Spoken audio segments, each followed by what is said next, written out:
shot. I really do.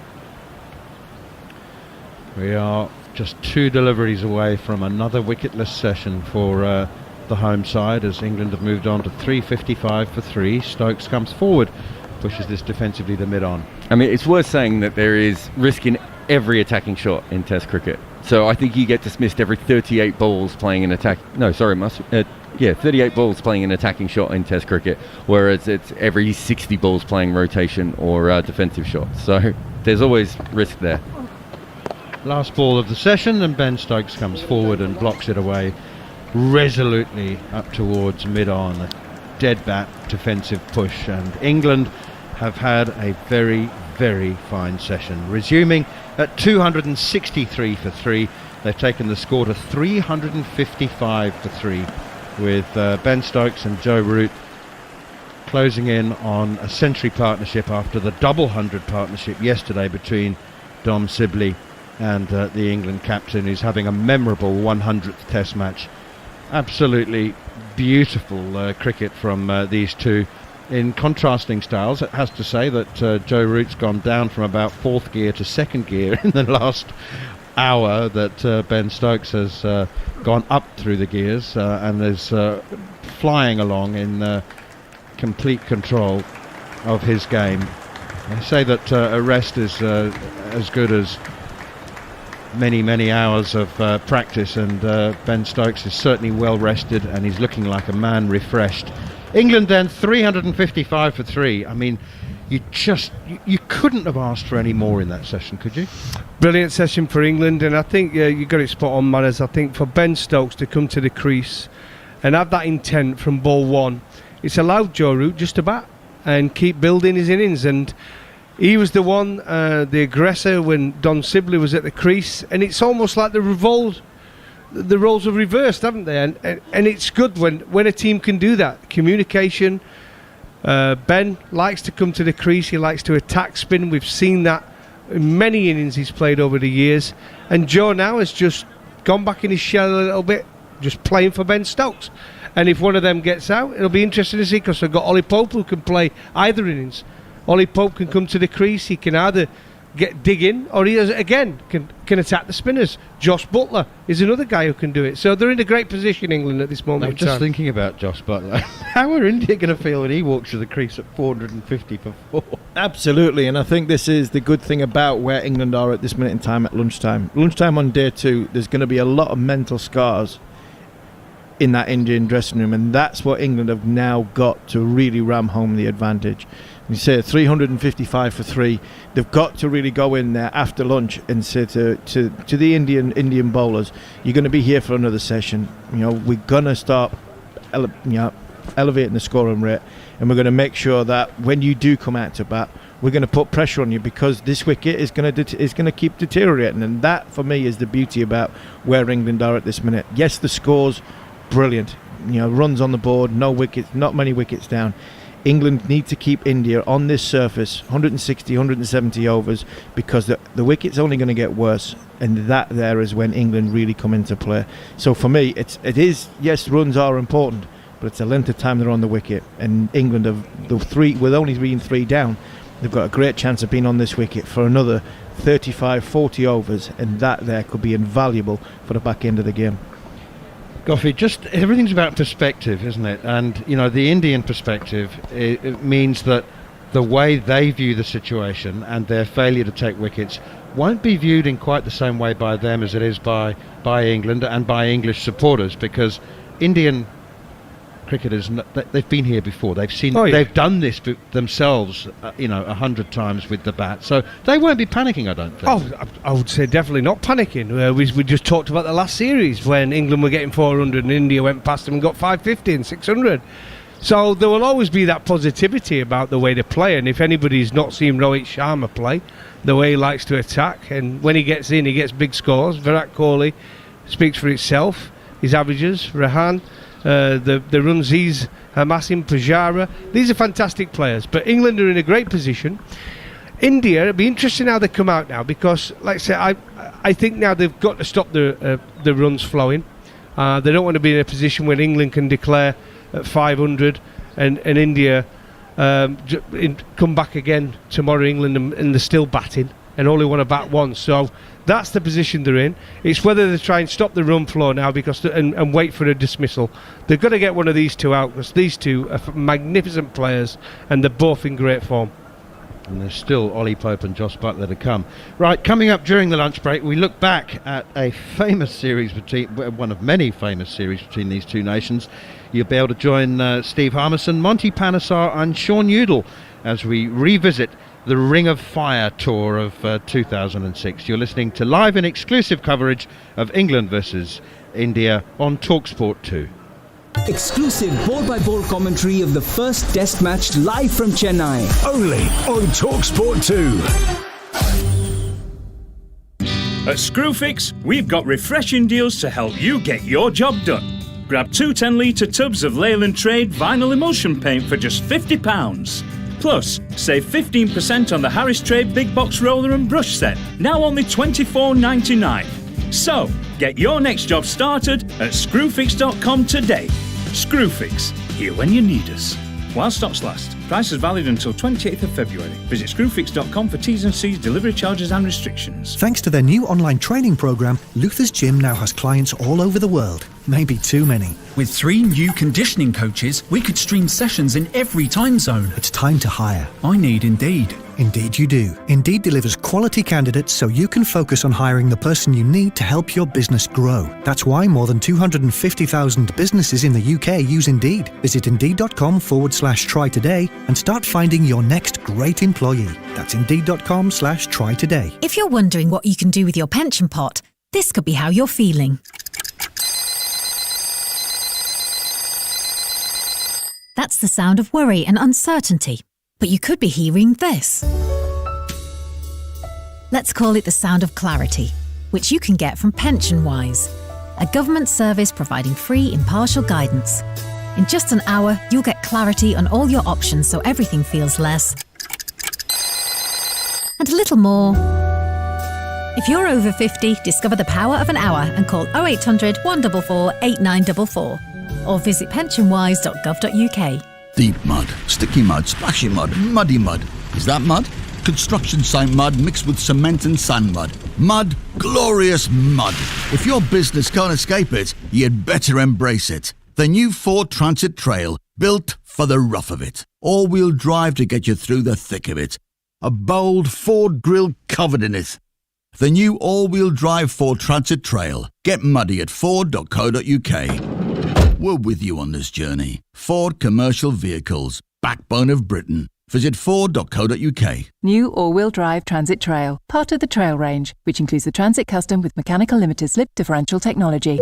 Ladies and gentlemen, welcome aboard this audible flight. This is your captain speaking. Please turn on all personal electronic devices and fasten your seatbelts as we're expecting some turbulence over Gilead. From there, we might stop over at Hogwarts for a spellbinding weekend before making our final descent into ancient Greece at around 750 BC. But for now, sit back, relax, and enjoy your first audiobook for free. There is another way to get away. The difference is Audible. From $7.99 a month after 30-day trial renews automatically. In the trade, sign up to Wix Trade Pro and get 10% off every time you shop with no minimum spend. Download the app to register. Always cheaper with Wix Trade Pro. Terms apply. TalkSport 2, official broadcast partner of the English Football League. On DAB+, online, on your smart speaker, and via the TalkSport app. That's what the crowd wants to see. Exclusive ball-by-ball commentary of the first Test match live from Chennai. Only on TalkSport 2.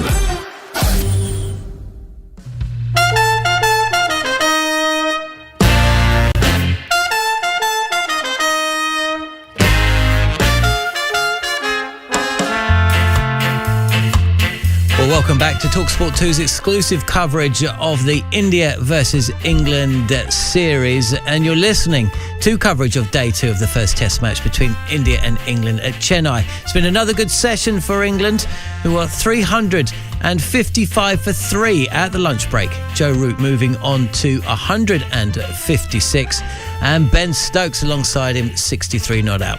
Plenty of action still to come, but for now, we're looking back at England's 3-match test tour of India back in 2006, reliving all the key moments through the eyes of the players involved. So, after the next 30 minutes, we'll look back at an extraordinary build-up to the tour, discuss how a returning 35-year-old made such an impact, and just why was Johnny Cash's Ring of Fire helping England as they drew the series 1-1. So much to look forward to, and you're listening to TalkSport 2.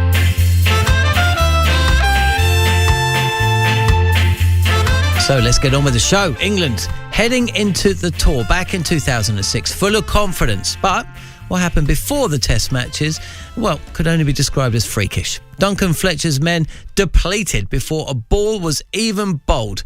Here's the former England bowler, Steve Harmison. It was like a carry-on film, that build-up of that test series, because Varney's captain, Simon Jones is there, Trez is there. Trez and Varney, Simon Jones play the first fair warm-up game. Varney gets injured, Simon gets injured, Trez takes over the captaincy in Baroda, then goes home halfway through day 2. So all of a sudden, Freddie's now in charge. And we've got 3 debutants, Cook, Anderson coming in. And we go to Nagpur against a very, very good India side. We're thinking, well, we've got nothing to lose here. So as you heard there, Marcus Trescothick left the tour early, the England camp citing personal reasons for his departure. But it later came out that he was suffering from anxiety and struggling with his mental health. Here's the former England batsman recalling the experience with Neil Manthorpe. I was having to hide away and not tell people what was really happening or not was really going on, and that was hard because I was constantly worried that people were going to find out. So the best way I could see out of it was to just go and say, right, look, here it is. You want to know everything? Here it is. I'll lay it on the table for you. But I think it was just the massive overwhelming of being the anxiety and the feeling what it was just feeding itself by being away. It started with one thing to the second thing, and suddenly you're putting all these things together. And then it was just a colossal amount of worry and problems and not sleeping, not eating, not drinking, trying to focus on cricket and then being unhappy and being upset. You know, can you imagine putting all this together over a couple of weeks?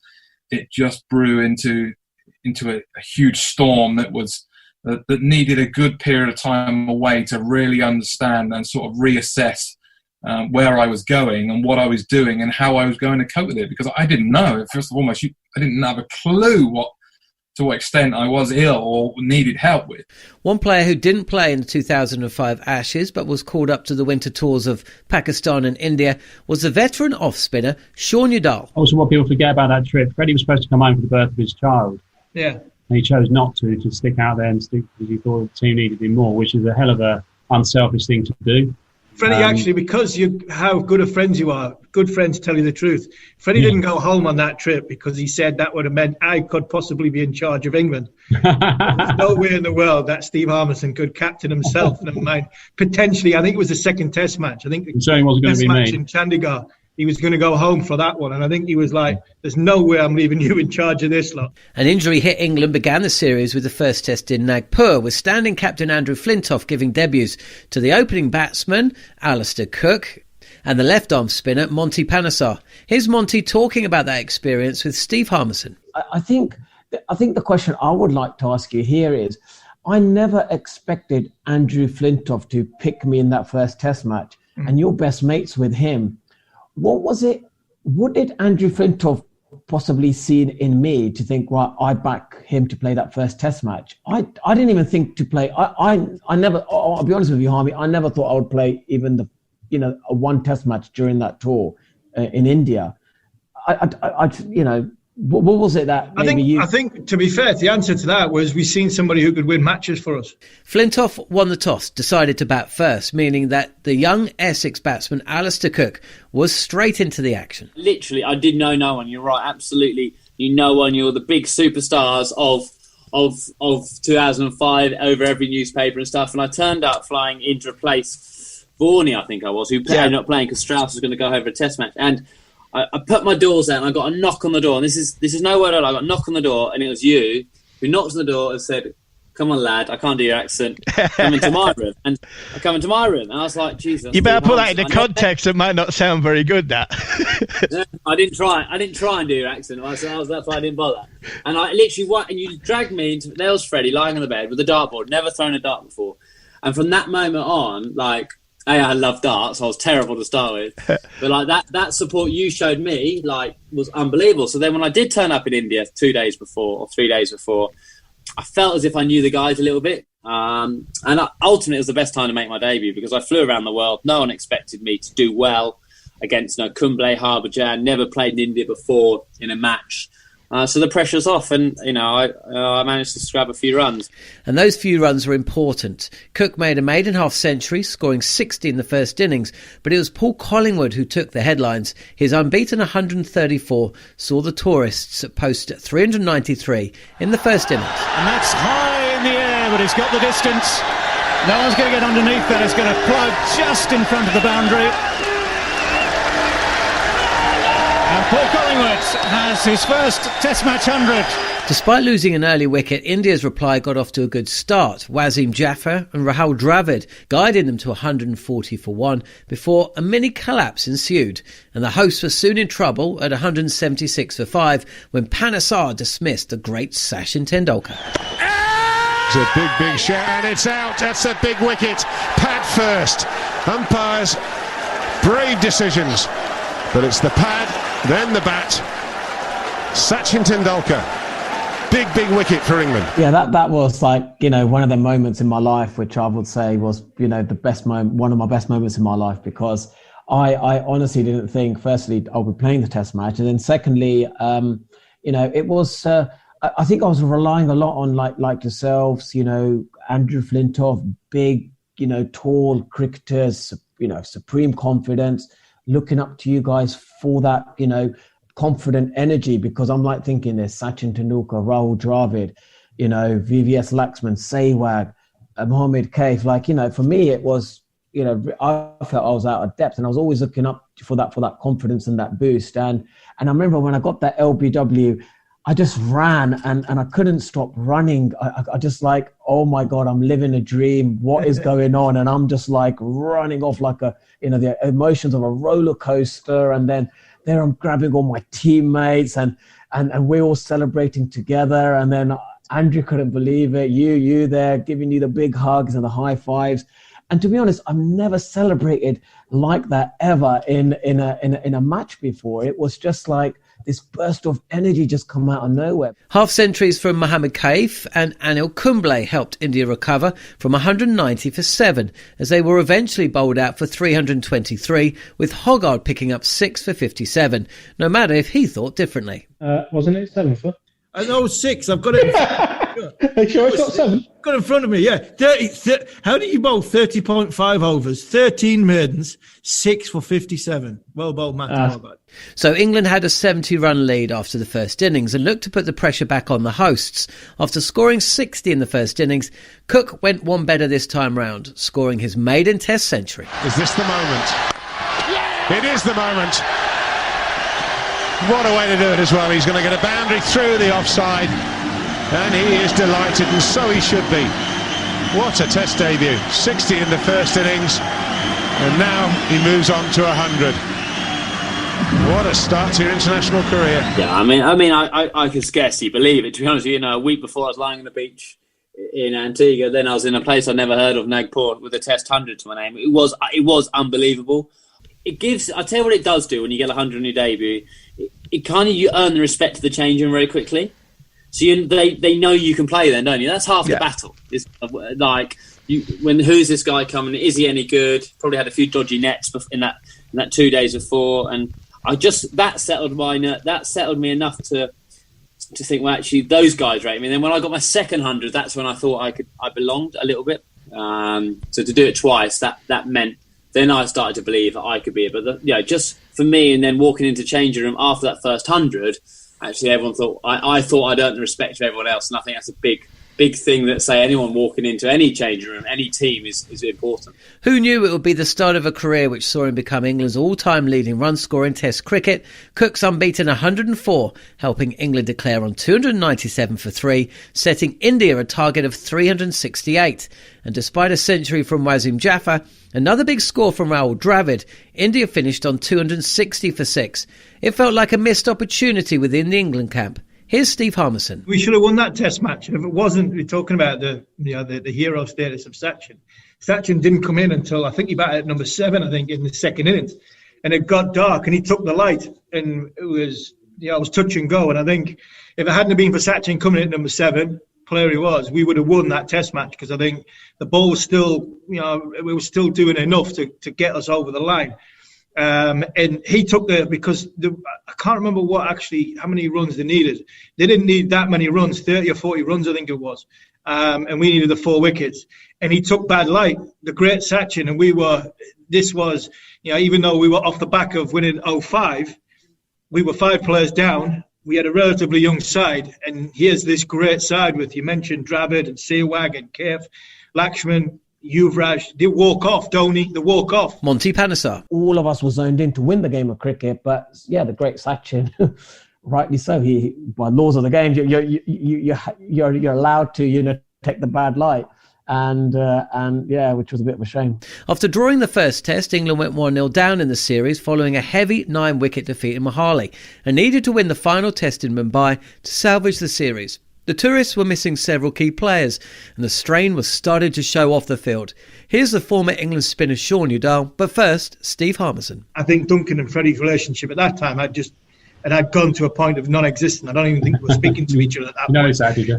It couldn't have gotten any worse, that trip. All them names mentioned missing the trip, and then the captain and the coach not really communicating with each other. And as a team, we're about to go into arguably the toughest challenge, which is Mumbai on a turning pitch. It was an interesting concept with the captain and the coach, let's be honest. Different ends of the spectrum in terms of living life and how they enjoy themselves. One thing you could never fool Freddie on was his effort on the pitch. And to get the nod from both of them was great. I think it was actually Duncan that said to me a couple of days before, or Freddie, might have been Fred, and then without Duncan knowing, telling me that I was going to be in. It did give me a little bit more time to relax, which I thought was very thoughtful of him. So 35-year-old Udall was brought into the team for the final Test in Mumbai as England played 2 spinners. Here's Monty Panesar. Yeah, look, for me, I thought having Sean Udall there really helped me to actually use his experience, work with him about certain areas of the game. Maybe I was a little bit unsure, because after all, I was playing university cricket and then suddenly had a great season at Northants on turning pitches. And it was that kind of ideal scenario, right time, right place. The next tour is a subcontinent tour, going to be turning pitches. I've had a successful tour, so, it was quite fitting. It was a less than ideal return to Test cricket for Udall, who after scoring 9 with the bat took just 1 wicket in India's first innings.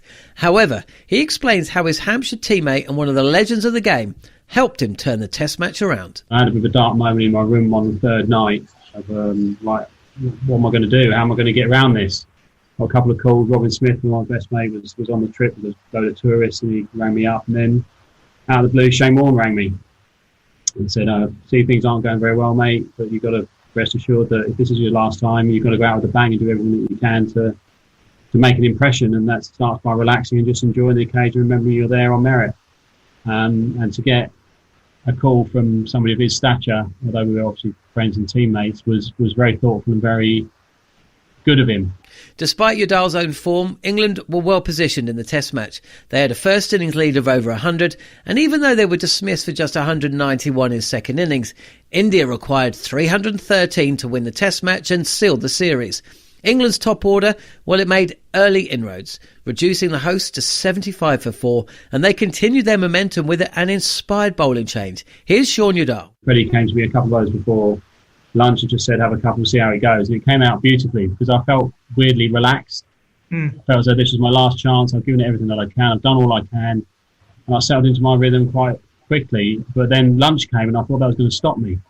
And it came out relaxed. But I was a bit nervous after lunch because I thought that the break would have stopped me from my momentum and my rhythm going. But settled back in. And to get Sachin was just, you always set a person up to get them out in the right way, the way you want to get them out, but it doesn't really happen always.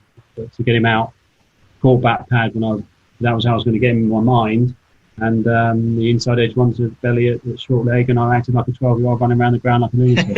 Yes! Inside edge gone. Tendulkar dismissed. Good delivery from Shah Yadav. The length was perfect. Little bit of line, drawing him onto the front foot. Inside edge, and a very good catch at short leg. Just the thought of getting the greatest run score, highest run score in the history of Test match cricket out was walking back to my mark thinking, have I really just got him out? and it was. And then Dhoni was another key wicket. He could have taken the game away from us and could have smashed me out the attack, which he tried to do, and he lobbed one up in the air with Monty. Didn't even get a finger on. He's gone outfield, but he's skied it. This should be out. Well, I tell you what, I've seen it all. To be honest, I saw the ball high up in the air, and then what it is, it's like when you play in India, you have this crowd noise behind you. So one minute I'm listening to my teammates, and then suddenly they ball the ball, and it erupts, and it's just like you can't hear anything apart from this huge noise, and it feels like you've got your headphones on with just like low, like there's some like rock and roll kind of like drum and bass music going on, with and you hit, and then next thing you know, you're seeing this ball. Massive noise behind the crowd, and thinking, right, I've got this. I've got this. I've got my hands up. I remember my cues. I remember the fielding coach saying, "Get your hands up," because if you miss it, you got a chance to catch an opportunity. So hands go up straight away once I see the ball go up in the air, and then the massive sun. The sun's there. It's because it's closer to the equator. It's just huge. I lost it in the sun, and I'm like thinking, where is it this going? And I'm seeing Jimmy Anderson, which is like 5 meters away, looking at me, and I'm thinking, has it just escaped? Gone into a black hole somewhere? No. And I'm thinking, and then it pops out of nowhere, and I'm like, oh, just get your hands out there. It must be around here somewhere. I'm close to the ball. Next thing, there's 5 meters elsewhere, and I couldn't believe it. The embarrassment. And then you took the catch, though. You took the catch. No, it's gone up in the air again. Now, can he take it this time? He does. Look at the relief on his face. He saw that one. He's caught it. I remember taking the catch, and I said to again, the same process, keep your hands high. And as it went in, I was like so delighted for Shaggy because, someone at his age, he probably won't play another tour of India again. Any wicket is huge for him. And when I took that wicket, it wasn't just any wicket. It wasn't just any wicket. It was MS Dhoni. India were reeling at 92 for 7 when Dhoni was dismissed, and Yadav cleaned up the tail as the hosts were bowled out for just 100, sealing a 212-run victory for England to level the series. Winning a Test match in India is no mean feat in any era, but it was even more special for Yadav. Here he is with Steve Harmison. I remember the wickets actually fell just before the kids went to school that morning. Yeah, the time delay and stuff. They actually watched it. I remember watching that because I just landed at home. I remember watching that, and it's probably the only time I've sat and thought, I wish I was back. I wish I'd get me on a plane. I wish I could get back out there because all that time, the emotion. I think I had a tear in my eye when you got that last wicket. When we got the last wicket, walking off, seeing Freddie Bear hugging you, and then Freddie Bear hugging Duncan, and it was. I just wanted to be there for you because of the amount of time you'd spent in our company. It was awesome. Monty Panesar. That Test match kind of like summed up, I guess, the whole tour really of this young team that we had, and the way Freddie kind of like marshaled the troops. He didn't have the best side, but he still got still made us competitive. And I actually remember after lunch, just before lunch, when he put on the song. Johnny Cash, Ring of Fire. So all of us got together. I was like, Johnny Cash.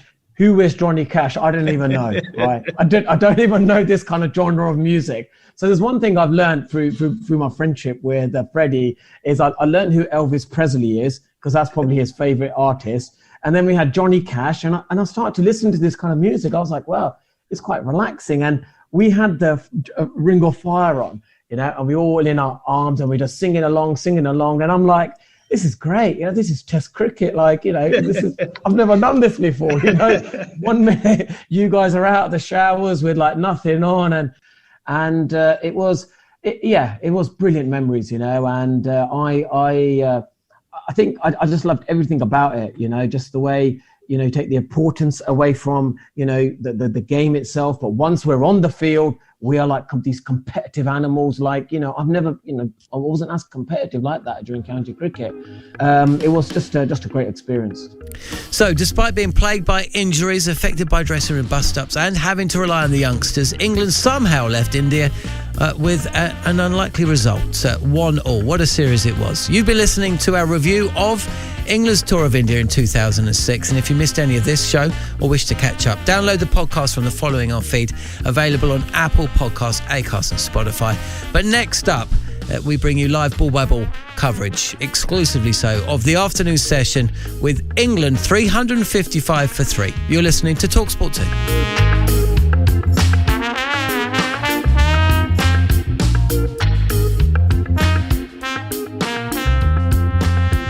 Exclusive ball-by-ball commentary of the first Test match live from Chennai. Only on TalkSport 2. It's a dog. It's a cat. It's a dog. We are now going to witness the effect of eating a Big Tasty from McDonald's. It's back. Big Tasty, big silence. Served after 11 a.m. Participating restaurants only. Available until the 9th of February. Our eardrums.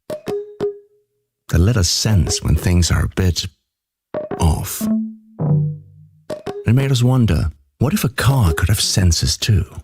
Like a lane departure warning system that tells when you're going off course and helps get you back on track. The new Honda Jazz Hybrid. Honda. The power of dreams. At Screwfix, we've got refreshing deals to help you get your job done. Grab 2 10-litre tubs of Leyland Trade vinyl emulsion paint for just £50. Plus, save 15% on the Harris Trade Big Box Roller and Brush Set, now only $24.99. So, get your next job started at screwfix.com today. Screwfix, here when you need us. While stocks last. Prices valid until 28th of February. Visit screwfix.com for T's and C's, delivery charges and restrictions. By playing the National Lottery, you raise £30 million every week for good causes. £30 million. That can build 1 million bee hotels to help the environment. Actually, shouldn't they be called B&Bs instead? Every week, you raise £30 million for good causes. The National Lottery. Your numbers make amazing happen. Players must be 16 or over. The stunning Samsung Galaxy S21 series is here. With next generation camera and video, it's epic from every angle. And with Vodafone, you can save £360 guaranteed. Simply trade in a Galaxy S9 or S10 using our trade-in tool. Order online now and save £360 on the Galaxy S21 series. Ready? Vodafone. Based on saving £15 per month on a 24-month plan. Return device must pass trade-in checks. Details and terms at vodafone.co.uk. At Lidl, we're always Lidl on price. On everything. And we've got the moves to make prices drop even more. Like Pick of the Week, with up to 30% off fresh fruit and veg, meat and poultry every Thursday. Now that's big on quality and always Lidl on price. Subject to availability, selected stores excludes NI. They say those who live frugally must be living miserably, but we believe they've misperceived. There's a joy in frugality that's living more leisurely, that's growing more greenery, using energy less eagerly, and day by day you will see that frugal is the way to be. Fortune favours the frugal. IKEA, the wonderful everyday. Game day today. Manchester United versus Everton. Coverage from 7:30. Kick-off at 8 on TalkSport. COVID-19. Together, we'll send it off. On DAB+, online, on your smart speaker, and via the TalkSport app. That's what the crowd wants to see. Exclusive ball-by-ball commentary of the first Test match live from Chennai. Only on TalkSport 2.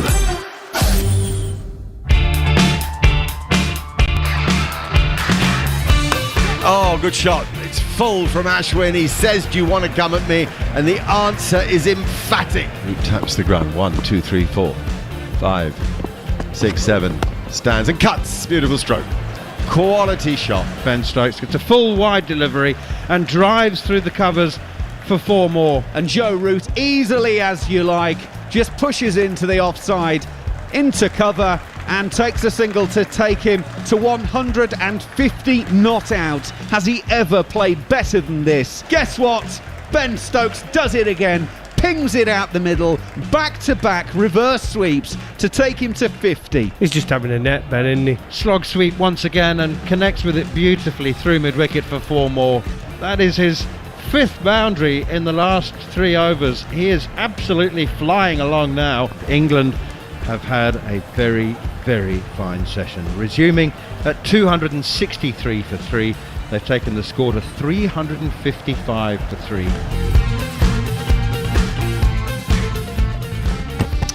Yeah, England have had a very fine session. The words there of Neil Manthorpe summing up how well England have played this morning. A partnership between Joe Root and Ben Stokes that's had everything. I suppose to some degree it's encouraging that the ball has begun to spin, particularly out of the rough, as dramatically as it has done. And when you've already got a lot of runs on the board, you feel pretty cosy about yourselves. Stokes has played some blistering strokes. The slog sweeps that we analysed quite a lot this morning are very much his métier.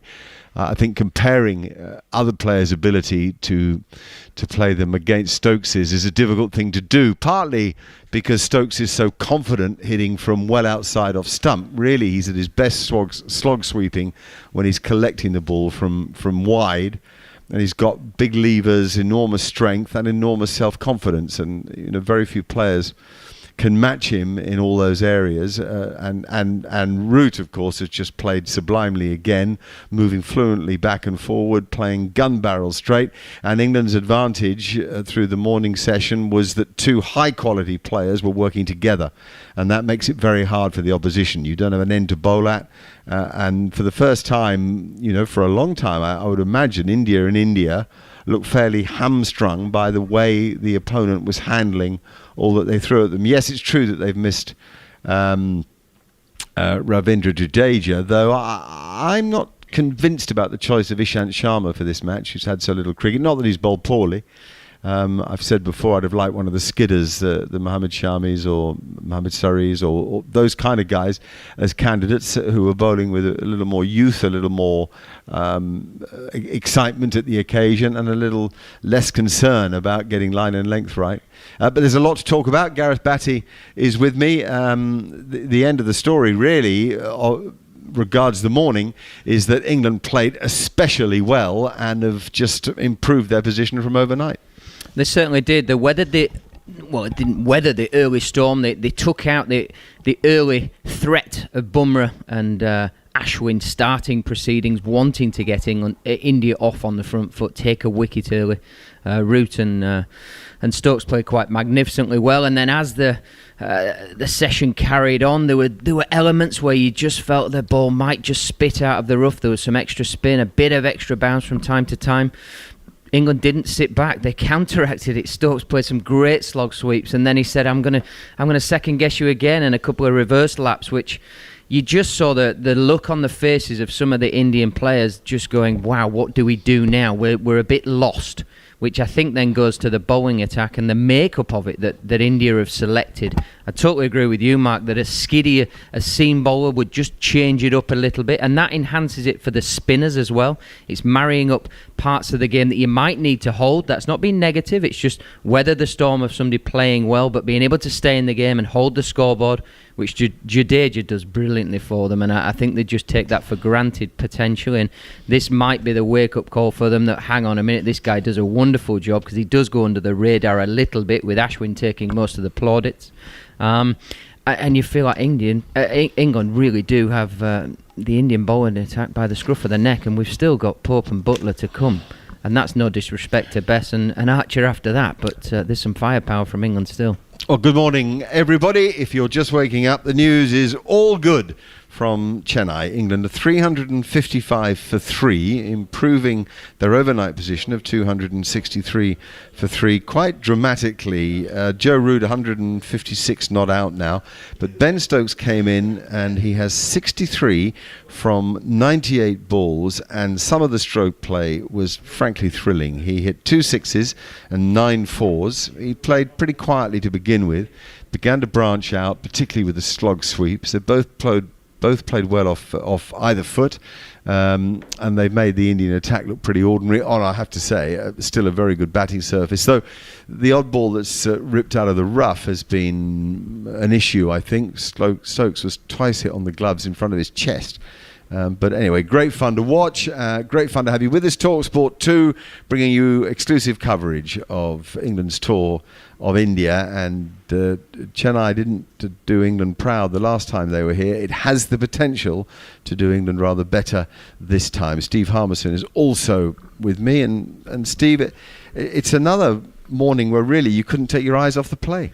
No, you couldn't. You mentioned how watchful Joe and Ben were in the first part of that first session, and then Ben seemed to go through the gears, and Joe was a little bit like the way Dom Sibley played yesterday. He was quite watchful, rotated the strike, and he understood, as world-class players do, when somebody's in a bit of touch and he's got the one-up on the bowlers, you just nice, easy rotate the striking over to you, Ben, and get involved. And I agree with what both you're saying. I think Mohammed, and hindsight's a wonderful thing. I said that during that first session, but Mohammed Shami during this game, I think taking the ball away from the bat would have been a better choice than Ishant Sharma.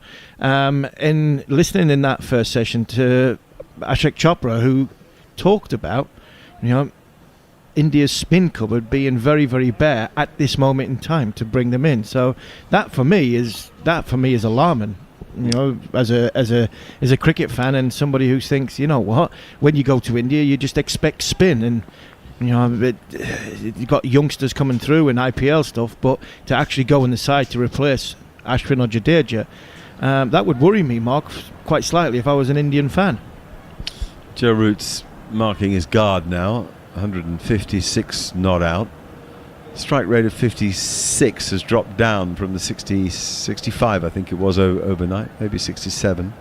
It is going to be Ishant Sharma, and I'm looking forward to chatting about Ishant Sharma. He seems to me he's played cricket since Noah was in the Ark. He steams in now, back of a length, and exactly the problem for him that I'm going to work on a bit with you both.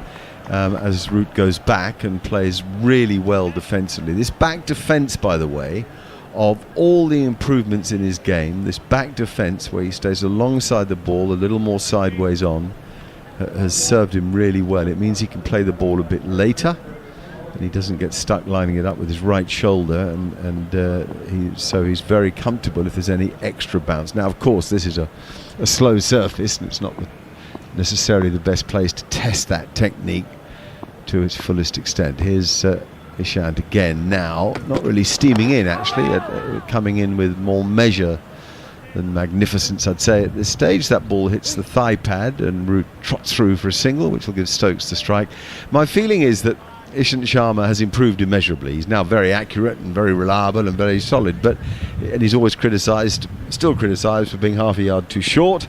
The problem is he's not a mover of the ball. He's a pitch hitter, and there's no great history of Indian bowlers who are pitch hitters. One perhaps who got the most out of a pitch was Javagal Srinath, but there haven't been many in India's history. Most of India's bowlers are swing bowlers, and I'm just not sure he's ever been the right bowler to dominate conditions in India. And if you're only going in with a frontline two-man seam attack, I don't think he's the right guy to bring the variety now that Jasprit Bumrah has arrived on the scene. When he was the only bowler of his type in the side and the others were skidders or swingers, that would make sense. But to have two pitch hitters as your only two seamers doesn't seem the right balance to me. Yeah, I thought he might have been the third type seamer, because you've got a little bit like what I was when you've got likes of Flintoff in the side. If you're playing five bowlers, You've got a luxury bowler, and I think a lot of Ishant's career was a bit more of a luxury. You're not sure what you're going to get with him. He'll take a wicket out of any. But if we've got 2 bankers, backup bowlers, we're all right. But in this, we've got 3 spinners. So I think Ishant's tried to be one of these movers. Here he is now. He bowls very wide of off stump, and it's left alone by Stokes. In fact, Rishabh Pant took that where first slip, but in front of first slip, probably by the time he took it, another 2 or 3 feet outside of the wide line. So a real loosener. And I think talked about his career, Ishant Sharma's career for the first sort of 65, 70 Test matches. He might have got caught between that place where he's been told in India, you've got to move it, you've got to be able to. And I think after that point, he's averaging 20s. So his average has come down from 40 down into the late 20s and the 30s because he's experienced and thought, right, I'm just going to take the ball in. Here he is again, and that's also outside off stump and left alone. I remember when we first saw him in Australia, and Ian Chappell said they've really got something here. He's got enough pace, he's certainly got the height, the bounce, delivers it with the seam upright. That he didn't really remember seeing an Indian fast bowler that had such promise to succeed in those bouncier, harder conditions. Yeah, and I think that's the bit that goes against him in India. He's not hitting the stumps a lot, so LBWs and hitting the stumps are kind of out of the equation for the taller bowlers at times in the subcontinent. Again, more of an amble in than a race into bowl, and Stokes made a shimmy down the pitch, very Matthew Hayden-esque, and he banged it into the surface, did Ishant, and Stokes worked it off his hip for a single to square leg. We touched on it before, Steve, off air. How difficult is it for you tall bowlers, like the big fellas, 6'4" plus, to then bowl that fuller length like Mark talked about earlier? If your natural length is actually that back of a length, which is so potent in English conditions and Australia, to then be able to go that 1.5 foot fuller to bring the stumps into play more. It is difficult when you're bowling on subcontinent wickets because it's a well and good by being able to get it up there to try and hit the stumps. It's got to have some venom on it, like you mentioned there, venom. It's got to have something behind it and some purpose to it. Here he is again, bowling to Root. Root is back. The ball is very straight, and it goes to mid-wicket, and Root looks pretty comfortable. He has a long look at where the ball went to, perhaps to, ideally he wants those defensive strokes to go back down the pitch rather than out to mid-wicket, but the ball I think just came back off the seam and iota, Gareth. Which begs the question, modern day with all the analytical things that we have, we should know what lengths fast bowlers need to bowl, spinners, speeds they need to bowl. We can almost pick horses for courses nowadays because we can measure the length that you would naturally bowl or Darren naturally bowls and actually work out which bowler should be most successful at a certain ground or on a certain wicket. Yeah, I agree with that, but there's a couple of things when you look at it. I think if you can take the ball back onto off stump, the way the modern batter is, I think you've got more chance of success. If you can take the ball away, then great, you can set them up. That's why Anderson's been brilliant. But I think the way the modern batsman now is looking to hit the ball, there's a bigger gap between bat and pad.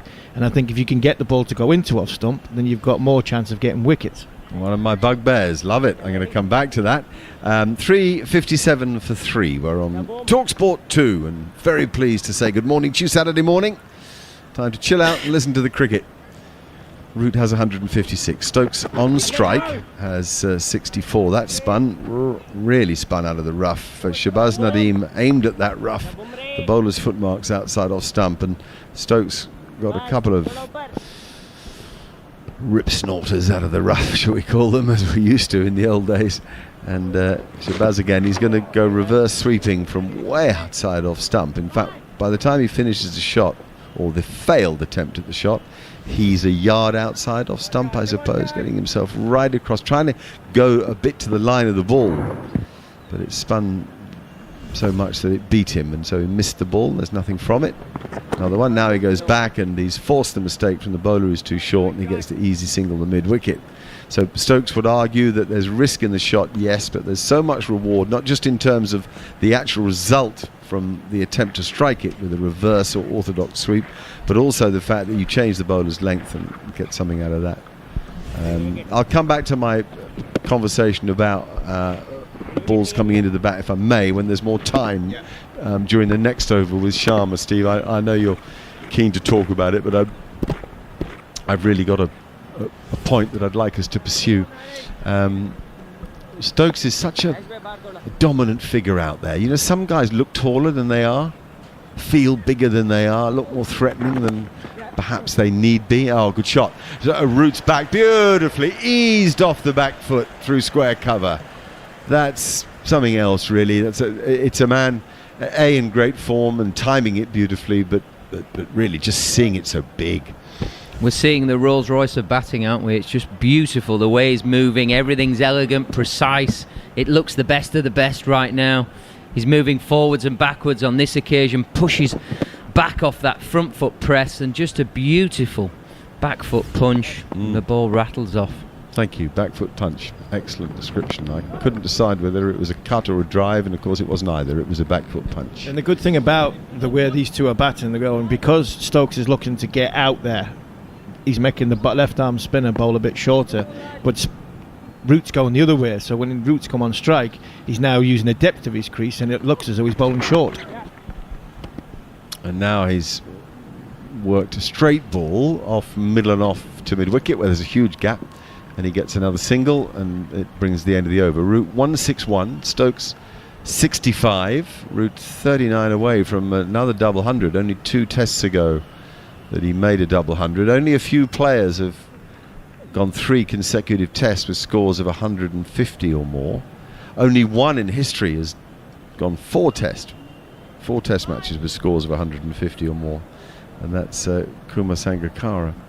But he'll join a select group if he's gets a 200 here, 2 200s and 100 in consecutive tests. That'd be pretty good. It's going to be Ishant to continue. So my point really, you were talking about getting the ball to come back into the bat off the seam. I'd talk perhaps more about the use of in-swing, and I particularly want to talk about it because of Steve Smith. And I don't buy the idea you should bowl wider and wider of off-stump to Steve Smith. I think you should bowl straighter and straighter. Here's Ishant Sharma. He comes in now and he bowls pretty full actually, but Stokes is back, Root is back and plays it nicely. Tucks in behind it actually, as is his way, and the ball rolls out to mid-on. There's no run. Yeah, I fully back that. I think if you're looking to get the ball, especially from an angle point of view, you can bowl mid-crease, you can bowl wide the crease, you can use the crease there, and that's what Anderson's brilliant at. Broad's good at it as well, and use the angle to get the ball out onto the off stump or just on the outside of off stump to Steve Smith. More often than not, I think you've got a great chance of getting him out. All this moving and back and forward, and you want him to go outside of stump. I don't see I think he's got a vulnerability. I think he's got a blind spot just around off stump, and I tell you who else had that. I thought Matthew Hayden had that as well. Ishant Sharma again, and Root back again, and much fuller. This good bowling this from Ishant. He knows what he's trying to do here. Get it full, get it straight, and if he gets any uneven bounce, he might trap Root in front, because Root is playing back so often. 363 for 3. I think fundamentally batsmen line up with their right eye, if you're a right-handed batsman, on a line that is just outside off stump, and it goes right the way down to where the bowler runs in from, and it runs right the way back to the keeper. If you can run up and hit that line, which is the line they don't want to call, Mr. Boycott used to call it the corridor of uncertainty, you can swing it in, out, do whatever you want, you can shake it all about. It is very difficult to line it up and play the ball, so it's how you get your angles to arrive into that area for the length of that batsman, but the line never really changes. Is Ishant again covering the ball so that presumably he's working on reverse swing. Absolute carbon copy of the previous 2 balls. Full, Joe Root on the back foot defending. Yes, I get that. I'm actually talking about attacking the stumps every ball to someone like Smith, and having, if necessary, 5 fielders leg side, and maybe on really flat decks when you're not even going to hang one out there to see if he wants to drive, have 6 fielders leg side. But you have to be bowling at the stumps where you bring into play 2 methods of dismissal. I just think modern batsmen now, the way they play one-day cricket and the way they play 2020 cricket, there is joy for bowlers now hitting the top of off stump, because if you're coming back onto off stump.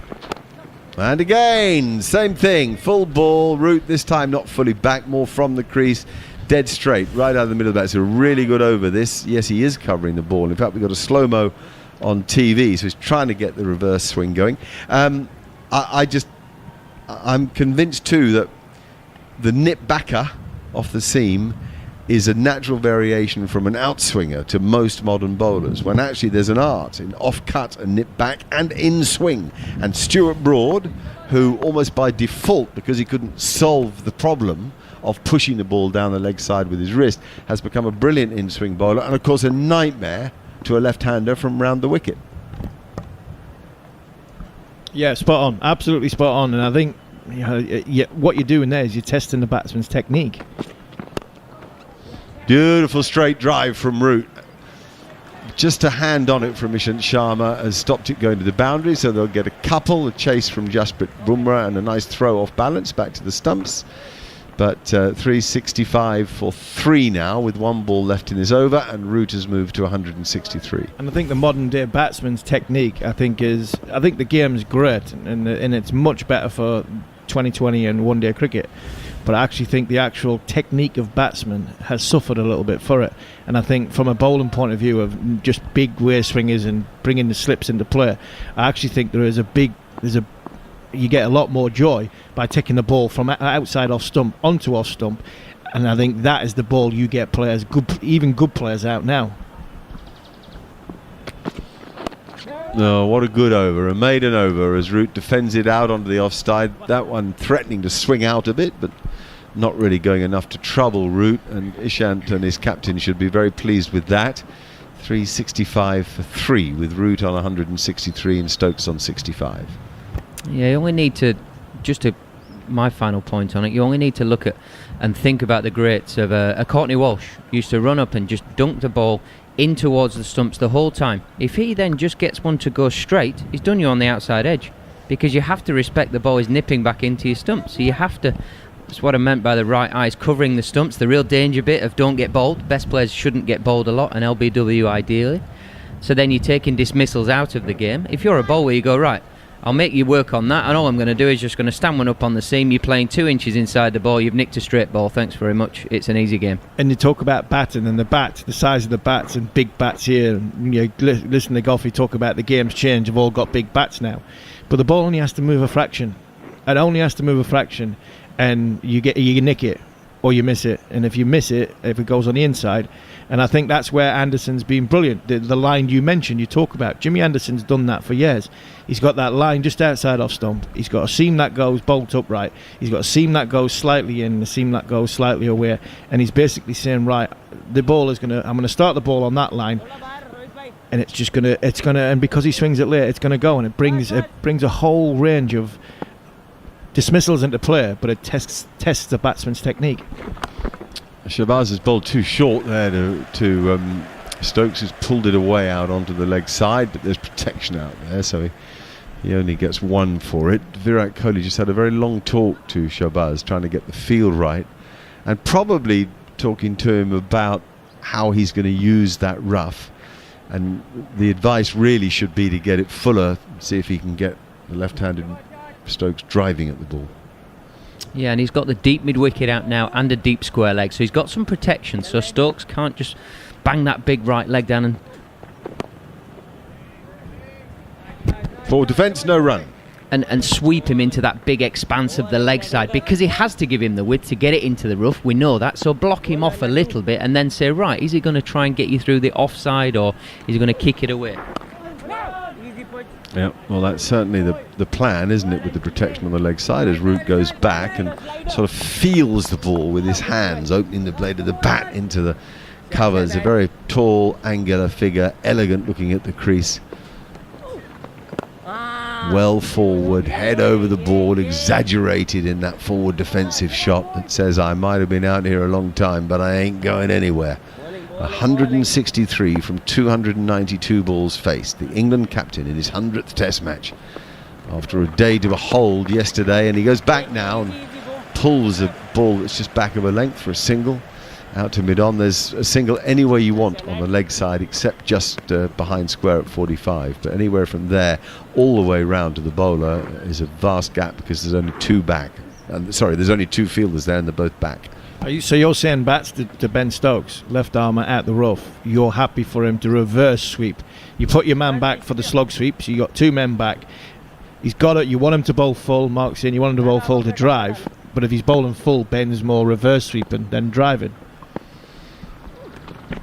Oh, he's down the pitch there, and he gets all of it way over mid-on, maybe into the top tier of that stand. A beautiful ball strike from a wonderful batsman. Ben Stokes goes to 72. I'm not suggesting for a second anything, because I'm scratching my head. I mean, he's just run down the wicket and played a beautiful shot there. But I think if you're saying, I'm going to hit the rough, the one thing that you are saying to the batter is you know where the ball's going to pitch. So you're going to put your deep square leg, your deep mid-wicket. For me, I would say I would prefer him possibly running down the wicket like that. So I would even lose my point out and say your reverse sweep now is a biggish shot. The ideal thing is that you still have a man somewhere in and around there for if he doesn't get it for a catch. You don't have 12 fielders, unfortunately. And you would try and make him do something he hasn't been doing a lot, which unfortunately has ended up in row Z. Thank you, boys. I'm going to hand over to Neil Manthorpe with the score at 373 for 3.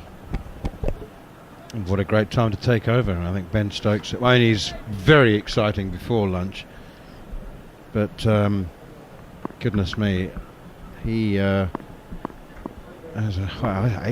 even said before lunch that he had the bit between his teeth, but he's looking particularly brutal at the moment and savage on the Indian spinners. Now then, Joe Root's 164.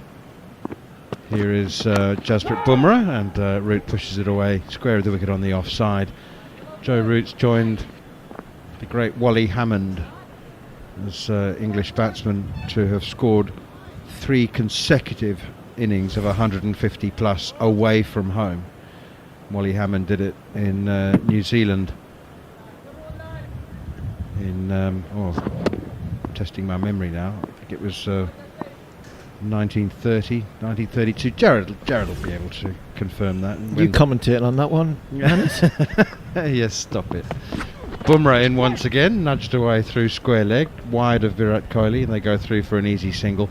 It was that famous series. It was a 2-test series. Wally Hammond scored 500 runs in 2 test matches for 1 dismissal.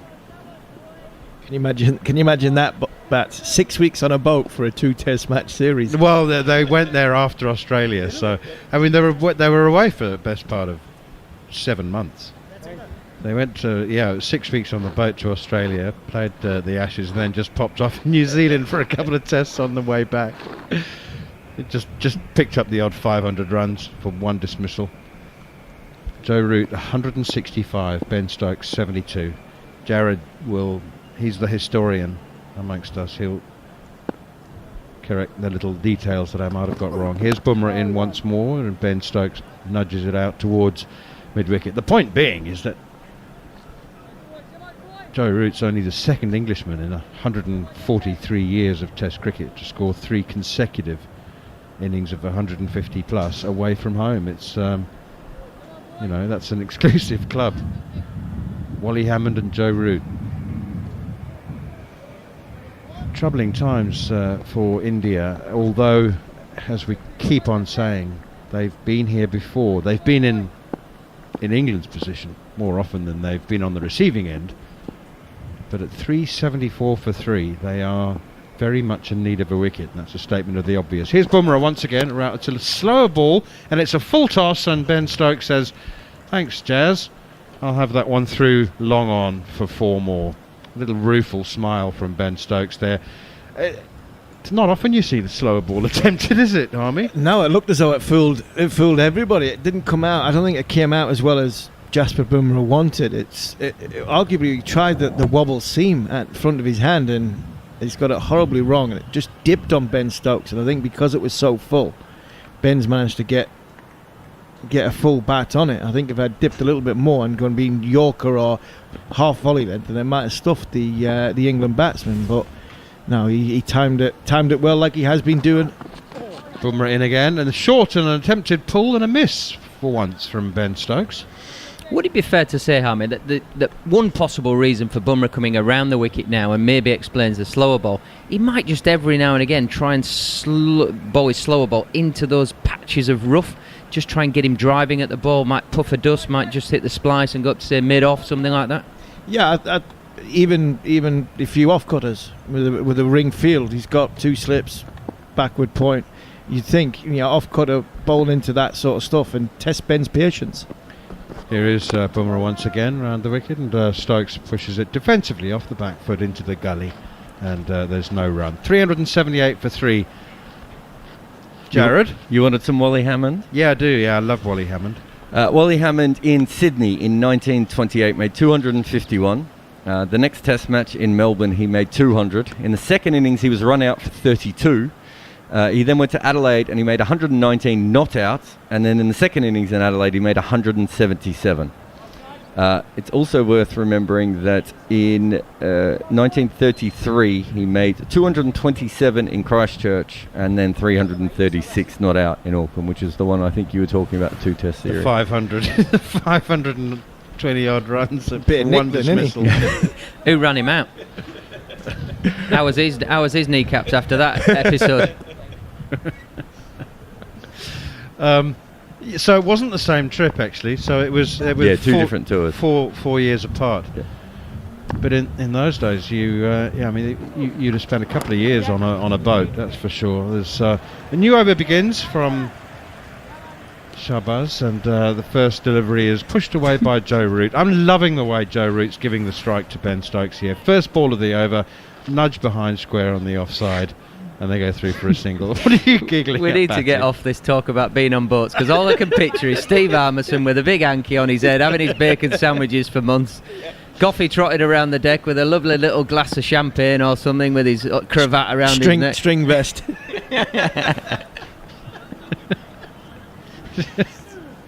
The left arm spin of Shahbaz Nadeem, and a reverse sweep from Ben Stokes, and he misses it for once, but it hits him on the pads, well outside leg stump. You win the Ashes and you spend 6 weeks coming home on a boat. Can you imagine that? Imagine you and Fred. You won't get off the boat. I was just about to say. You'd have been left at sea. At what point and what time of an evening do you have a?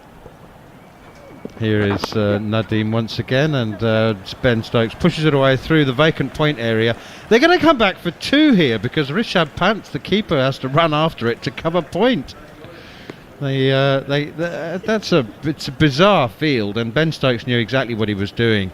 Nobody at cover, and he's just literally backed away, given himself a wee bit of room, and pushed it through point off the back foot, and he's come back for 2, and he's hasn't hit it more than 30 yards. The keeper, Rishabh Pant, was the closest to it. Amazing. Stokes now 78. He comes forward again, steered away behind square on the offside. The accounts of those crossings make riveting reading. I mean, such a different era. And the way that they used to rig up a net and wait for calm seas in order to be able to have some throwdowns. But even that was regarded as slightly more on the professional side. I mean, in the early days, they didn't bother having nets or practices. They just had their 5 meals a day, and forward comes Root once again, pushes it away off his pads again out towards the wide long on, and he's been there for a day and a half, Joe Root, and he's still pushing hard, coming back for a second run. Incredible stamina and discipline. He moves on to 168. Yeah, discipline, stamina. It's a fantastic innings by Joe, and now they're just giving the Indian bowlers a run around. You talk about being on boats. I'm not sure my old mate Andrew Flintoff will be quite happy with me talking about boats with his track record and his history, but these Indian fielders at the minute must feel as though they've been on that boat for 6 weeks, the way things are going. Forward comes Root, pushing it up towards mid-off. We're not talking about the pedal-powered sort. Yeah, sorry, Jared. I found a T-shirt in my house the other day that says Super Freddie Flintoff's Pedalo Shop, where you can hire one. I don't even know, someone must have given it to me at one point, but that wasn't what I was going to talk about. Ben Stokes' strike rate against Nadeem is 6.6 runs so far, so 6.6 runs and over, and against Ashwin is 2.2. So he's really picking, the ball spinning into him is what he likes a lot more waiting for it to be in the spot he wants and then smacking it into the stands. Yeah, I reckon to sort of push on from that as well. With Nadeem hitting that rough, there is more chance of an explosion, a wicket. The danger is probably greater, so he's taking a greater risk to put him under more pressure. Hence the reverse sweeps, and hence the new era of the argument will always roll on. Can you put the bowlers under pressure? And I suppose this is why the reverse sweep is so important. He's got sweepers everywhere. Now you can play a proper shot. And if you're prepared to do the running, which we know the England boys are fit as you like, they're going to just take twos whenever they want now. It's not a question of, there is a calculated risk to make life so easy. And I think this is possibly what we're seeing now. England 384 for 3. Goffey, this would be the fittest England team ever, would it? I would say so. It's a lot fitter than the team I played in, let me tell you that. Jasprit Bumrah continues. He's back over the wicket to Ben Stokes now, who stands in his crease a little bit chest on, opens the face of the bat and runs it down to third man. There's nobody at third man, so they go sprinting through for what turns out to be a very comfortable 2 as Washington Sundar does the chasing, and Ben Stokes moves into the 80s. 81 now.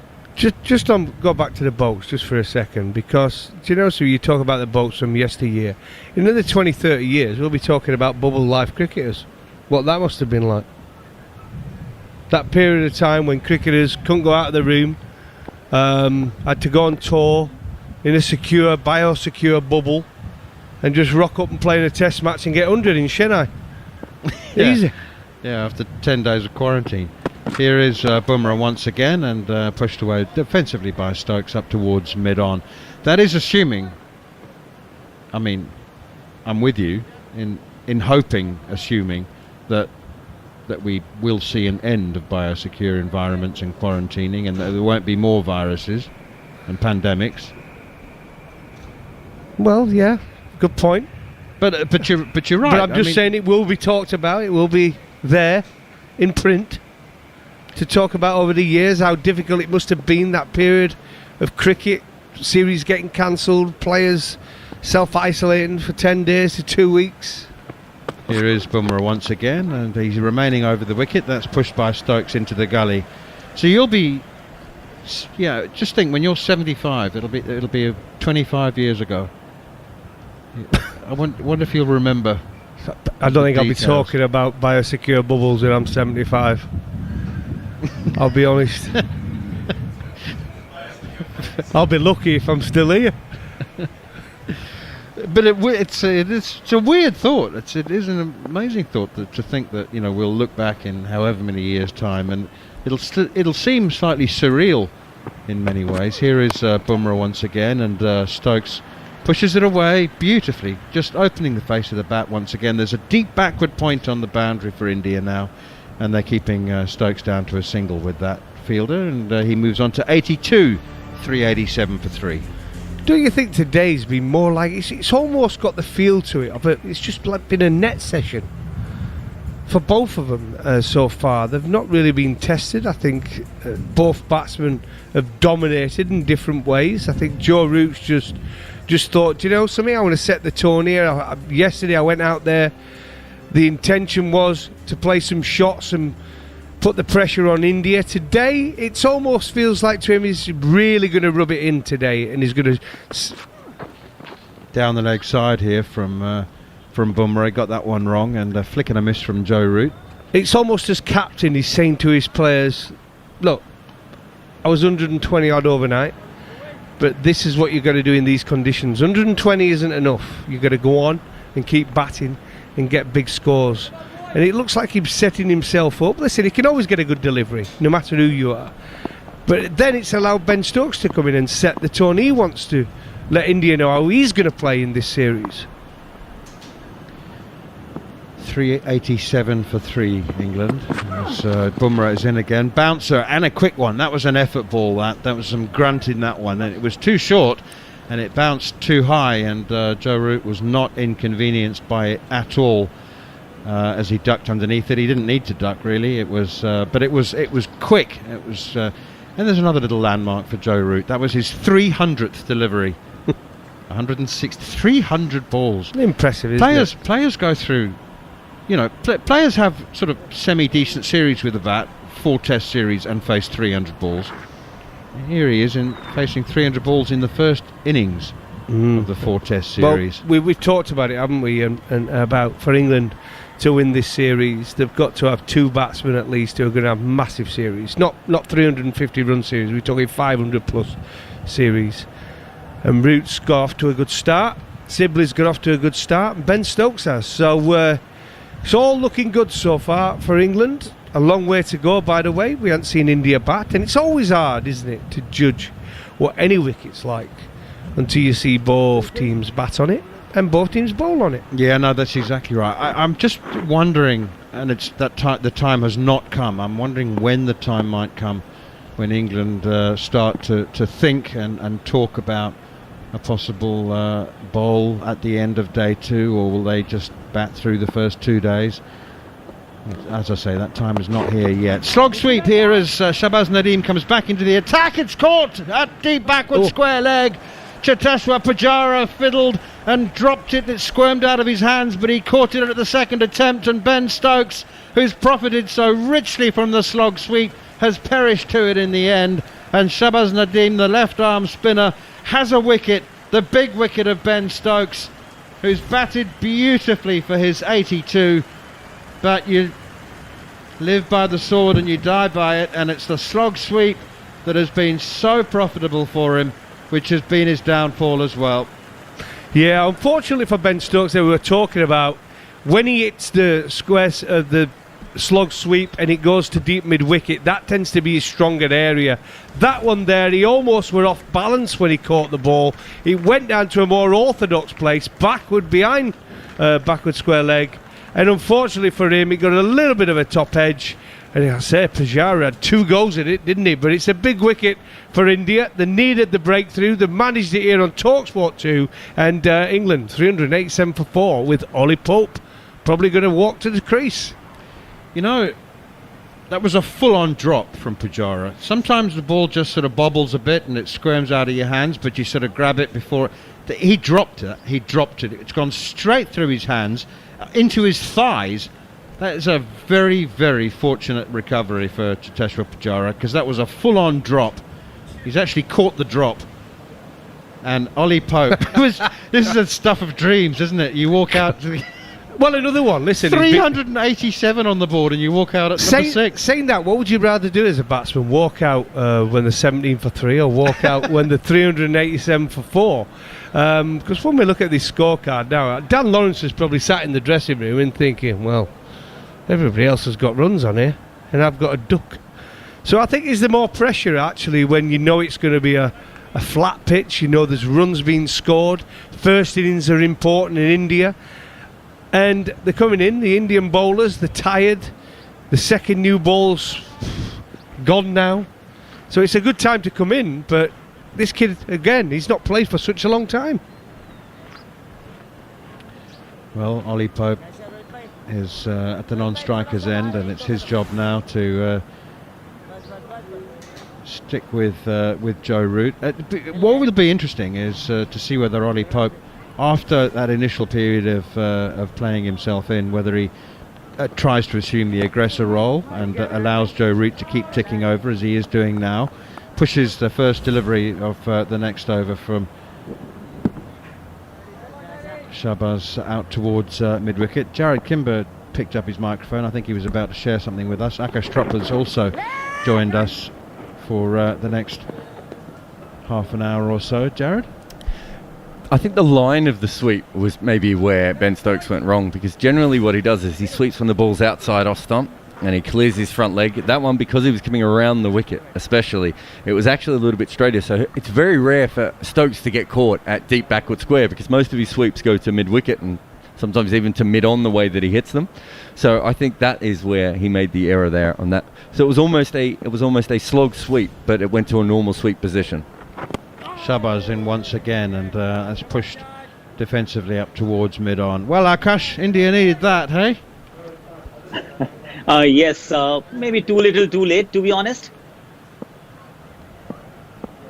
Too late? It's never too late.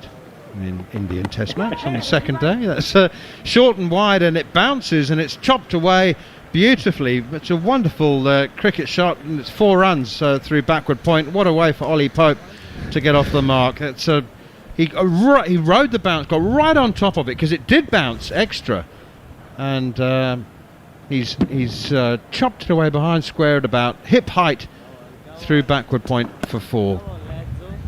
Well, it just goes to show he's not going to hang around. He gets one slightly off target, a little bit of bounce. He rode the bounce, and he got a good contact.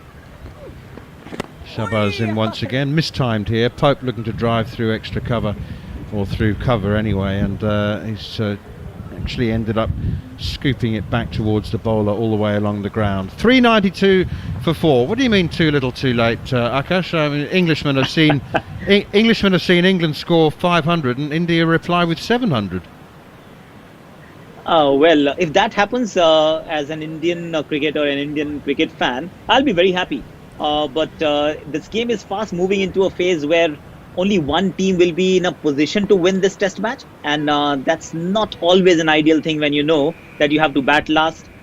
This pitch is already showing some signs of deterioration, and 500 is on the cards. Once you score 500 in these conditions, you will be playing the catching up game as an opponent, and that's exactly where this game is heading. The route is still there. Butler can bat, Best, Archer, Leach. Anything less than 550 will be a disappointment, and 550 will be a lot from India's perspective. I'm going to hand over to Andrew McKenna now as Jasprit Bumrah begins a new over, a bouncer which is left alone by Joe Root. So the deterioration, it's still playing mostly true, but 1 or 2 deliveries have misbehaved. Akash, do you see that deterioration accelerating noticeably in the next day or so? Yes, that's the thing, because if you were to compare this surface from yesterday, we've seen quite a few balls actually misbehaving a little. The rough is far more pronounced outside the batsman's leg stump. So here comes Jasprit Bumrah, and it's straight. Joe Root works it off the stumps down to long leg for a comfortable single to take Root to 170 and England to 393 for 4 here on TalkSport 2. 7:20 Saturday morning. People waking up all the time. Well, it's been a cracking day. England resuming on 263 for 3. They went to lunch 355 for 3. Ben Stokes caught on the boundary for 82 from just 118 balls. The only wicket to have gone down today, and England put it in huge foundations to put them into a good position in this test match. Bumrah goes in, that is down the leg side. Pope can't catch up with that one, and it goes down the leg side, and Rishabh Pant diving away to his left hand side will collect that ball. 393 for 4. He's continued to look dangerous, Bumrah. I think throughout his first test in India, as we heard, but he's always going to be a dangerous bowler in all formats because he attacks the stumps. We've seen when he bowls that quicker bowler, got a good wrist, and he looks to bowl that fuller ball, especially to the new batsman. And you can see why most of his dismissals are bowled at LBW. He's in and takes the outside portion of Ollie Pope's bat. It's played downwards, fielded in the gully, and there is no run.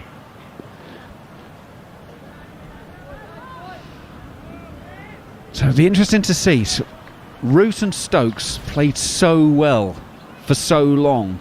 But it's always interesting to see, can the new batsman come in and continue that, or does the game suddenly look more difficult? Pope has been out of cricket for a while, although he's been fit enough to bat. Apparently it was the fielding side of things that England were concerned about. That's an absolute beauty. It has beaten Pope on the outside edge, and although Jasprit Bumrah is going up for a catch, Rishabh Pant, the wicket-keeper, was sort of smiling half-heartedly at that because he knows it was in many respects too good for the batsman. Goffey, that's an absolute beauty. It was, and I'm not quite sure. Again, we talked to Akash had talked there about the pitch deteriorating, a bit more rough for the spinners to bowl into, a bit uneven bounce. But again, I think there was a little bit there. It hit him on the back leg, didn't it? Good delivery.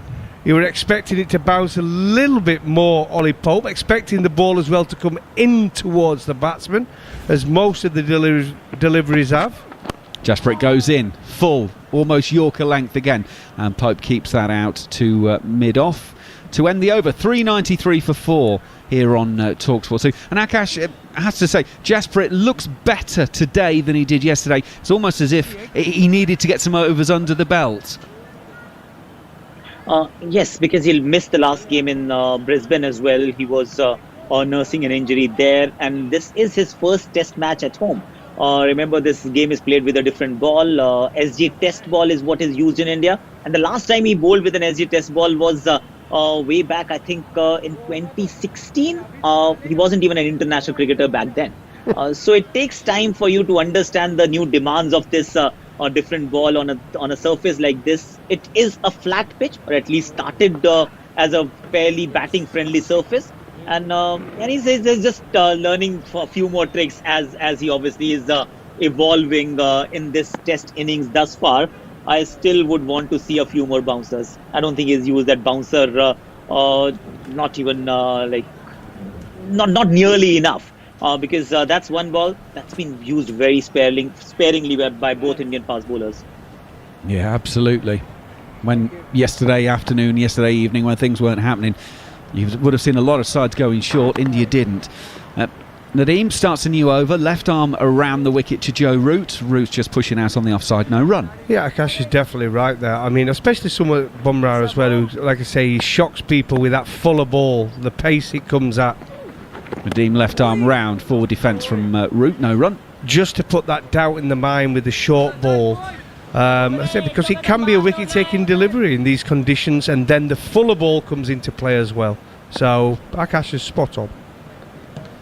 Around the wicket for Nadeem. Root deep in his crease, turning into the onside. Still plenty of real estate there, and Shubman Gill will have to go trotting after that. So there's an easy single for the England captain. He is closing in, Joe Root, by the way. We're ticking off records all the time, it seems, but he's very close to the second highest score by an England captain in India. I'll finish that in a moment. Ollie Pope is coming forward, playing this one out on the offside, and there's no run. Alistair Cook is the only man ahead of Root at the moment. Cook's second best was 176 at Ahmedabad in 2012. As Pope plays back down the pitch to this, and there is no run. Cook's best is 190 at Kolkata, both of those in 2012. So Joe Root is 20 away from becoming a record breaker for England. That's a big sweep shot attempted by Ollie Pope, and he's missed it. Goes through to the keeper, Panton, there is no run. That was a full-blooded sweep, looking at sort of round about the mid-wicket region, but he's beaten by that one. It's a nervous start, actually, from Ollie Pope. Acceptable as well. I mean, he's not played for a while. He's been in the nets. He's had a bit of quarantine as well when they went down to India. So he's a bit anxious. He's desperate to get back into the England side with some of the players that have coming through the system and getting their opportunity and rested, with Johnny Bairstow over in England now. You've got Dan Lawrence who's coming to the side and done well. So he'll want to get off to a good start, and he's just a little bit anxious as he's come to the crease. Well, he's been sitting in the side watching Ben Stokes like the rest of us, hasn't he? Yeah. So you kind of get caught up with it. Well, you do, and also Dan Lawrence coming to the side and playing well over in Sri Lanka. Johnny Bairstow playing well in Sri Lanka as well, batting up the order. So there'll be a bit of nerve there, a few nerves there from Ollie Pope. Heat of the day in Chennai. Another high 20s, around about 29 degrees, 80% humidity.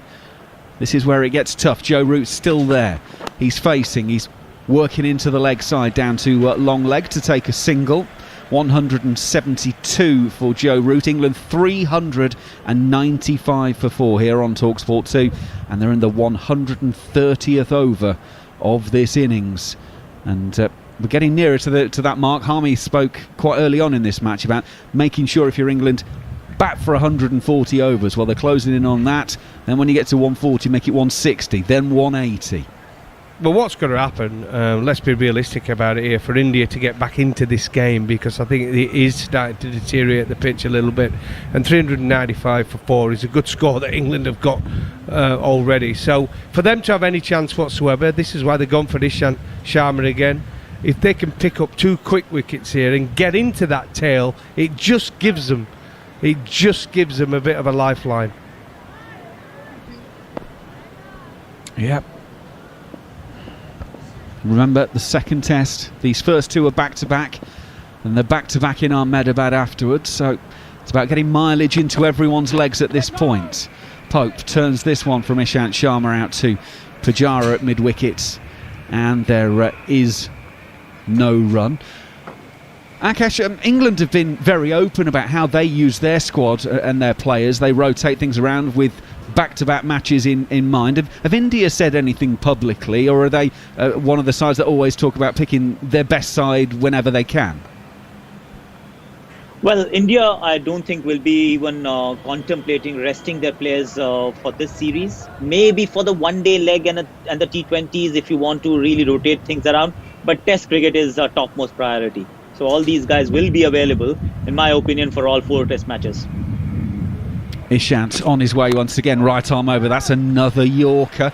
Starting to tail in as well. Pope gets that, works it out on the leg side. We are definitely seeing more Yorkers, aren't we? Well, definitely, and rightly so, and there should be bouncers as well. I think that's part of the game. On flat pitches, you have to do something.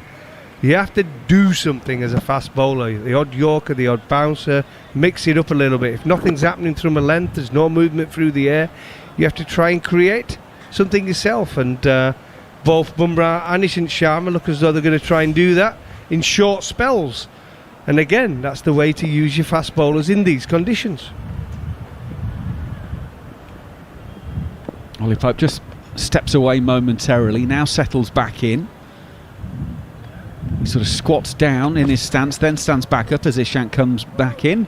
Outside of off stump, and it's through to the wicket keeper, and there is no run. By the way, Akash will tell us about it, but like I said, we talked about the depth in fast bowling India have got, and I'm no doubt we might see a few of them as the series progresses, but they've got some good batsmen. Agarwal as well did well when he came into the Test side. He's out at the minute because Shubman Gill came in and did really well. You've got Pandya as well, got to come back into the side. I think he's back fit bowling again as well as he's batting. Is that the key to getting back in the side? Because obviously you can't be an all-rounder if you're not bowling. Well, he could have. I think he's just changed his action a little bit. So I think they've gone for Washington Sundar, haven't they, this game, as kind of an all-rounder as well as a spinner who can bat. But they could have easily gone for Pandya. Ollie Pope on this occasion turning into the onside. Virat Kohli is the man stationed at shortish mid-wicket, and there's no run. Well, Akash would know better than us. Is Hardik Pandya bowling the key to his place in this Test side then, Akash? I feel that way because if you're going to play only 5 batsmen with Rishabh Pant as your keeper and the 6th batsman, you need somebody who can now bowl. And in these conditions, generally you don't pick a fast bowling all-rounder. If you have a choice, you go with a spin bowling all-rounder over a fast bowling all-rounder because you've already seen how much assistance there is, or the lack of it, for the faster bowlers on the first 2 days. And let's not even go down day 4 and 5, where fast bowlers won't really have a big enough say to make an impact. Ishant is on the way for the final ball of the over, past umpire Menon, and Ollie Pope's turning this into the onside, fielded at mid-wicket, and there is no run. 130 overs gone here on TalkSport to England. 395 for 4. Joe Root 172 not out. Ollie Pope 4 not out. And if you've got a sudden blast of sun, what feels like sunshine coming out the speaker of your radio or of your app at the moment, that is the smile of Neil Manthorpe coming through the speaker, because he's been holding off on the snacks for the last hour or so. But the sausage sandwiches have just arrived, and Manners is beaming from ear to ear as he tucks in at the moment. Rightly so. Anybody else want to commentate? No, you're staying put. Harmy's inhaling one at the moment, so you're going to have to wait a little bit longer.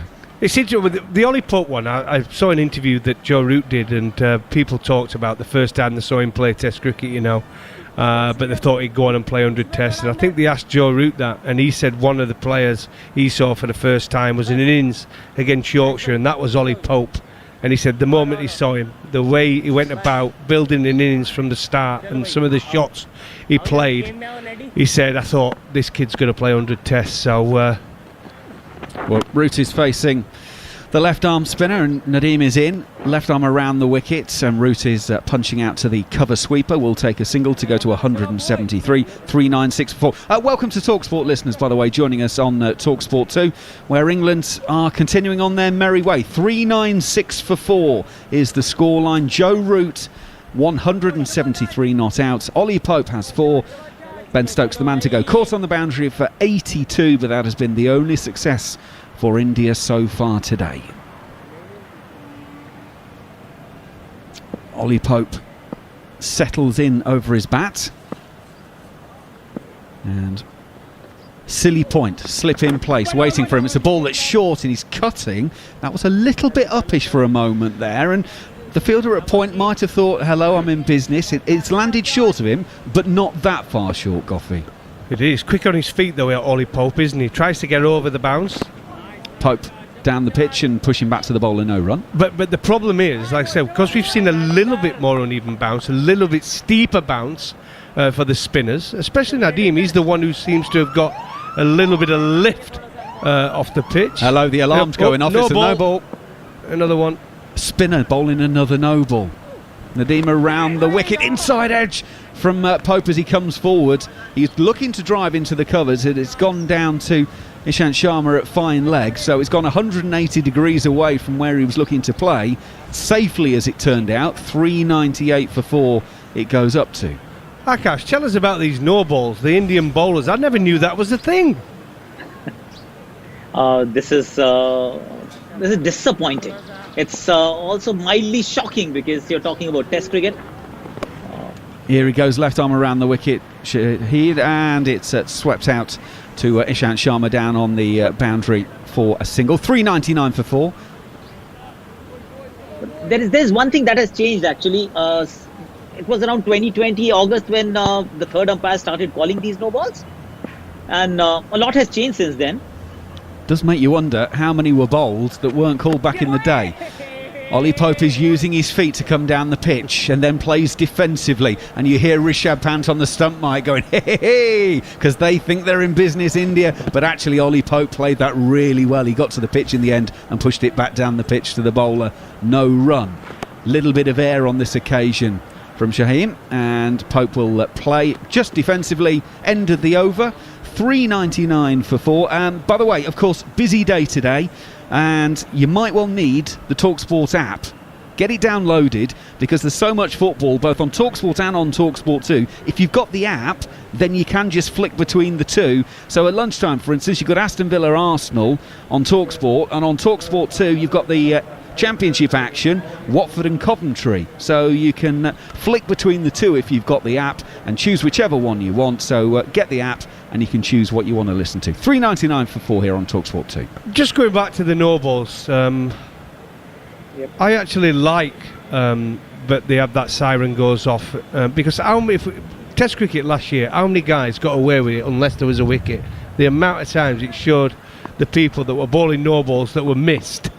And the only time they went to the camera to check was when there was a wicket. And there were so many who got away with bowling no balls. And it's not good for the bowler, that, because he gets into a bad rhythm. Yeah, absolutely. Ishant Sharma is on his way once again. Right arm over the wicket, goes for the short one. And Joe Root allows that over his left shoulder through to the wicket-keeper Pant. You're absolutely right there, Goffey, from the bowler's point of view. He needs that information coming from the umpire. You're getting close to the line, you're getting close to the line. And then actually, you need it called, because we always talk about it. Oh, how's the bowler feel because he's taken a wicket? Oh, it turns out to be a no ball. But if he's got called a couple of times before then, he might have made that adjustment. Well, he might not have bowled the no ball that got the wicket. So that's the part of the problem. And umpires were concentrating that much, they weren't even looking at the front line, because they thought, well, if they get a wicket, they'll check it anyway, and then it'll be a no ball or whatever. So, yeah, I think the umpires got a little bit lazy with it as well. So I actually like this, where the siren goes off and no ball it is. Of course, the one thing they've done is they've effectively bowled 2 extra overs, which fortunately in the over 8 with the spinners on at the moment isn't an issue. It's another short ball from Ishant Sharma, and Joe Root has gone out on the pull, pulls out to the mid-wicket sweeper. Pujara will do the fielding. It's just a single. He goes to 175, and the 400 is up for England.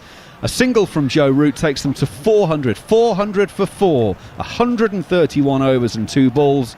Well, that's the first marker. Now make it 450, then 500. But Goffey, they've got to 400 at least. Well, get in, cash in, and that's what England are doing, and Joe Root's doing, without a doubt. But at least the Indian bowlers, they've been listening to Akash. He talked about bowling more bouncers, and we've seen that. We saw it from Bumrah, now we've seen it from Sharma. Yep. Do wonder if this is going to be a concerted attempt at quite a few short balls, just to see how the ball reacts. Especially if he's going to play the try and pull and hook on this sort of surface as well, because I say some will come out quicker than others.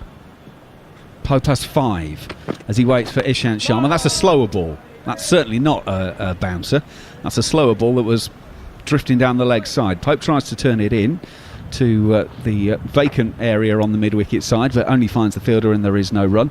Do you get the feeling, Akash, that this will be a bit of a barrage short stuff, or is that just a coincidence, if you like? Well, it should be better late than never, because you need to bowl the bouncers. There has to be a different line of attack, a different plan when the batsmen are set. But just one little thing that I wanted to actually highlight about that no-ball story, that 5 years prior to that third umpire calling the no-ball, the average no-balls per test match was about 5. It has raised to increase to 11 now already. Yeah, shows it's working. Ishant is in. Down the pitch and full. Pope drives to mid-off, and there's no run. Yeah, just goes to show how many there are knocking about.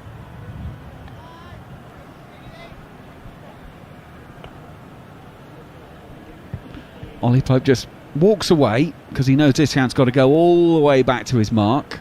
Leans on his bat a little, surveys the field,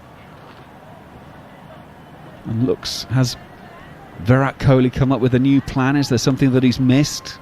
Now he's happy. Yeah, he's picked the wrong spinner. He definitely missed something. And no, they've not changed the field. Just had a long discussion. And on his way is the bowler once again. That is roundabout off stump. It's worked into the onside. Virat, I think that is at short mid-wicket. Didn't bend the back that much, and it goes under the left hand, but he's got a fielder behind him, so it's not really an issue. 400 for 4 it remains. Akash, when you've got a captain like Virat Kohli, just out of interest, does he get the final say on selection, or does the coach or the selection panel? I mean, presumably Virat Kohli gets what he wants, doesn't he? See, the selectors haven't really had an influence in picking the playing 11. There will be a selector as a part of the biosecure bubble, but he won't have a say in picking the final team that plays. I think it's between the captain and the coach, and I'm pretty sure there must be a leadership group, but Virat Kohli is the man, the alpha male in this Indian cricket team. Yeah, I kind of assumed that was the case. Ishant Sharma goes in, Ollie Pope just plays out on the offside, and there is no run. 400 for 4 it remains at the end of the over here on TalkSport 2. And that is going to be the drinks break. So it's another session ticked off, and it is another session that England are getting through. Some more thoughts from Goffey and Akash, and Mark Nicholas will take you through the next 20 minutes. To be fair to India now, they played with a smile on the face. England are in the box seat at 400 for 4, played beautifully. Joe Root, 175 not out off 312 deliveries now. An excellent knock today from Ben Stokes. Full of great shots, especially that sweep slog to deep mid-wicket. 82 off 118 deliveries. And that's all following up yesterday's top knock from Dom Sibley of 87 from another 286 deliveries. But India, to be fair to him, Akash, have kept going quite well. Yes, they've been plugging away regularly. It's just that Nadeem and Sundar haven't really played their part thus far. Nadeem has gone for 130 runs already at 4 and over. That's way too high for a spinner in these conditions in the first innings of a test match. Ashwin, but the bigger story once again is that England have played really well. The pitch is still a very good one to bat, and they've found a way to neutralize Ravichandran Ashwin, and I can't help but admire the preparation for England, because going to Sri Lanka, playing a couple of test matches there, I think that's done the trick, where they've come to India, fully prepared, because no amount of net practice, no amount of simulation is good enough to prepare you and get you ready for a examination against spin in these conditions. But England look prepared, and therefore maybe a few predictions with regards to the series outcome and all of that may just be thrown out of the window. At this point in time, England are in the driver's seat, and India have a lot to think about. One, how to get back into this game, and two, how to actually prepare the wickets, what kind of pitches that we play on, and the way forward as far as this series is concerned. Akash, thank you. That's fascinating. I noticed you said Ravichandran Ashwin. Ashwin was very keen at a press conference that people called him Ashwin, not Ravi or R. Ashwin. Can you just explain how that works? Because it's different in different parts of India, isn't it? And also the family name and the given name, and how do we learn how to call a fellow by the correct name? So in the north of India, like my name is Akash Chopra. So Chopra is my family name, my surname. So my name is Akash. But in case of people from the southern part of India, not Rahul Dravid, but someone like Ravichandran Ashwin, Murali Karthik, another fellow commentator. So their first name is actually their father's name. So you want them to be called as Ashwin and not as Ravi, or Karthik is not as Murli, because by calling them Murli, you're actually you're actually addressing them by their father's name and not by their name. Intricacies, Mark, I won't really get too much into it, because to each his own. I'm happy. You can call me Chopra. I won't mind. No, you've done the job brilliantly. We're certainly calling you Akash, and we're thanking you for your insight. We're looking at the figures. I heard you pick up on Goffey's point, really, with the suggestion that you would expect quality Indian spinners to have been tighter. Have you been surprised by the quality of England's play and approach? I am, actually, because they have come to India with a very clear plan, and the execution of that plan has been absolutely top class. You talk about Root, he didn't start sweeping from get-go.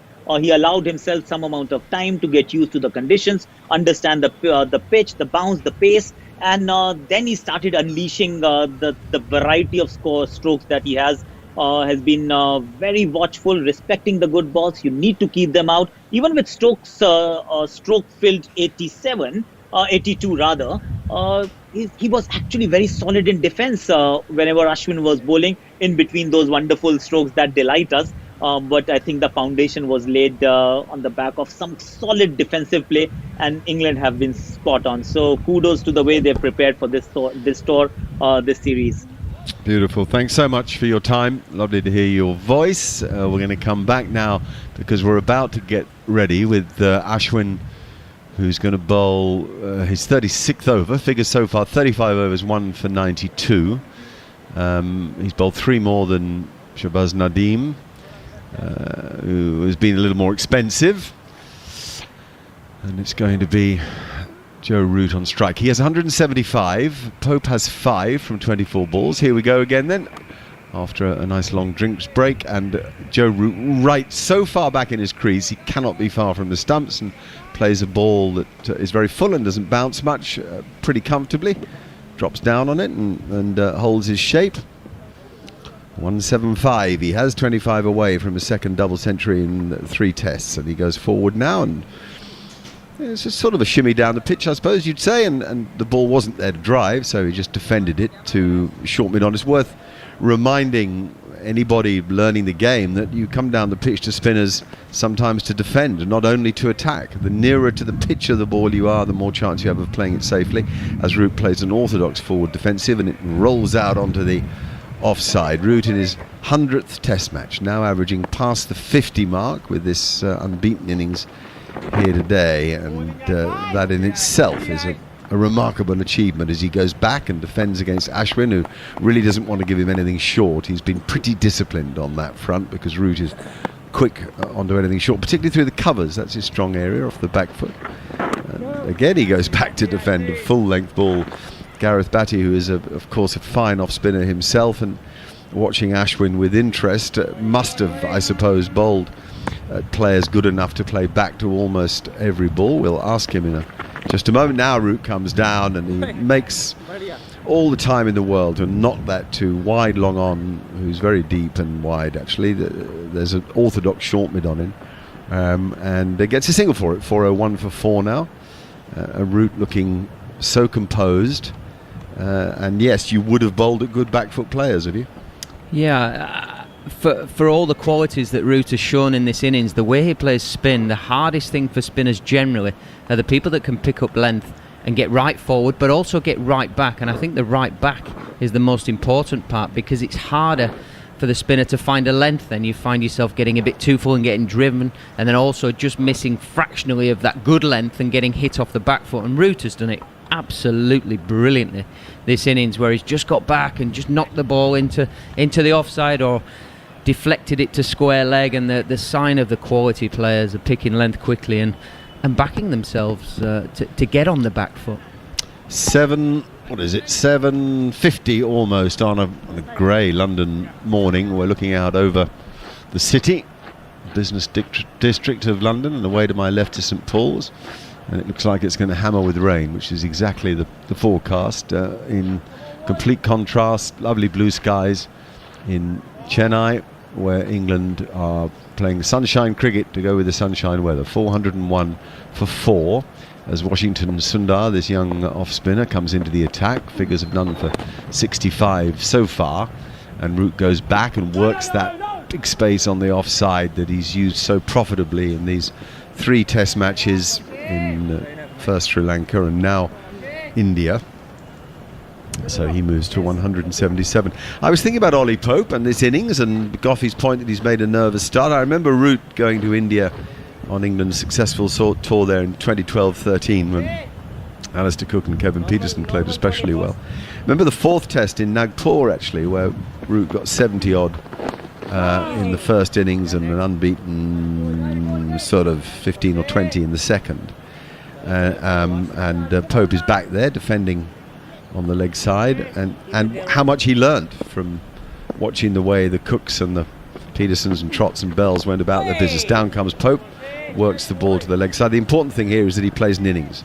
He doesn't look at the scoreboard and think it's a time to expand too early. He doesn't need to force the pace. He can afford to get himself in. It's valuable time spent at the crease that'll serve him well throughout the tour, and he pushes that to mid-wicket for no run off a full length. And Root did that very much himself on that tour. He watched and learned. He got better as the series went on. Nothing like the strike rate he has now. He really struggled to score quickly as Pope goes for the reverse sweep. No matter what I say about playing himself in, it's just not how he sees the game. But I don't think they're dissimilar. I think Pope is, in pure talent-wise, pretty close to Root. And certainly he's made an impression on the first-class game and in some test matches in the way that Root did when he started. So how he goes about his business is certainly worth keeping an eye on. He's certainly very positive in his outlook, always looking to position himself to score runs. Massive student of the game, always wanting to get better. Root goes forward and defends, pushes the ball gently back to the bowler. There's no run. 403 for 4 the score here, as if you're joining us for the first time, a brilliant partnership between Joe Root and Ben Stokes this morning just took the game by the scruff of its neck, made it very hard for the Indian bowlers really to get any hold on England at all, so much so that they quickly moved from the overnight total of 263 whizzed along to 350, and now it's 403 for 4. Stokes is out for 82, but Jared's dying to speak. Well, I just wanted to talk to you, Mr. Batty, about the Stokes dismissal. So that ball that was actually bowled was 76 kilometres, so it's close to the slowest ball that Nadeem had bowled. It was also only the second ball that he had bowled around the wicket to Stokes. What specifically was he trying to do? Is he trying to get away from the slog sleep area? Because before that, everything was into the rough, and suddenly he was on the flat part of the pitch. What was he trying to change up there? That's a full ball from Ashwin that's pushed into the leg side by Pope. I can only speculate, but the one thing with bowling out into the rough to a left-hander as a left-arm spinner, Here comes Ashwin again. Back goes Pope. No spin there at all. The ball hasn't spun off the straight at all, only out of the rough, and he defends on the back foot, much as Root does. You could have confused them on that occasion as Ashwin turns, waits, now begins his skippy little approach. No, he doesn't. He's stopped by the umpire, and now he wants to bowl from a short run-up. Now he hesitates, and he doesn't bowl, and he waits again, and here he comes. No, he doesn't. He stops again. He's now on the cut bit, or on the edge of the cut bit. Here he comes off just 2 paces, bowls, and it's just exactly the same as the ball before, and it's defended back towards him by Ollie Pope, who's determined to stay calm and be ready. He won't be rushed by Ashwin. Ashwin bowls again. Pope goes back and tries to work the single leg side, doesn't pick the gap. Of course, they've closed in on Pope. More fielders saving the single now, less singles available because of it. They sense his unease. The nerves of a young test match batsman. Now this time it's a full start from Ashwin, who doesn't even release the ball. Rishabh Pant behind the stumps has a laugh at that. Ashwin goes back to his mark, doing anything he can to unsettle Pope, to surprise him, to find him unsuspected. He tries the carrying ball, he doesn't get it right. It's too leg stumpish, and this time Pope does work it leg side. So I suppose you'd say Pope probably won that little game of cat and mouse, did he? Yeah, if you watch Ashwin, he's not trying to rush Root, he's just trying to put Pope under pressure, try and get him out of his bubble, the way he wants to play, the method, the time he wants to take. Now the field far more spread for Root, and he thinks he has a single offside, but Pope sends him back, and wisely. There's no way that there was a run in that. Ashwin finishes the over, and it's 404 for 3. A famous score in cricket, 404. Anyway. Just to go back to the Nadeem point and over and around the wicket, from over, he's almost allowing Ben Stokes to get his arms free because of the line he has to bowl, because where the rough is created from the fast bowlers running through.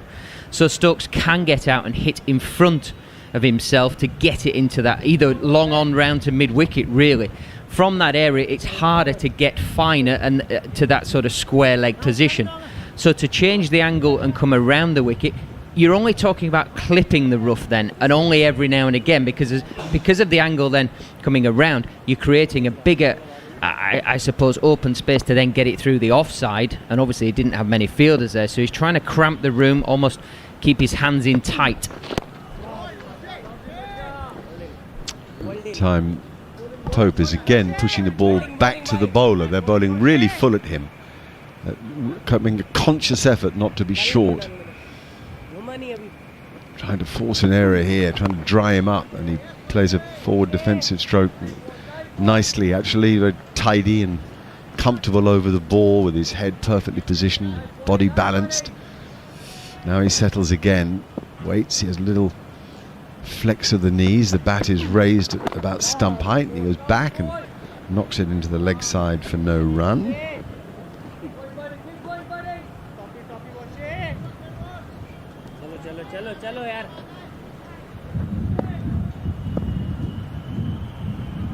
Some encouragement from Ajinkya Rahane at slip. Again, forward defensive, almost exactly the same piece of cricket as the one 2 balls ago. India ripping through these overs here, as England are defending almost exclusively at the moment. After the fun and frolic of the morning with Stokes and Root, it's now Pope and Root just sensing a moment for India and not letting them make anything of it. So back goes Pope, and he defends onto the leg side. It's quite important when you just sense a little buzz about the opposition. You don't want to let them in the door. You don't want them to keep having new batsmen to bowl to. It's crucial that Pope spends time building innings and is an anchor for Root as he works that onto the leg side for no run. Good tidy over from Ashwin, 404 for 4. It's almost a double whammy. With a new batter coming in, it's not as easy to come in and rotate the strike as Root and Stokes were doing, so you're kind of pinning Root down at the non-striker's end and trying to get Pope under more pressure, make him face a lot of balls to pin him down there. So if one does spit and go, there's a better chance you're getting a newer batter. I think that's why they're trying to rush, and I think that's why they're trying to put the extra pressure on Pope, and there's a bit more chirp around the bat, there's a bit more hustle. You can hear it on the stump mic, there's just a bit more encouragement going on. You just feel like India maybe feel they're just in the long grass looking to pounce, and you just feel like they're just looking for that ball to just find an edge somewhere, find the pad. Root on strike. I guess they won't mind Root having a single, although in fact he defends almost exactly in the way that Pope did 3 times last over, with he's sort of half forward and then his back leg, his right leg, just comes across to sort of balance him. Down he comes, smashes it down the ground, does Root. Beautiful footwork and clean ball striking. A boundary to savour. Wonderful footwork. He's run down the wicket, scampered down, not quite got to the pitch of the ball, but completes the shot, hits it hard and flat. Ollie Pope hits the deck. Wow, he's gone down hard. It would have hit him sort of throat height. It hits the deck. A little wry smile from the both of them. The shackles released. That is brilliant from Joe Root. That's not just releasing the pressure on himself, it's releasing pressure on Pope and the situation. Yeah, did you hear the no ball alarm? That no ball was bowled. Well bowled. That's a proper off spinner. Rips. But Root handles it well. Do you think there should be a free hit in Test cricket after a no ball? For fast bowlers, yes, not for spinners. Excellent. I've seen you try to bowl quick. I prefer your off spinners. Back goes Joe Root, knocks it to mid-wicket, and there's no run for that. I reckon if you introduced the free hit, you probably hardly ever get no balls. I think they'd focus on it a bit more than they do now, although I have sympathy for them. That was lobbed up outside off stump, and Root was forward, played it pretty comfortably, and then smiled afterwards, as if to say, I know what you were trying to do. You were trying to throw it up there and get me to drive, and I'm no sucker. I've got 181, and I don't plan to be giving it away. This time he comes down the pitch and gets a leading edge back to Ashwin, and then scampers for his crease like a child who'd done something wrong and wanted to run away before he was accused of being a culprit. He made it back into his ground, but in fact Ashwin never returned the ball to Rishabh Pant. He simply picked it up, turned back to his mark to get on with the play. 409 for 4. Ashwin off a couple of paces and Root pulls away. He just says, look, I'm sorry, I'm just not ready.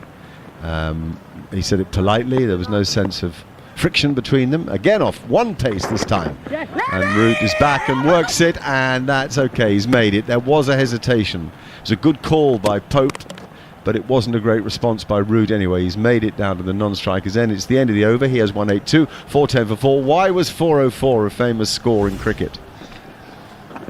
I can only think of 405, Graham Hick. I can't think of anything 404. Apologies. It was the highest run chase in the history of the game by the Australians at Headingley in 1948. Chased down 404 for the loss of 4 to win the Test against England. And in that run chase, Don Bradman made his last Test match 100. Wow. I shall remember 404 from now on. There you go. There's been a few just past it since, but not many. 2 or 3, I think. South Africa once, West Indies certainly once.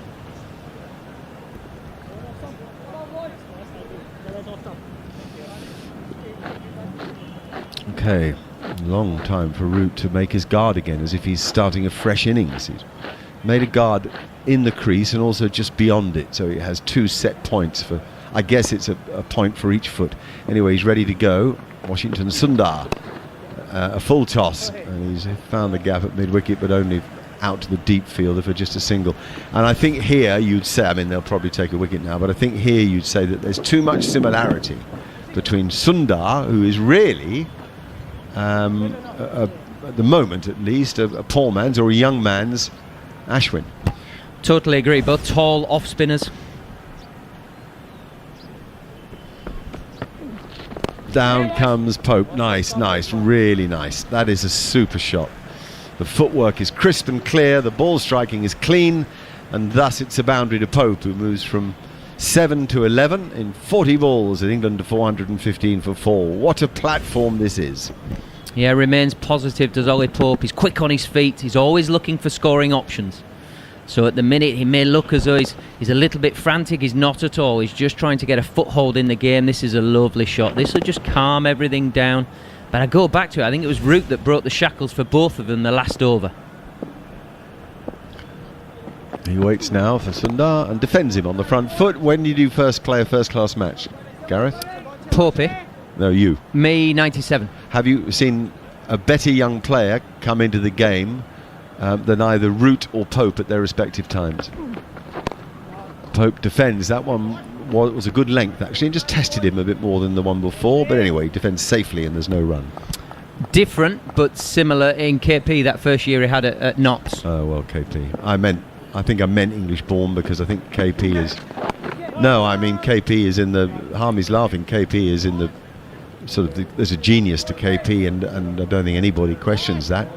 Amongst England's greatest ever, out of the English system, I was thinking perhaps more than. Yep. Sundar again and again. Pope wants a piece of him, so he's dancing down the pitch and defending on that occasion. And it's 415 for 4. Another word from Gareth Batty, and then I'll be handing over to Neil Manthorpe, I think, who's enjoyed the sausage sandwich immensely. I do have one name for you, Mark, before you go. Umesh Shah was super talented as a young man. Possibly didn't always fulfil his wonderful natural gift. As a 19-year-old, I think he won the World Cup with England. And he'd played a huge amount of first-class cricket up to that point. A wonderful play. The one thing, just an observation on the two off-spinners that you were talking about, Mark, I'm fractionally curious as to why Ashwin hasn't bowled more overspin to try and get the ball in and around that sort of glove and knee roll area to bring short leg in. I feel like he's bowled a lot of square spin, which is pretty much only what Sundar can do. So that's why they feel very samey. The previous over that he bowled there, he did get one just to spin a little bit. I mean, the obvious thing is it's harder on the body to get that shape on the ball, and maybe he's just feeling his workload. He's into 38 overs now, but it might be a difference of the two off-spinners if he could get more overspin and try and bring short leg into the game, and Sundar maybe challenge the outside edge a little bit. 415 for 4. It's got a real ring to it, that, doesn't it? 415 for 4. 138 overs gone. Joe Root's 183. Ollie Pope's reasonably fresh at the crease. He arrived just over 45 minutes, almost an hour ago actually. He's 11 off 44 balls. Here's Ashwin round the wicket to Joe Root, pushes it into the covers and takes an easy, comfortable single to move on to 184. Ashwin around the wicket with a little bit of spin. Joe Root staying fractionally leg side, which most people wouldn't do anyway, to open the face and knock it for one. The skill level and absolute mastery of that shot for a single is quite incredible. And he makes it look so easy as well. That's the frustrating part. Yeah, watching it you just think, oh, I'll do that. No chance. Here is Ashwin again round the wicket, and Ollie Pope goes right quite deep into his crease onto off stump and pushes it defensively out onto the leg side. I've got a very quick question. It's a yes or no sort of question. I know you could think about it a lot and talk about it a lot. Pushed out towards square leg here. Ollie Pope sets off for a single. Joe Root sends him back. Pope dives to make his ground. He probably didn't have to dive, but he doesn't want to give his wicket away. He wasn't going to take any chances. He's just pushed it past short leg, and Ollie Pope was, well, it was a daft single, really, to be honest. It was Virat Kohli, a brilliant piece of fielding from the Indian captain. Joe Root quite right to send Pope back, and there's a due apology from young Ollie Pope. Sorry, skipper. Sorry about that. I don't know what I was thinking. He remains on 11, 416 for 4. Here is Ashwin once again. He bowls very, very quickly, not just through the air, but between deliveries as well. The question, there's sort of a yes or no. England bowl this evening? No. Okay, that's good. I like that. So you're looking at 600 plus. You just bat into the third morning. Here's Ashwin again. Sweep shot, and there's an appeal. It's caught at leg slip, not out, says the umpire Anil Chowdhury. Not out. It's his international debut for Anil Chowdhury. And well, there's thinking about the DRS here, but Virat Kohli's gone for it. Right on 1 second to go. Literally 1 second to go. So Ollie Pope's gone for the sweep shot. He didn't think he hit it. I didn't think he hit it. Nobody obviously thought that he hit it. It's come off his pad, caught at leg slip, and the original appeal was not particularly enthusiastic, I didn't think. Maybe from Ravi Ashwin, but maybe it was some desperation. Okay, it's been reviewed. Gareth, talk us through it. Yeah, puts down on a sweep and just got there a little bit early, and as the ball has bounced, it's gone up over the blade of the bat, missed the gloves for me, and hit him sort of halfway up the forearm on his right hand, his right forearm. So he's through the shot. The only thing it possibly could be, has it just grazed the glove as it's continued up onto the middle of his forearm, might just have hit the sweatband. To the glove. Can we have outrage, please? All right, well, outrage there. It's hit him on the forearm, as you say, right, but sort of midway between the elbow and the wrist. So that's the impact we can definitely see. That's in no doubt whatsoever. Ultra Edge will tell us whether it has grazed the glove before it's hit him on the forearm. It's missed the bat, I think, it's fair to say. That's rumbling. Roll it yeah, forward, it's missed the bat. There's nothing on Ultra Edge. Has it touched the glove? Still rumbling. No. Yeah, roll it forward. Flat line. Is that clear to you, Bats? Yeah, it is for me. There's daylight between the ball, bat, ball tracking, yes. and glove. I don't know why we're going to ball tracking. The third umpire has just Pitching asking for impact umpire's call. I'm not sure why we're looking for LBW if it's hit him on the forearm. On screen, please. I mean, Anil, you stay okay, with your fair original enough. Yeah, I decision. suppose it You're could on be. screen, I'm just going to say one thing, Manners. We're just looking at ball tracking here. That should have bounced over his head if we're going on ball tracking. That's ridiculous. No, you're right. Absolutely right. The third umpire is Chedahodi Shamsuddin, who's also making his Test debut. So 2 debutants. Anyway, 416 for 4. The score remains. It's not out. That ball tracking didn't look right at all. Yeah, there's been a couple today where I've been suspect, but that's with human naked eye and so on and so forth. Just going back to your yes or no question, the reason why I wouldn't have a ball tonight, I would just make them come out tomorrow morning. Third day. Who wants to walk out the third day of a game having not strapped a pad on? I just think it's demoralising. I think it sets the tone for the rest of the series. It's a long series, 4 games, and we have the Test Championship in the background. I just think psychologically this is a massive thing. Goffey and Darren Goff and Steve Harmison will take over in a minute. But before you go, Bats, I've got a little piece of history for you. I don't need you to comment. I just want to wow you out of the commentary box here. Do you remember we were talking about Joe Root becoming just the second Englishman to make 3 successive 150-plus scores offshore, overseas? We were talking about Wally Hammond, who made scores of 251 at the SCG, 200, and he was run out for 32 at the MCG, and then 119 not out and 177 at Adelaide. That's a full toss from Washington Sundar, and it's reverse swept down towards the boundary for 4 more by Joe Root. It's as easy as you can possibly pick up 4 runs in the 180s.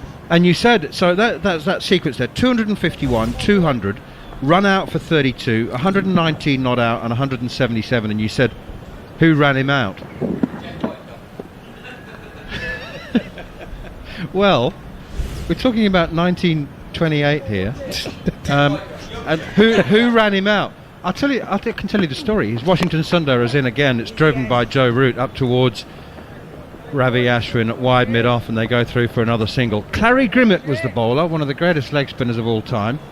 And Wally Hammond has pushed forward, misread the length slightly, and the ball has squeezed out to Bert Oldfield, who was fielding at Scilly Point, right next to the batsman, just a couple of yards away. In comes Sundar once again, driven by Pope down towards long on, or halfway back towards long on, and they go through for another single. And Bert Oldfield has picked the ball up at Scilly Point and flicked it onto the stumps. Hammond a couple of inches out of his ground, so he was run out at Scilly Point, which is interesting. Jared's going to correct me. Bert Oldfield's a wicketkeeper. Oh, he was fielding at Scilly Point on this occasion. That is incredible. Wally Hammond was batting that well, he decided, I don't need a wicketkeeper. Just going to put myself in at Scilly Point. No, you're quite right. Pushed away defensively off the back foot. I'll tell you what, though. I didn't have very long to... I was helped out with the information by a great friend of of mine, Andrew Sampson. There's an account of it in the Sydney Sunday Times, 6th of January 1929. I'll read it to you in a moment after this ball. It's the last ball of the 140th over. Sundart in again, and Root on the back foot nudges it away out towards square leg, and it's misfielded. They think about a second, but there's no chance of picking up another one, and why would they want one anyway? Root moves to 190, and this is the account of it. 1929. Hammond lost his wicket in a peculiar manner. He again stepped out to drive Grimmett, but the ball was cleverly flighted and pitched further up than the batsman expected. He chopped down, but the ball rolled on about 18 inches outside the off stump, and Oldfield pounced on it and smartly whipped off the bails, running Hammond out. I wasn't thinking, obviously Bert Oldfield was wicketkeeper. Clearly. Thank you for that, Jared. But so that broke the sequence of centuries for Wally Hammond. 3 successive scores of 150 in Australia. Forward comes Ollie Pope to the next one from Ravi Ashwin, or Ashwin, from the Anna Pavilion end. England 424 for 4. Here is Ashwin, round the wicket to Ollie Pope, just pushes it into the offside, knows exactly where the gap is between point and cover, and takes another easy single. Is it Sangakkara that's got 4? Yeah, the only man in history to have scored 4 successive scores of 150 plus. 3 have done it 3 times, including Joe Root now, Don Bradman. Sir Donald Bradman. Ashwin once again bowls the dummy delivery once more round the wicket, doesn't let go of it, does right through his delivery stride, through the action, but doesn't let go of the ball. Good job Ollie Pope stayed in his crease there. I don't know if that's what it's about. Maybe it is. Round the wicket again, pushed away defensively by Root. You don't want to get run out on here, do you? A Mankad on here, you want to make sure you cash in. You're batting first, 425 for 4. Bats reckons they're going to come out and bat again tomorrow. Oh. Ashwin again, reverse sweep now, beautifully played by Joe Root. They're going through for a quick single, they have to hurry. They did hurry, but unfortunately Rishabh Pant, the keeper, didn't gather the throw in cleanly anyway, which was on the half volley. Not great work from Cheteshwar Pujara, who's looking a bit ragged in the field, and he's not the only one. They have been out there for 141 overs. I think they've looked ragged in the field, full stop, Manners. Joe Root comes out of his crease to do the reverse switch hit. I would say he wasn't exactly a reverse sweep. He was looking to hit it well in front of square. Round the wicket, Ashwin continues to Pope. Beautifully done, so cleverly done. Round the wicket, the ball turning back into him and just pushing it into the offside against the spin, into the gap between point and cover, and it looks so simple. It looks like picking an apple off a tree, but it's not that simple. There should be an element of risk, but both Root and Pope make it look so easy, just pushing the ball into the gap at cover, and that of course is what Ashwin wants them to do. He wants to have the batsman pushing against the spin, spinning particularly in the rough outside leg stump. That's what he wants them to do. But they do make it look so easy that there is no element of risk, and he now goes back over the wicket, and it's again nudged into the offside for an easy single. Root and Pope just ticking along, easy as you like. At least that's the way they make it look. 428 for 4. Something for you, Coffee, because you were talking about this before, about the no balls and how many we've seen bowled. So in the 2 years before they changed the no ball, how the no balls were called on the field by third umpires, we had an average of 4.8 no balls per test. Now we've changed it to third. The third umpire makes all the decisions. You hear the siren. Although I don't think we heard the siren yesterday. It seems that they've turned the siren up today. But anyway, it's now up to 11.7. Wow. So we've more than doubled. So think about all the runs that batting teams missed out on, and all the warnings that bowlers missed out on over that time when they weren't calling them correctly. Army got away with murder for 10 years. Every time he bowled at me, he bowled a no ball. Got away with it so many times. A no ball or a short ball? I see that didn't happen. Well, they were all no balls. I'll tell you what will tell us what's going on with this is how they come out after tea, Because when they come out after tea, I have a feeling Joe, once he's got to 200, might just play a few shots. So they might get to that fight. I think that England need to win this Test match. And I'm all for coming out on the third day and batting again, but I think Joe will go with intent. If they can get to 550, he'll be wanting to have a ball tonight. I honestly believe that.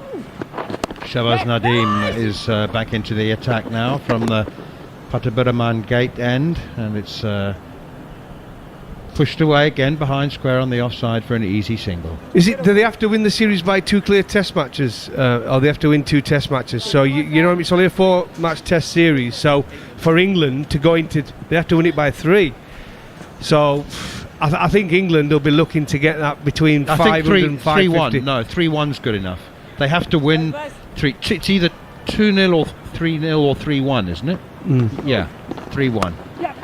Chopped away behind square on the offside. Super shot, well played by Ollie Pope. So that gives you the answer for me. I think, yes, on normal circumstances in Indian soil, you might go into the third day, but if you can up the scoring rate and Root can stay there, once he's got to that magic 200 and Popey and Butler can play their natural games, they can get up to that 550 mark, which I think they'll be looking for. The other question, 430 for 4. That's nudged away onto the onside by Joe Root. Again, beautifully done, easily done.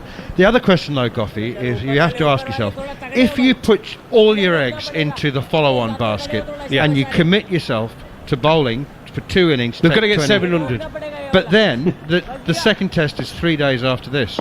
So do you Spot then? on.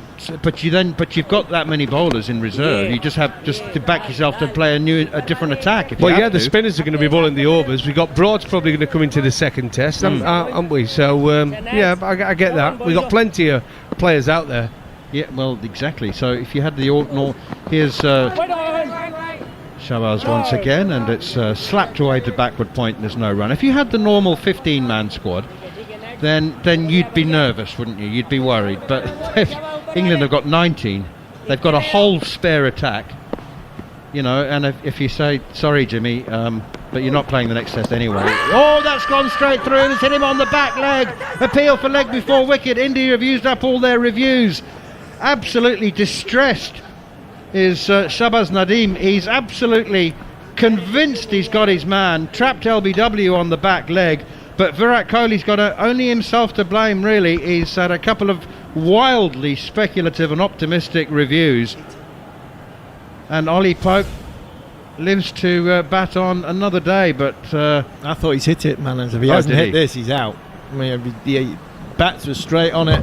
Yeah, I think he's got a little scratch on it, and he has, He's thick inside edge. Thick inside edge, but I think when you look at the appeal and the exuberance of appeal, it was begging a little bit, but goes back to what I was saying before, how raggy India have looked in this Test match. The fielding's been relatively poor. There's 2 or 3 times in the last over England have getting a single from a man inside the ring, and they've lost all 3 reviews poorly. 2 of them really, really poor. So, for me, that tells you where India's at, and it's I think it's symptomatic to where India's been to. But I think England, one thing we have been talking about is not looking too far ahead, haven't we, Macca? New over starts, 20 minutes to go until tea, and Joe Root is just going to go straight down to this one to Ashwin and play the reverse little dab down to short third man and take a single. He goes to 195, 5 away from a double 100. He is already the highest scoring English captain in a Test match in India, beating Alistair Cook's record. He is ticking them off today. I think what we're talking about, Darren, is not looking. I don't think England can look too far ahead. 550, 600s. Ashwin goes in. Pope sweeps hard into the leg side. Hasn't got it completely cleanly. Jasprit Bumrah will do the tidying up on the boundary for a single. Well, they're bowling once, bowling twice, making teams follow on, trying to win to get in the Test Championship. I just think England have literally got the old cliche, take each sort of 20-minute, half-an-hour period as it comes. Ashwin in once again. Root's coming down the pitch. He's going over mid-on. Has he cleared it? Yes, he has! Double. Joe Root, double 100. An absolute beauty. Over wide long on. He takes his helmet off. kisses the England badge on it. He's got a huge grin on his face.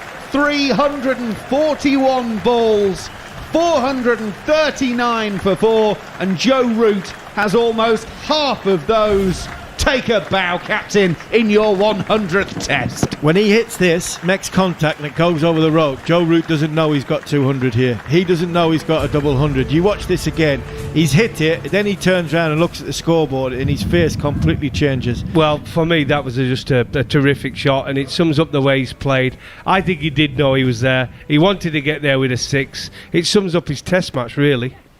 This occasion, he's now playing push and run and pushes it up to mid-on and takes the single. He goes to 202, 440 for 4. He didn't know. He had no idea. I've just watched a replay. He comes down to celebrate the 6 and talk to Ollie Pope, and then suddenly, I think Ollie might say to him, I think you've got your 200. He takes his helmet off. Yeah, he looks very surprised. Convinced he didn't know.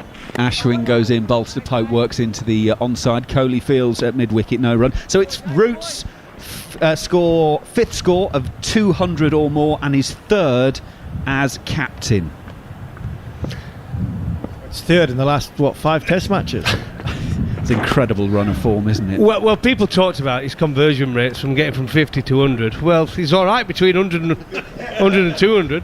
Yeah, he's making up for the ones that got away, hasn't he? But going back to what we're talking about, Darren, I don't think England can look too far ahead. There's conundrums in this, there's things in this that you've got to be careful of. You've got Stokes and Archer who have had a long period off from bowling. You're going to ask them potentially to go and make India follow on. That means they might have to bowl roughly 35 overs each, maybe more. That's a big the ask. spin's going to come into play. I mean, it's obvious already now, but the spin's going to play. It should play the bigger part in this game. But I'm with you. The guys in the field for long periods, players that are going to play a big part. A lot of reverse swing, Darren. Like There's going to be a lot of Stokes and reverse Archer. swing in this. Yeah, there is. They're going to be used in short spells, but I don't think they're going to be bowling 35 overs in innings, unless India get 400 in the first dig. 35 overs in the 2.5 days that's going to be left to play in this test match. Nadeem is going to bowl a left arm around the wicket to Joe Root. Joe Root stays deep in his crease, tries to guide it past short third man. Can't beat the man, but has got enough on it to be able to get up to the non-striker's end, taking a single. 441 for 4 here on Talk Sport 2. And we mentioned the bowlers. I'll give you the bowling figures in a minute because they've been out there a while. Fetch the wheelbarrow, Macca. Yeah, there's going to be a few of them. There is going to be a few of them. Nadeem, he's in his 34th over. That one's bounced a bit. And Pope doesn't properly get on top of that one. It's a backward point and there's no run. So Nadeem is in his 34th over. Has got 1 for 134 at the moment. He is the most expensive of the bowlers. Short and wide of off stump again. Ollie Pope trying to guide it past short third man, can't. Ishant Sharma's bowled 23 overs, got 0 for 42, so he's going at less than 2 and over with 5 maidens. Jasprit Bumrah 27 overs, 2 for 66 with 4 maidens for him.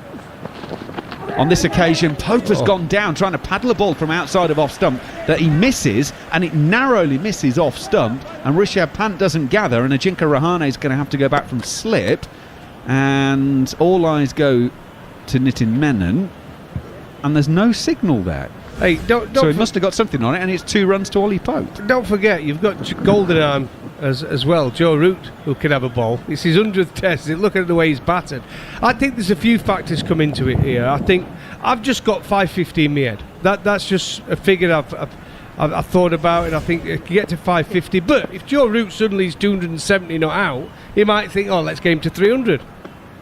Nadeem, left arm around the wicket. Pope goes down and just paddles this around to short fine leg for a single. So Pope goes to 20. Just to finish those bowling figures, Ravichandra and Ashwin has bowled 41 overs, 3 maidens, 1 for 114.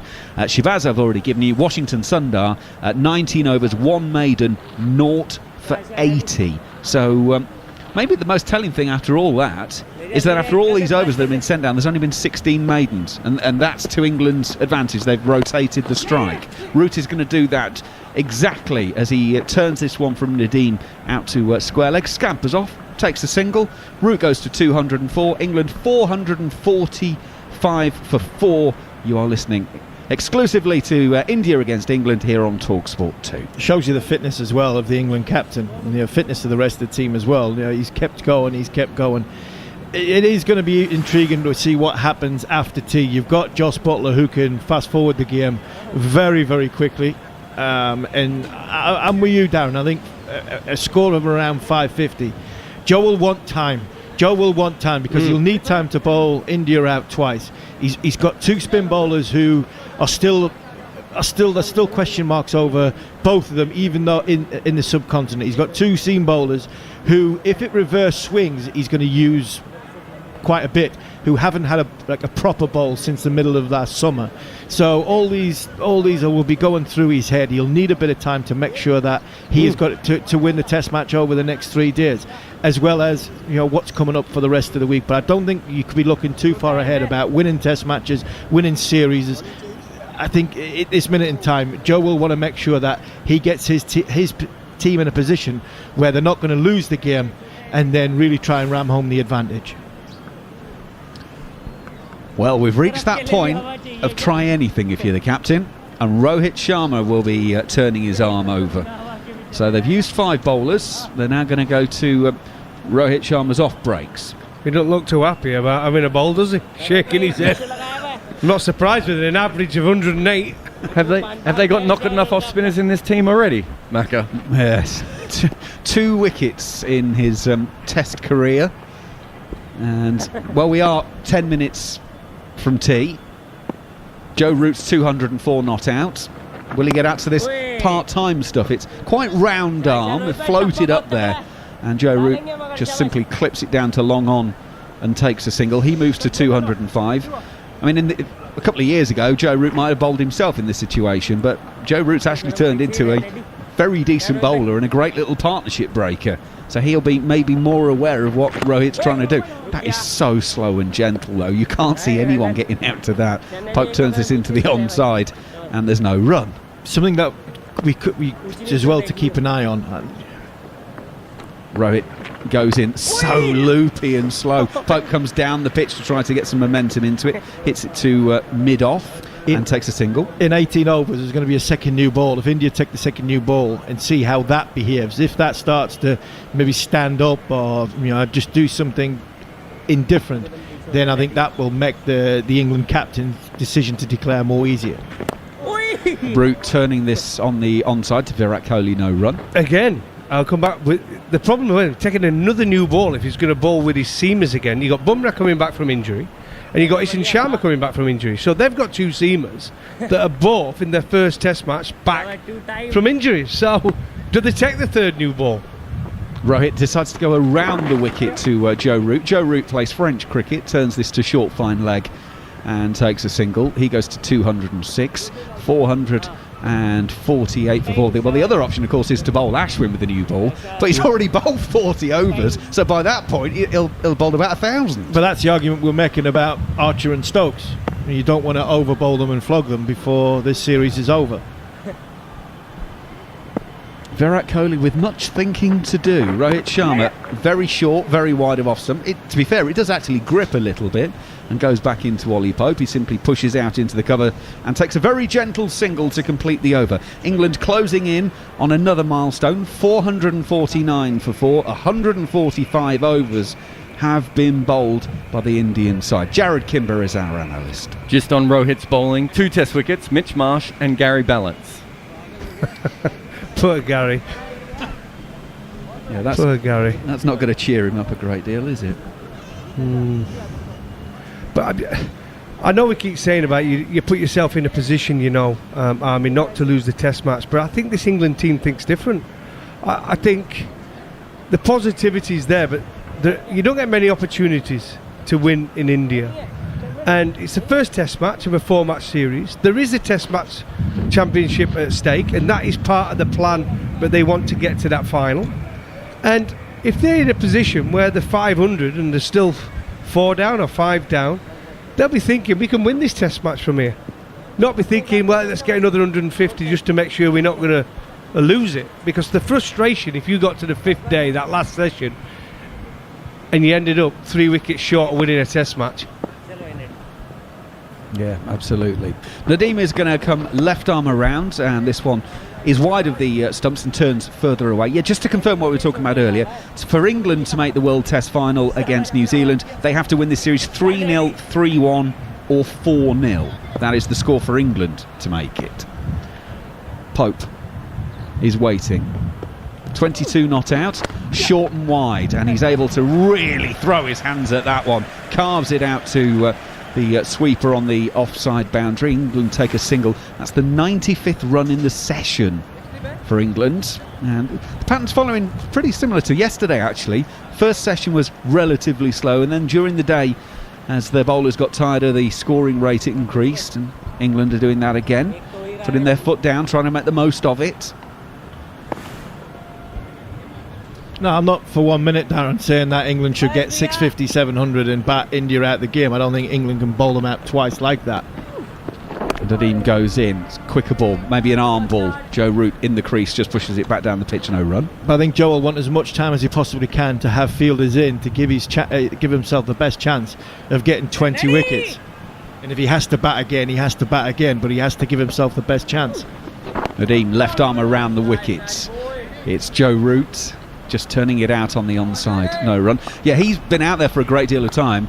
There's not been that many other chances other than the 4 wickets. So if we say there's been, a couple of good chances, you would say, that's 6 chances in the thick end of 150 overs. Yeah, but when you look at it, Mackie, in the grand scheme of things, Burns give his wicket away. A full toss. Nadeem outside of off stump. Root has nothing to do with that. Bumrah's full toss against Sibley at the end of a day.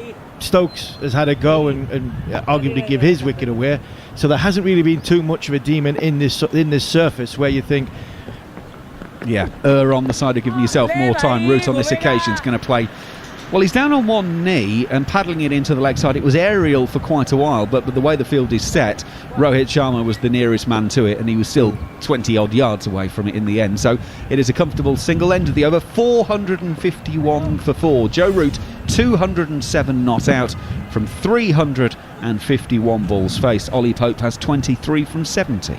It is, and listen, the damage was done yesterday. I mean, Joe Root and Dom Sibley just played unbelievable. We talked many times about it was a masterclass from Joe Root playing against seam and spin.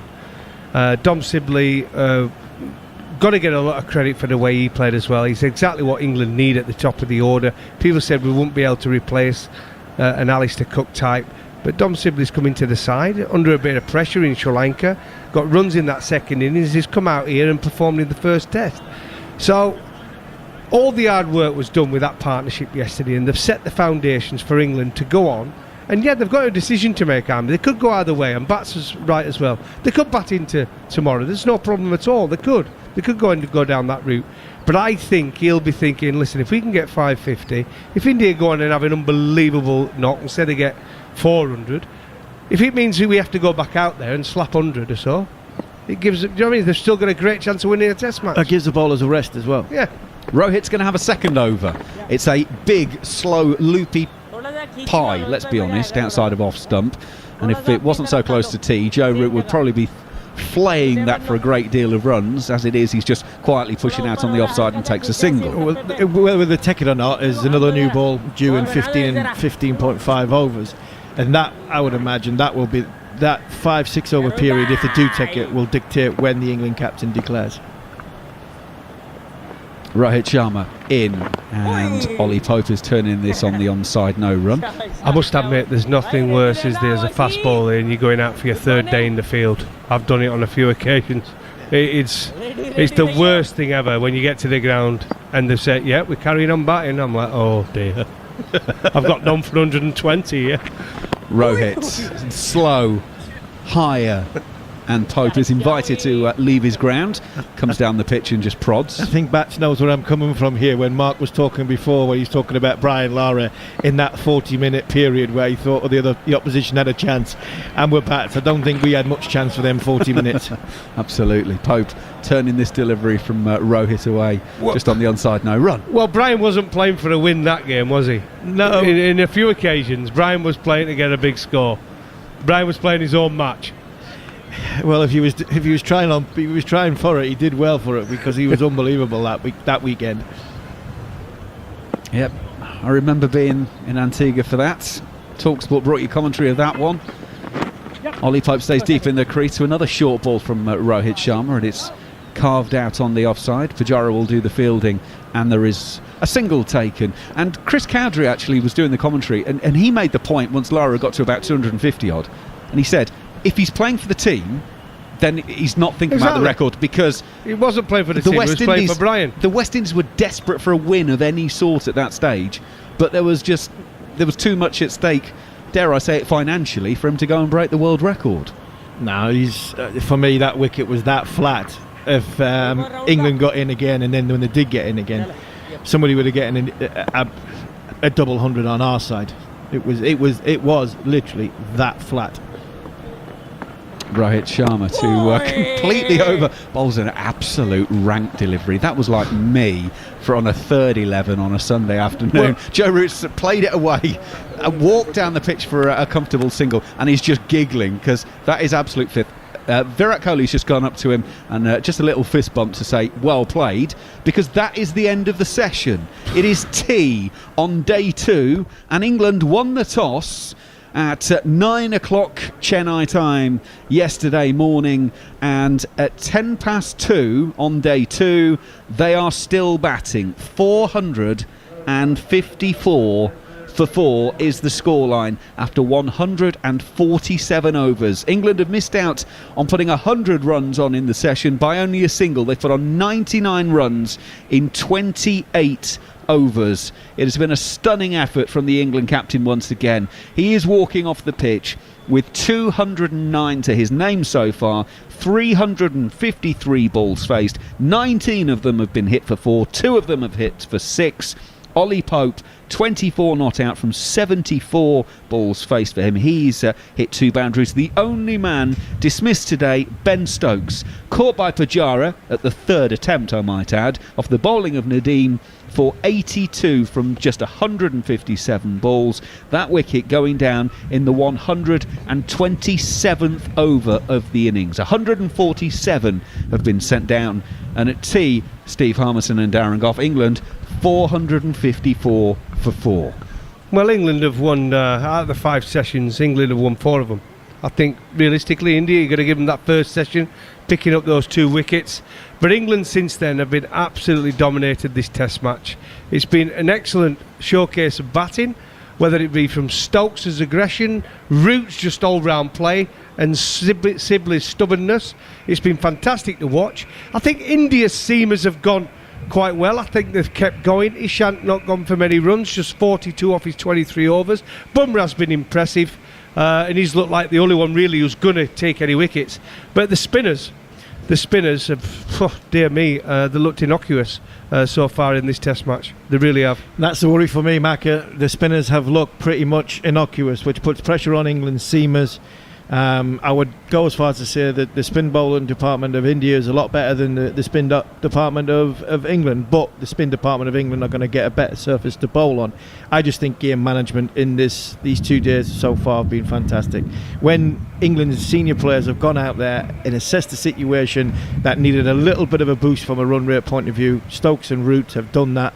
The junior players have done their jobs properly. I think Pope's played another little gem of an innings. Once he's got in, he's rotated the strike beautifully, ran with the captain well.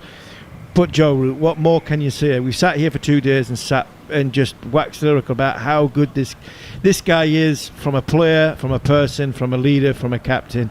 To get 200 in the subcontinent is no mean feat. To do it in your 100th Test match is amazing, absolutely amazing. The one thing I will say about that young man is he deserves to be on a winning side. So England have got a big session after tea to come, and their decisions between tea and the end of play will dictate on where this Test match finishes, a win or a draw. I'm sure Joe Root will tell you that he'd gladly swap a good chunk of the runs he's made in this match for England to win, but his efforts have been absolutely sublime. Let's turn it around, because we've praised England a lot.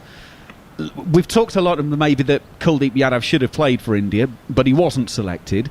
So has Virat Kohli missed any tricks? Has he got anything that he might look back on and say, okay, yeah, I missed out on that one? Or have the bowlers just not done the job well enough? We're talking about a side that only a few weeks ago was winning an incredible series down in Australia, but they look a little bit toothless here. Well, I think there's a huge respect from India towards this England team. I really do. And I think they went for Washington Sundar in there because he can bat.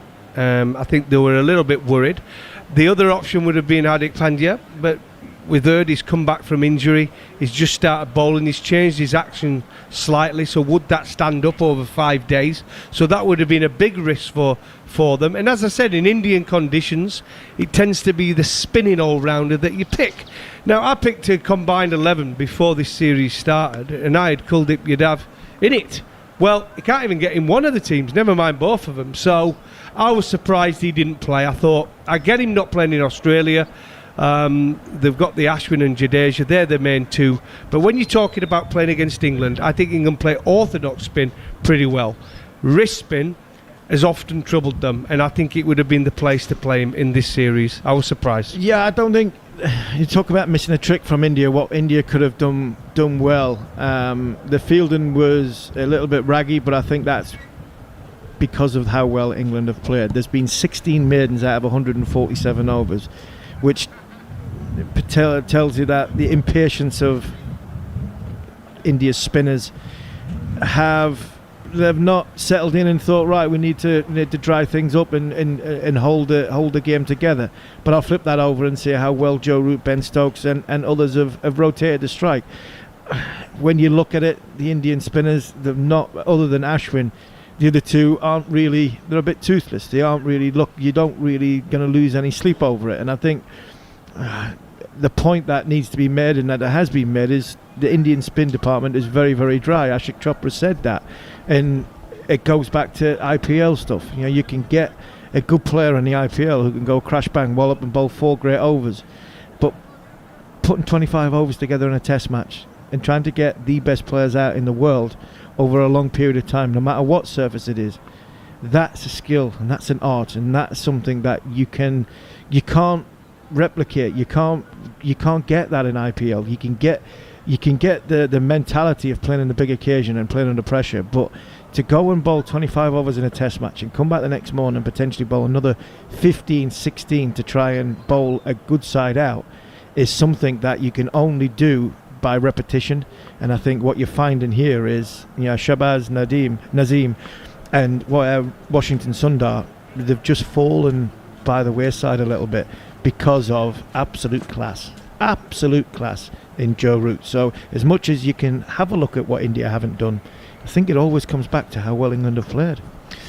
Well, we've been with you since 3:45 this morning, and the cricket is going to be with you for a couple more hours yet, but there's plenty more live sport coming your way, and you're not going to want to go too far away from either your DAB radio or having your phone app next to you, because there's plenty of live football coming up this afternoon. 12:30, you've got a choice. Aston Villa against Arsenal in the Premier League, or Watford away to Coventry in the Championship. The Premier League game's on TalkSport. The EFL game is here on TalkSport too. That's then followed by Middlesbrough against Brentford as those two meet. That's the 3 o'clock game, and there's also an evening game on TalkSport. Manchester United taking on Everton, 8 o'clock this evening. So either keep your DAB radio close at hand so you can flick between the two, or get the app. You just have to swipe one way or the other to switch between the two stations.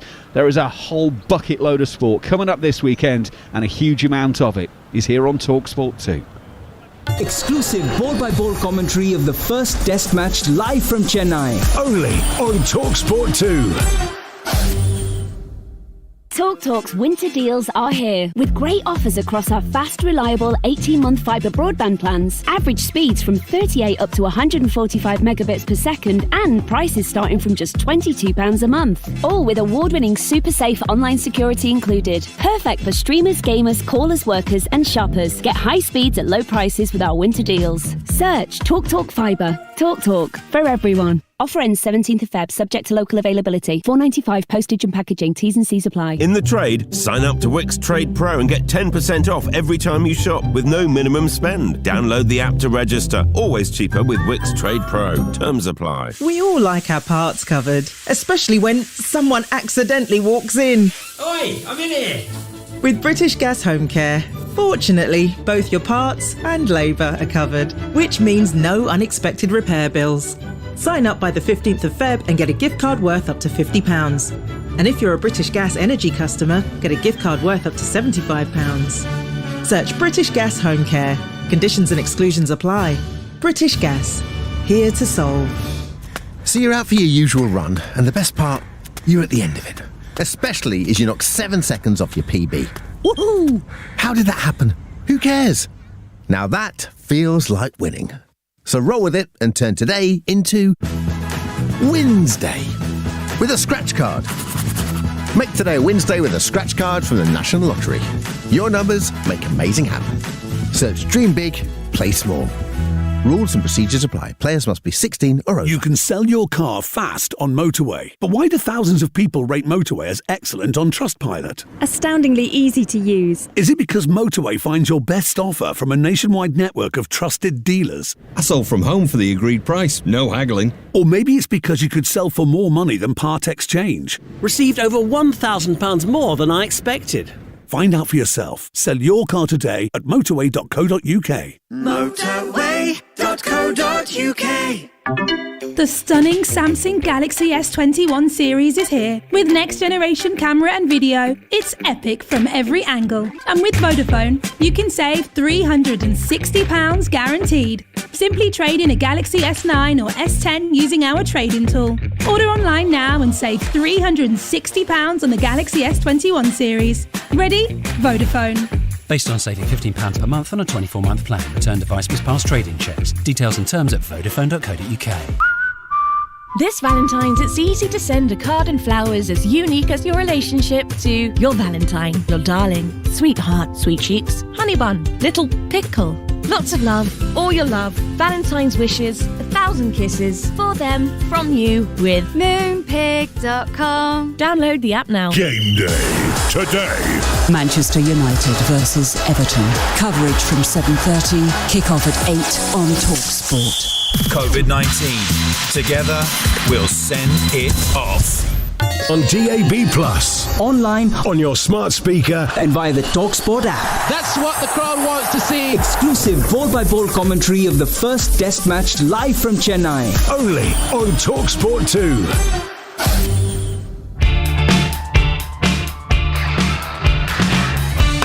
Oh, good shot. It's full from Ashwin. He says, do you want to come at me? And the answer is emphatic. He taps the ground. 1, 2, 3, 4, 5, 6, 7. Stands and cuts. Beautiful stroke.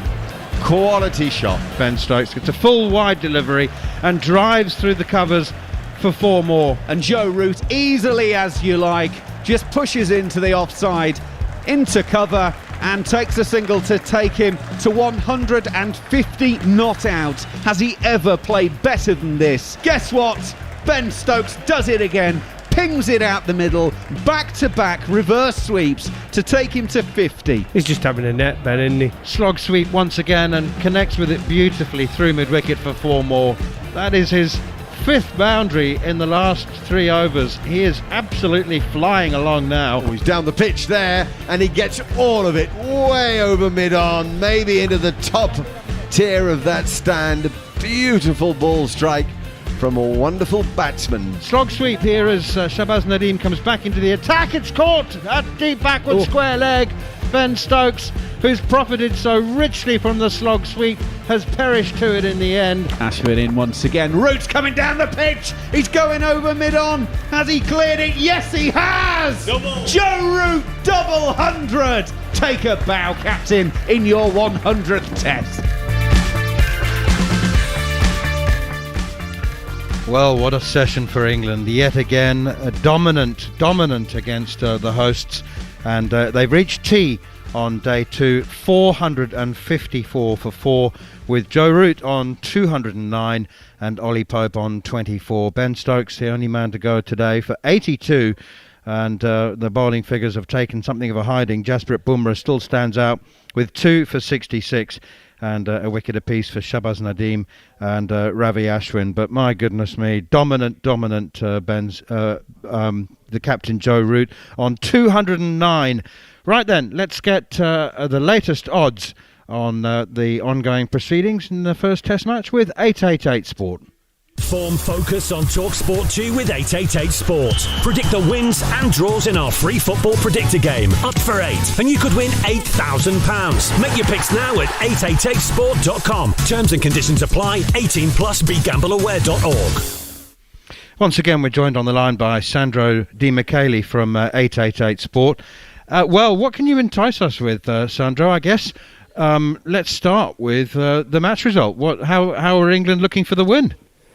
Yeah, look, we spoke 24 hours ago, Neil, didn't we? And there's been a lot of cricket played in that time. And as a result, the odds have changed significantly. But what is interesting and probably a little bit surprising, possibly for some listeners, England still aren't favourites to win this Test match. I think we can safely say it's going to be a monumental task if India win it. They're now 16-1 to win this first Test match. I think it's a combination, of course, this phenomenal England display, brilliant performance from Joe Root, but they have looked pretty abject in the field. England now 13-8 to win this first Test. They were 9-2 to win the Test at the start of the match. And now obviously that they've shortened significantly, but the key thing is the draw. It's the draw that is the favourite now. Currently 8-13. So odds on about the draw. And I think that's probably a combination of factors. Probably the run rate that England have scored at hasn't been particularly rapid, but I think there's also a sense that the bookmakers and the market feels that if England can go and score 500 plus on this track, it's a good batting track. How many runs can India score? And are we going to find ourselves with a drawn Test? Look, we do get it wrong sometimes and the market gets it wrong. Let's hope this first Test match is one of those occasions, because we'd all love to see England go one up in the series. Many people would have smiled when you said that England are not favourites to win. They might have been discounting the draw. But what about Joe Root? I mean, I suppose he might have his final score, his fate in his own hands, if it comes down to a declaration. But what price are you giving us on him scoring 250 or even 300 for that matter? Yeah, look, it's interesting because I made a point of looking at the odds before I went to bed last night, and Joe Root was 7-4 to get that double century, but he's done that with relative ease, to be honest, hasn't he? We make him 11-8 to score over 275 or more.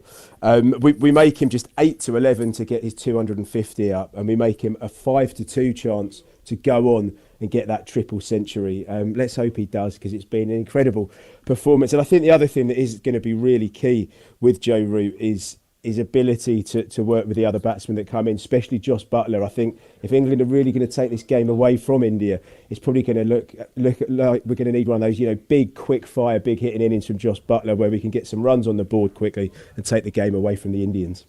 And finally, if somebody's looking for something a bit quirky, what total the next wicket? If I presume there will be another wicket that falls, will it be with 500 or below 500? Well, yeah, that's interesting, isn't it? Look, we really, we're struggling to split that. We go 19-20, so just under even money that this partnership that we're currently witnessing goes over 500. It's 5-6 that we lose a wicket for less than 500. I think it'd probably take a brave man to bet on England losing a wicket under 500 in this partnership. They seem to be working really well together. If you fancy them to go even better, you can get 15-8 at this partnership to score more than to go over 525 runs. England in a really strong position. Let's hope the next time we speak, England are favourites and the draw isn't. Thanks a lot, Sandro Di Michele. Great to chat to you once again. That was the very latest odds with 888 Sport. Gamble responsibly. Focus on TalkSport 2 with 888 Sport. Call 8 results from 8 games and win £8,000 in our free weekly football predictor. Up for 8. Fall short and we'll still give you a £1 free bet for each correct pick. Terms and conditions apply. 18 plus. BeGambleAware.org. Ashford in once again. Root's coming down the pitch. He's going over mid-on. Has he cleared it? Yes, he has. Double. Joe Root, double 100. An absolute beauty. Over wide, long on. He takes his helmet off, kisses the England badge on it. He's got a huge grin on his face. 341 balls. 439 for 4, and Joe Root has almost half of those. Take a bow, captain, in your 100th Test.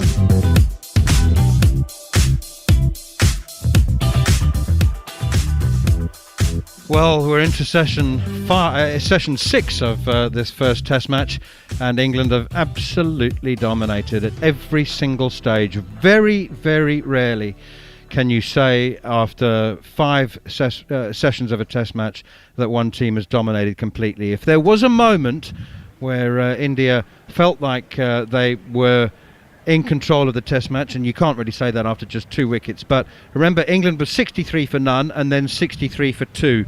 At 63 for 2, India felt like they were back in the game, certainly in that first session. Those 2 wickets fell just before lunch on the first day, and that feels like a very, very long time ago. Not many batsmen in the history of the game have walked out to bat for their 6th consecutive session. But that's what Joe Root is doing now. He's walking out to the middle in the company of Ollie Pope, and now Gareth Batty, we are talking about the possibility of that declaration. You said, I asked you about 2 hours ago whether England might have a bowl, fancy having a bowl this evening, and that will become the subject of more conversation in this final session. Will it, I wonder, have been part of the conversation in the England change room or amongst the Brains Trust during that tea break? I think possibly the Brains Trust, i.e. Joe Root, because he is bossing the game. He's, I use the expression Rolls Royce. He is the best of the best right now. His form hasn't been better. His skill hasn't been better. His hold on the game hasn't been better. So he has earned the right to maybe push the game. But for everybody else, it's not going to be that easy. And it's a bit too easy, and we're putting too much pressure on Butler coming in next to just say, he'll come in and get a runner ball 60, 70. It's not going to be that easy. If anything, the pitch is going to deteriorate from now. Yes, it's still a very good surface. But we always say, first innings is the crucial thing in the subcontinent, particularly in India. Let's not get too ahead of ourselves. Let's get to a position where we're happy, and then we might have a swipe to try and accelerate the scoring for maybe 30 minutes to maybe have a little go at them. But let's get where we want to be first, because as soon as you start thinking too far ahead, all you need to do is stick 2-3 on it, and you lose that momentum that you've sort of got yourself into a position where you may be allowed to make a decision in a real positive manner. You've got to keep pushing forward into that position of absolute security and foothold in the game. England scored 67 runs in the first session yesterday, and then 73 in the second session, and then 123 in the third session yesterday. We're into the third session on day 2 now, and we can assume, I suppose, that once again there'll be more runs scored in the final session of day 2 as there were on day 1. If Joe Root does get to I don't know what number, 270, 275, do you think that the prospect of a 300, a triple century, might become a distraction?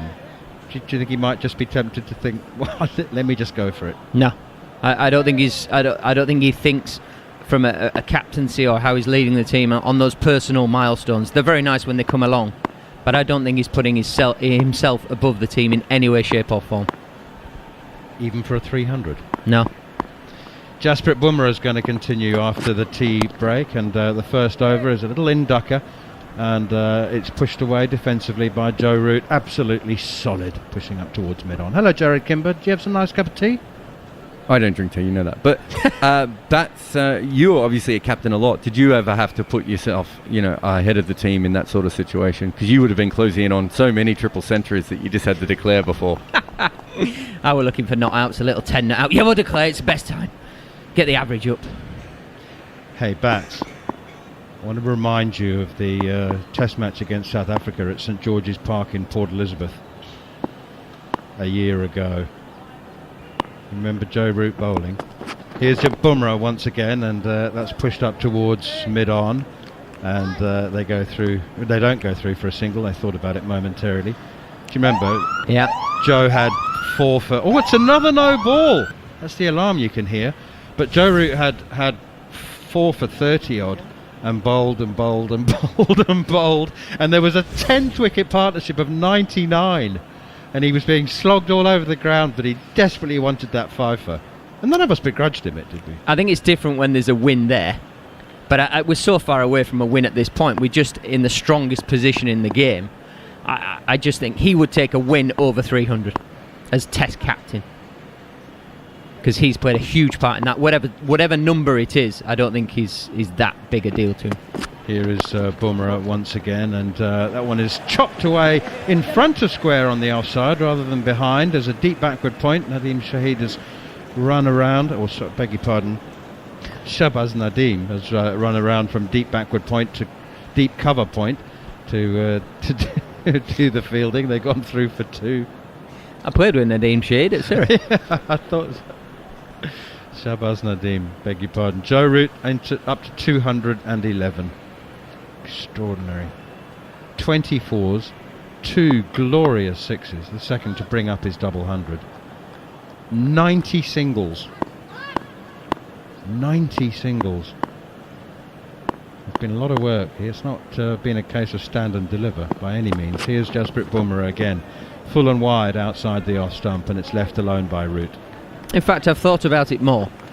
I think a personal milestone is a very, very nice thing, and he earns the right for that. But I don't think he will do it to the detriment of the team. I think is my final answer on it.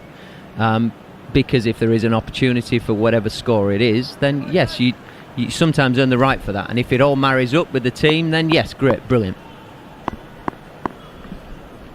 Just had a graphic come on the screen that it's the highest overseas score. Here's Bumrah once again, pushed away defensively by Root.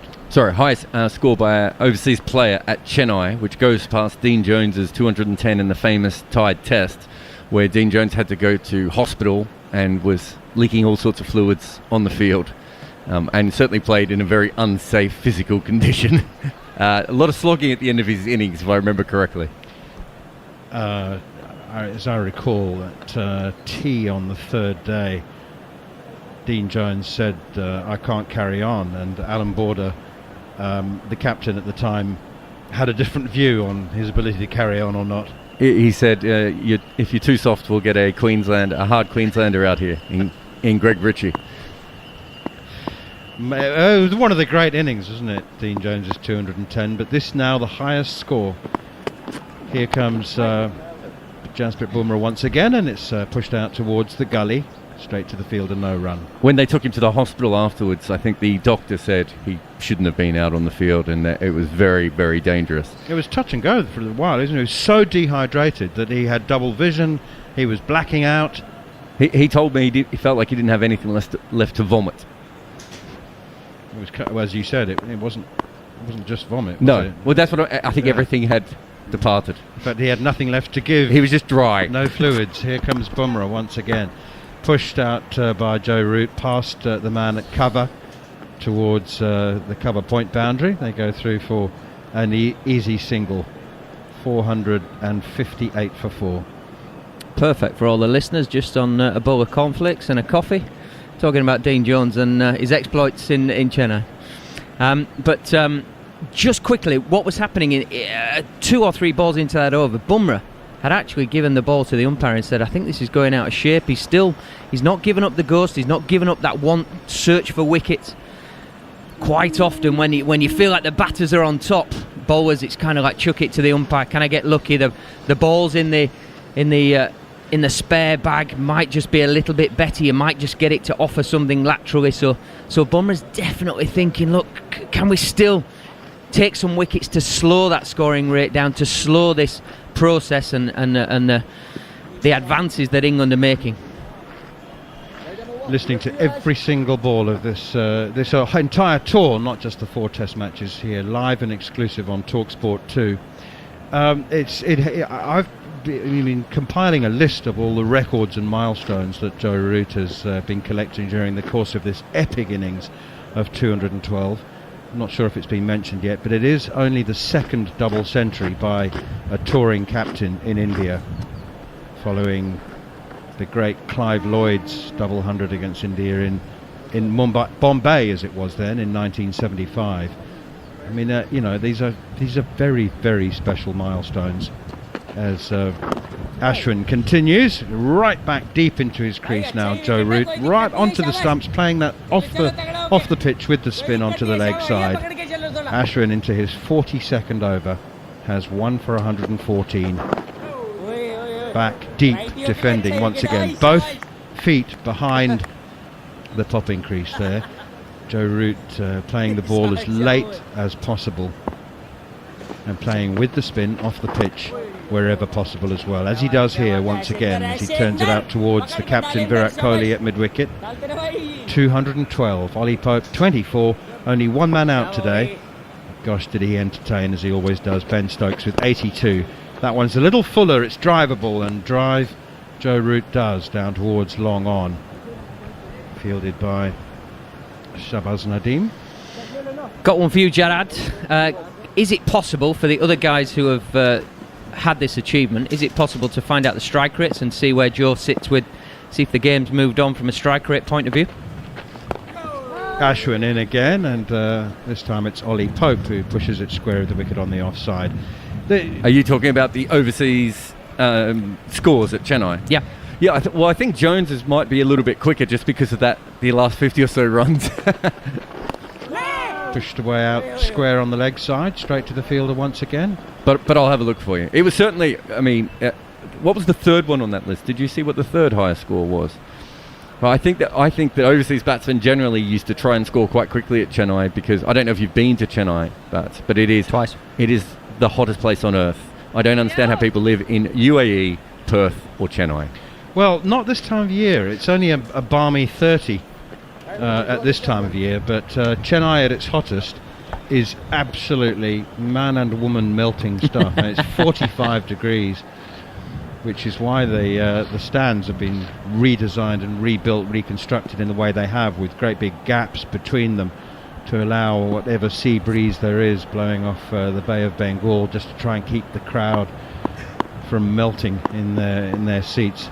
Right, Joe Root on strike once again, 213 not out, and the persevering, toiling Jasprit Bumrah walks, stutters, and then runs into his delivery stride, and it's turned out gently towards just wide of mid-wicket, where it's fielded by Shubman Gill. You were in Chennai 4 years ago on the last tour. Yeah, we were sort of, if the expression is correct, sort of out of it comfortably at that point, both physically, mentally, and 3-0 down in the series. I think it was 2-0 down in the series. Yes, it was. I suppose these sort of trips, if you're on the wrong end of it, they really do weigh you down.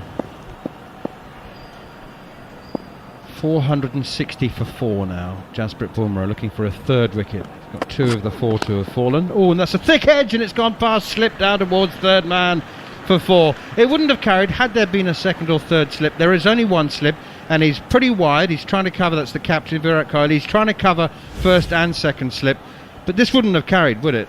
It's an old and tired ball. Yeah, and it was a reasonable sort of edge as well from Ollie Pope. He got in a pretty good position, but it's so far outside his eye line. It's sort of a wideish ball that he's thrown his hands at. In the end, he did well not to try and throw his hands too much, which maybe just stopped it going finer as a nick. He sort of rode it almost with his swing. But yeah, I mean, that's not a good sign for the fast bowlers watching there.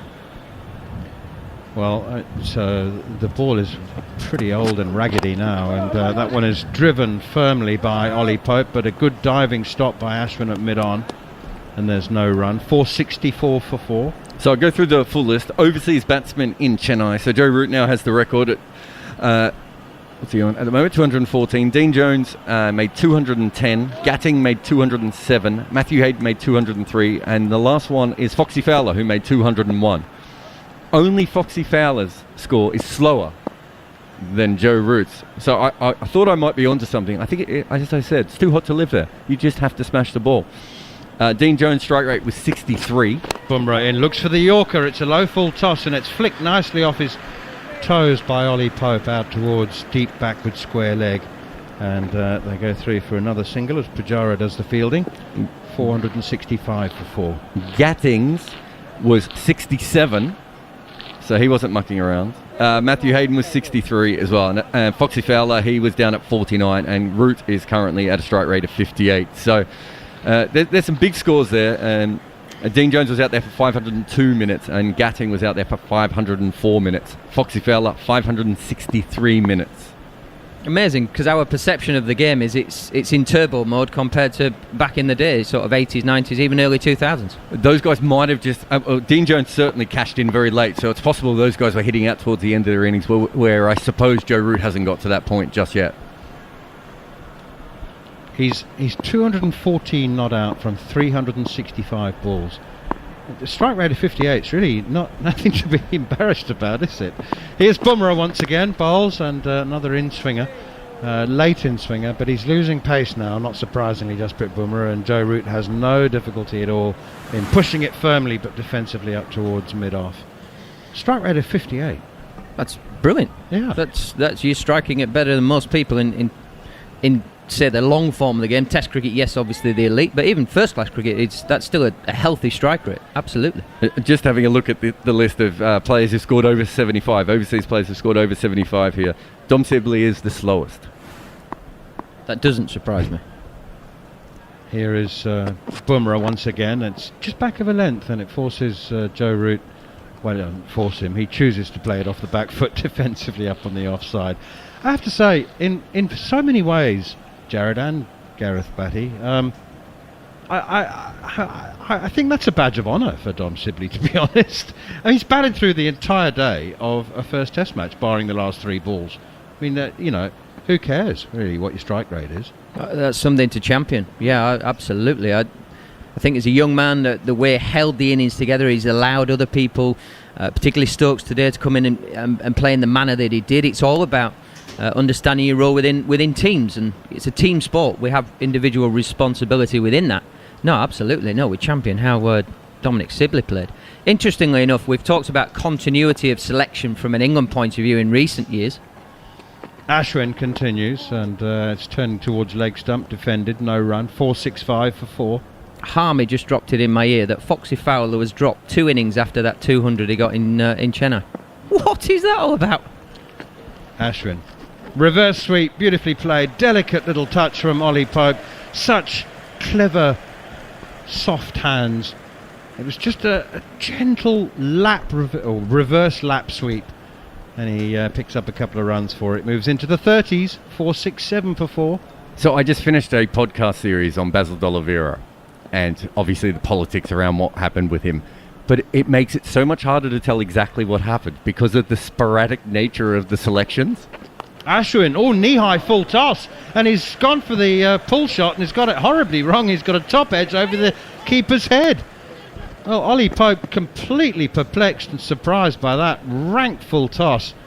So I said knee-high full toss, and he's looking to play it off the pitch. He's expecting Ashwin to land the ball in the danger area 19 times out of 20, and he suddenly gets a full toss, and he might have got out to it. Oh, this is when, as a player, make sure you get some runs now. Make sure you get over some milestones now, because fortune favours the brave. Well, the fortune is definitely with Ollie Pope there. Forward comes Pope, pushing the next one up towards mid-on. So that series I was talking about, Basil D'Oliveira, when he was playing against England, playing against Australia, so he was hoping to get selected for South Africa. 19 players England used in that series. Nudged away on the onside, no run. And he obviously played twice, so he was dropped and came back. And you're looking at some of these selections just going... So Ken Higgs, the Lancashire seamer, was averaging 21 in Test cricket, played a bad Test, and they just got rid of him. Nudged away behind square on the onside and gone straight to the fielder, and there's no run. In those days, it really was a great deal as much to do with how well you got on with the captain. Wasn't it? As much as how many runs and wickets he took. In that series, so Basil D'Oliveira played the first Test as a bowling all-rounder, despite the fact that no one thought he was really a frontline bowler. I think he played the last Test as a batsman, and then he went to South Africa as an all-rounder again, straight afterwards. I mean, it was just chaos, the way, especially English selections, because county cricket had such a huge impact on whether you got picked. So your last Test, you might have made 100, but you failed your next 3 county innings, and they're just like, wow, he's finished now. Listening to Every Ball live, an exclusive here on TalkSport 2. England are 469 for 4, with captain Joe Root 214 not out. And Ollie Pope has moved on to 33 from 85 deliveries. Still plenty of cricket left. in today's play. We've still got 29 overs left, and we'll probably get them all in as well. We can play an extra half an hour. You blink at the minute and you're missing partnerships, you're missing off milestones. This partnership already going to 82 between Root and Pope, which seemed only a second ago that Pope came in. And Shahbaz Nadeem continues with his left arm spin. We've often said this about Ollie Pope. Well, he hasn't been playing that long, but he is one of those players who you think, how did he get to 33? He's just so busy working the singles. If he's not hitting poor deliveries for 4, this one is nudged down the ground by Joe Root, who ambles. It was more of a walk than a run, but one more will go onto his total and take him up to 215. And England move up to 470 for the loss of 4 wickets. And I must say that India they've been a bit scruffy and a bit bedraggled, almost from the start, really, as Nadeem is in once again. That's wide outside the off stump, and Pope steps back and cuts it to the sweeper on the point boundary. But they're now not just looking ragged with their ground fielding and their outfielding. They're looking tired. They're looking physically very, very weary, and that's not surprising. Into their 6th session in the field. 6 sessions in the field, and another quick single. Joe Root's physical stamina, his physical fitness is as admirable now as is his stroke play and his shot selection and his clarity of thought. I mean, the fact that he's still able to run a quick single, staggering. Yeah, his intent, his physicality there. You heard the scream on stump, Mike. That was fantastic. Shahbaz once again much straighter, pushed away by Ollie Pope into the covers, and there's no run. In comparison, around the bat now, India. It was only sort of an hour ago we could hear the murmurs, the chirps around the bat. That's all gone. Shahbaz once again, and that one also driven into the covers, fielded by captain Virat Kohli. Bats, we actually have found a game where you declared for Surrey with the bat on 110 not out, so you were happy enough to get yourself that 100. It's very selfish. You were batting with Ben Foakes. How many did Ben Foakes get? He got 141. So you made sure you were enough past 100 that people weren't asking any questions. I was trying to get him to 150, but did we win the game or not? Yes, my friend. Yes, we did. And who got the wickets in the second innings? Yes, my friend. Thank you very much. It's the one and only time I'm put in some sort of good light. 100 not out and 6 for not very many. Thank you all. 472 for 4. Mark Nicholas for the next 20 minutes. Thanks, Manners. I'm still recoiling from Gareth Batty's all-round skills.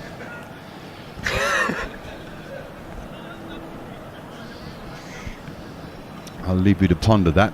472 for 4. That's a score, isn't it? When you win the toss, choose to bat in your 100th Test match and go on to make a double yourself. It's a remarkable achievement at a remarkable time at the start of a fascinating series. Here's Ashwin, still bowling from very close to the stumps and with a very high arm, overspin mainly, not much off spin. So not the side spin. That, you know, there's 2 different ways of bowling spin, and on that occasion Root was able to go back and work the single on the leg side as the ball was just, well, what we would call on a good length, but of course he's so deep in the crease on the back foot that he works it away as if it was short. That's close to LBW and maybe LBW. Yep, it sure is. That's a lovely bit of bowling. Exactly the ball I'm talking about, really, the overspinner that hurries on.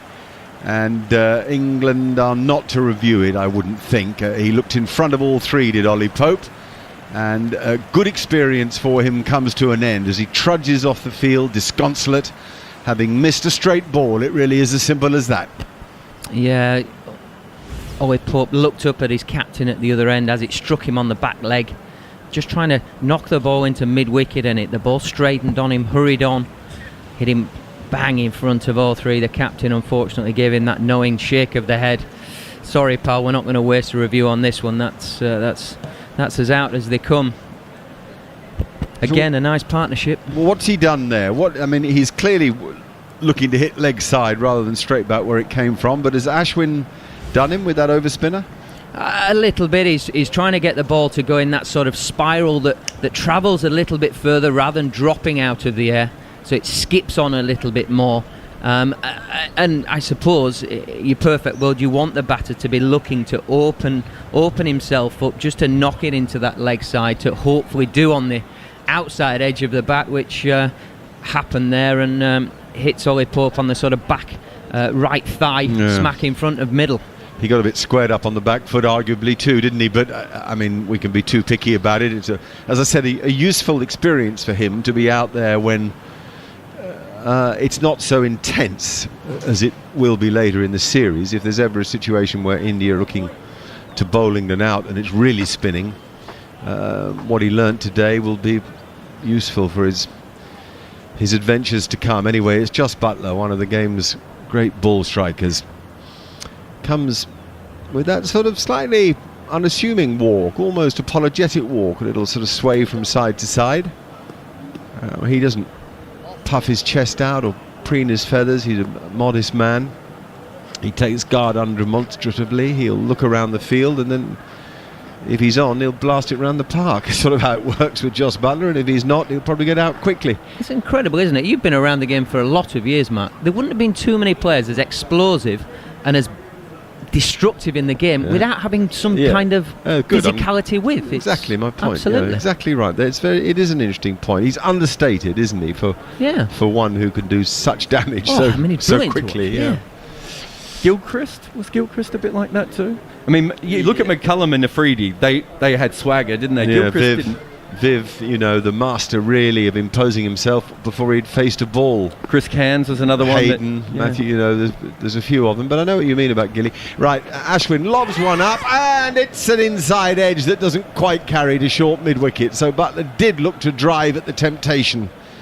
It was offered to him, flighted and full, and a formidable stroke player chose to go half-heartedly and just about gets away with this. There isn't more than a yard in it as the man at short mid-wicket throws himself forward. I think it's Shubman Gill, and isn't able to grasp it before it hits the ground. So a single to Buttler is off the mark. Just shows brilliant skill there, Ashwin. The previous ball taking the wicket, doing the outside edge. This one up and down, looking to do him through the gate. And again, slower, higher, fuller, and Root able to come forward and defend the pitch, looking redder and drier, and you're beginning to get to that stage now where there's enough there for a really good bowling performance to make even the best players uncomfortable. It's still in the favour of the batsman, this pitch, no question. Down the pitch comes Root, a nice little movement of the feet. I've called them shimmies all day. That one had slightly bigger strides to it actually, and he tried to get nearer to the pitch of the ball, but was done by Ashwin, who probably saw him coming. Just enough there, I'd say. Yeah, there's something to work with. Just enough to put some doubt in a batsman. And now a full ball that Root just leans on and knocks to square leg like an old pro used to do. Come to my side. But there's no run that comes from it. 217 for Joe Root. He's faced 374 balls, and his high level of concentration has been a feature of that innings, along with his elegance, of course, as a batsman. Pope went for 34 from 89 balls. The first 20 of them were scrappy, the next 20 of them pretty good, and then he got stuck a bit and was trying to find a way to work the game in his favour, and in the end Ashwin got the best of him. 2 for Ashwin and 2 for Bumrah, to go with 1 for Shahbaz Nadeem, who got Ben Stokes, called it deep back with square leg after a sparkling performance from Ben Stokes this morning. He made 82 in 118 balls, particularly strong down the ground and over mid-wicket. So England 474 for 5. Given Root said overnight, I'd like to be able to go on and get 600 or 700. I don't suppose we will see a declaration, should that be in his mind. England might well be bowled out, but there's a lot of talk about would England declare at 550. What you want to do is give yourself 2 chances. I think that's the important thing. We'll explain that in a second. Here is Shahbaz Nadeem bowling very orthodox, left arm round the wicket finger spin. We don't see much spin off the straight. he did when he bowled over the wicket into the rough, spin it to the left-handed Stokes. And there he gets one to hurry on with the arm, and Buttler gets another inside edge for a single. It just shows you how fragile we are. Here's Buttler, the most marvellous natural batsman, and his 2 runs have come off inside edges. Lucky runs. We haven't seen Joe Root get anywhere near his inside edge and have a bit of luck for hours, have we? He's just picked up length so quickly, Root, hasn't he? He's defended straight down the wicket. When it's fuller, then you can turn it, but when it's a good length, and I suppose the Pope dismissal shows it, you've got to respect that and play with the full face and not look to be turning the ball. Well, the picking of length is part of the art of batting. That helps take your feet to the right place. Shahbaz again, Root is back and finds that space. His bread and butter, really, back and pushing through the covers from the back foot, sort of part cut, part drive. Steve Harmison's getting headphones on. I'm sure you're supposed to be part of this little session. I miss you anyway, Harmy. Are you well over there? Yeah, very well. I'm enjoying watching the England captain just keep on runs going. nicely. Keep on going. Keep on going. Route 66 to a double 100, and there's a better single from Buttler, who got right into line there, waited for the ball and then knocked it away just behind square, and Shahbaz will be kicking himself for giving Buttler that ball and therefore the chance to get off the mark. Yet it is fragile, this game. You watch Root bat, you think that he might never get out. Then suddenly he'll nick one and he'll think, gosh, he could have got out at any time. It was a bit like Dom Sibley last night, who suddenly missed a straight ball, albeit a swinging one, possibly because he was looking to defend for the close of play rather than score off it. It was a single out on the offside for Buttler, who goes to 3. Root has 218, is on strike now. He's 477 for 5 is the England total. No, they asked for LBW. Oh, he's given it out! He's given it out. He'll definitely review that. That looks to me like it might be drifting down the leg side. Root was well forward, trying to work the ball through square leg. And I'll be fascinated to see the replay of this and to listen to DRS. Director, play review for LBW. Root has reviewed. Decision is out. It's a fair delivery. Spin vision, please.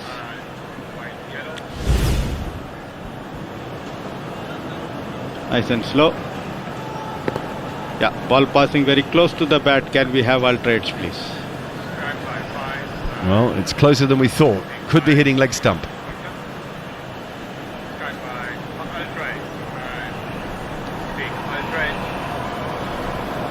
Roll it nice and slow. Roll it forward.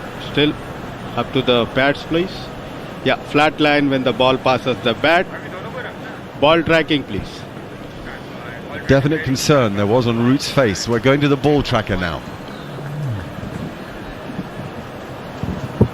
Pitching in line, impact in line. Wickets hitting. On-field umpire on screen, please. Nitin, stay with the original decision. Yes, so the original decision stands. So umpire Menon has got it dead right, and Joe Root's remarkable innings comes to an end. He's not happy at all, missing a relatively innocuous delivery. But this, of course, won't receive a standing ovation from a crowd, but everybody in their hearts will be applauding an outstanding performance in his 100th Test match. The England captain is finally out for 218. Magnificent innings there by the England captain, 218, and he goes off kicking the ground and he's cursing, and I think he's cursing with himself more than the decision. I think he's cursing himself that he's missed the ball that's relatively straight, what he would call his bread and butter, that he's picked off so many times in this innings. I think Jared said earlier 90 odd singles that he had, and that was another one in the slot for him. That's what's probably disappointed him more than anything. But a wonderful innings by a wonderful leader, and who'd have thought 218 in your 100th Test match, Mark. What an unbelievable feat that is. How fragile we are. I come back to the same point. he appeared to be infallible, indestructible, whatever you want to call it, and then he just missed a straight ball. The ball didn't do a great deal. It did because of the angles involved with bowling left arm spin, it did just have to hold its line, didn't it? A fraction, and that's why it was hitting leg stump. Had it gone on its original line, it would have missed leg stump. So credit to the bowler for that. He's toiled away. He was surprised to play in this test match. I'm talking about Shahbaz Nadeem here. Akshar Patel was the first choice. Then when he was injured, everybody thought Kuldeep Yadav would play. Wrong. They went for the left arm spin of Shahbaz Nadeem to get the ball spinning away from the right-hander, and he's got the England captain finally as Jos Buttler leans forward and blocks a ball from R. Ashwin. Dominic Bess is the new batsman who's at the non-striker's end. Bess played very well on occasion in Sri Lanka. He's a doughty fighter with bat in hand. And Buttler again. It'll be interesting to see as he plays forward to defend how long it'll take him to look to attack, because of course if the chance is there he can pump it out of the ground pretty easily. These aren't big boundaries. But still, we'll be reflecting on Joe Root a lot as this programme goes through to the close, and then to our podcast that starts immediately after play, where we'll interview a player and review the day. And a lovely moment. Actually, TV is showing the lovely moment right now as I mention it, because Virat Kohli went straight to Joe Root to shake his hand, patted him on the back and congratulated him on what has been an epic, frankly, one for the ages. In two very similar decisions, similar dismissals, Mark, in Pope and Root. Two balls, obviously straight because they were LBW hitting the stumps, but both players looking to try and work the ball off the straight for a single. Yes, as Bess goes forward for his first ball and knocks it down to mid-wicket for no run. Yes, the value of bowling a full length. Yes. And being able to hit the stumps with that length. And so therefore, you miss, I hit. It was ever thus, as Bess drops this to short leg off quite a thick inside edge. He's well on the front foot there. As I say, he's a doughty fighter with the bat. He looks a batsman. And again, half forward this time, actually not fully forward, and a pretty comfortable piece of defence. So at the end of that Ashwin over, 478 for 6. If you were with us a moment ago, you'll wonder why Pope and Root aren't in. Well, they were both given out LBW. Excellent decisions by the umpires. Pope's a pretty straightforward one, and Root not so straightforward, but well judged by the umpire and backed by the technology in the third umpire. So England's card: Burns 33, Sibley 87, Root 218, Stokes 82, Pope 34, Buttler not out for, Bess yet to get off the mark, Archer, Leach and Anderson the men to come. The wickets shared around, 6 down and 2 each for Shahbaz Nadeem, R. Ashwin, the two spinners, and of course for Jasprit Bumrah. His Shahbaz Nadeem to bowl again, and that's nice. A little bit of flight and curve on that, trying to get it up there and to curve in and then spin away. The magic of the spinner. As we welcome TalkSport listeners to join listeners from TalkSport 2, and on that subject, as Shahbaz bowls again, it's a block for no run. Delighted that so many people have either found the app or located us on DAB. I know some friends of mine have been saying they've been listening this morning and hadn't managed to fathom it yesterday, so that's good news. TalkSport 2 in the main, but now a little simulcast with TalkSport itself. A good way is to download the app. It's really very easy once you've done that, but I know that seems odd to listen to radio, but that's a good way to go. A single there for Buttler, pushing it out onto the offside with just a nice little use of the hands actually to open the blade of the bat. So the first 2 runs he made were off inside edges, and since then his 3 singles have all been off the middle of the bat. Dominic Bess looks around the field. Look for the gaps, not for the fielders. That's what they say, the greats. Look for the gaps. Nice looping spin. You can always tell when you get that springy bounce that you've got a nice dip on the ball. It means that you've bowled it up, and then it dips down and hopefully spins as well if you've got the seam in the right place. And there's Bess off the mark. The ball a bit too straight from Shahbaz, and it's worked away towards square leg, where the man back had to sprint in actually to stop them potentially at least searching for a 2.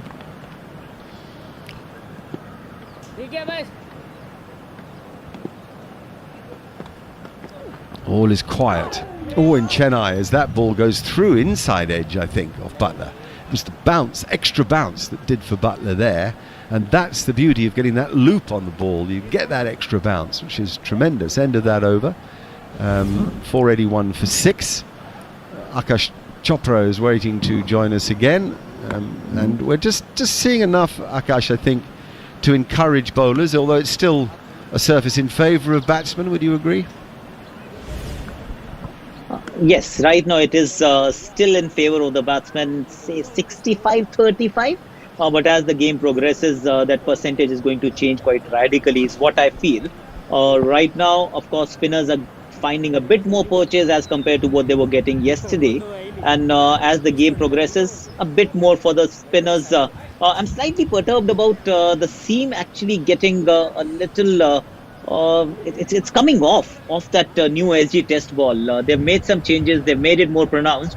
But it seems to be coming off a little too soon for everyone's liking, and that might just have an impact with regards to how much purchase you get of the surface. In that case, just hang on, we're just going between balls if we can. There's a mistake, a misfield of his own bowling by Ashwin, and England were going to easily steal a single and then decided not to. I think simply on the basis of don't run on a misfield, which is an old adage in the game. Hami, I know you want to come in with Akash, but there was, I think that was wise of Buttler actually not to try to steal a single when you've already got 481 on the board, particularly as England want to make sure of pushing past 500, and Buttler goes back there and knocks it down firmly off the back foot to the short leg fielder, really sort of punched it down to ensure that it didn't pop up in the air, I suppose. That's the obvious difference as Ashwin bowls a little curver.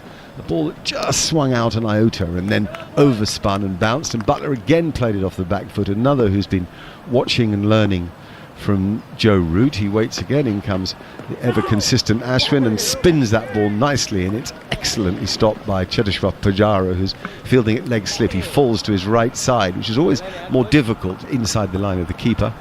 All of a sudden, Mark, there just seems to be something happening, isn't there? We've lost a couple of wickets. There's something happening. Rishi Pant's starting to chirp up behind the stumps. Yeah, well, it happens. That's the ebb and flow of the Test match game, and all of you have to, all Test match players have to deal with that ebb and flow. Sometimes pushing forward in the match, other times just withstanding what the opposition have briefly, and then maybe looking to expand. That's a little Karen ball that's defended on the back foot. In fact, so firmly as it struck in defence that it goes out to long on for a single. 482 for 6. Akash is still there, and he wanted to speak to him, Steve. Yeah, I was just going to ask Akash there, when we talk about 482 for 6, what sort of mindset will the England captain be in from a declaration point of view, Akash? Where do you think the score and the number that Joe Root will have in his head for in the numbers that the history tells you what Chennai is going to do for the rest of this Test match? Anything over 550, I think, is a luxury. But Joe Root was quite emphatic in his observation and his opinion yesterday. He said we'll bat as long as possible. 650, 700 is also something that he mentioned. Of course, they may not reach that far, but I think 550 plus will be a very handsome score on this surface. Yeah, I think that's a fair summary, actually.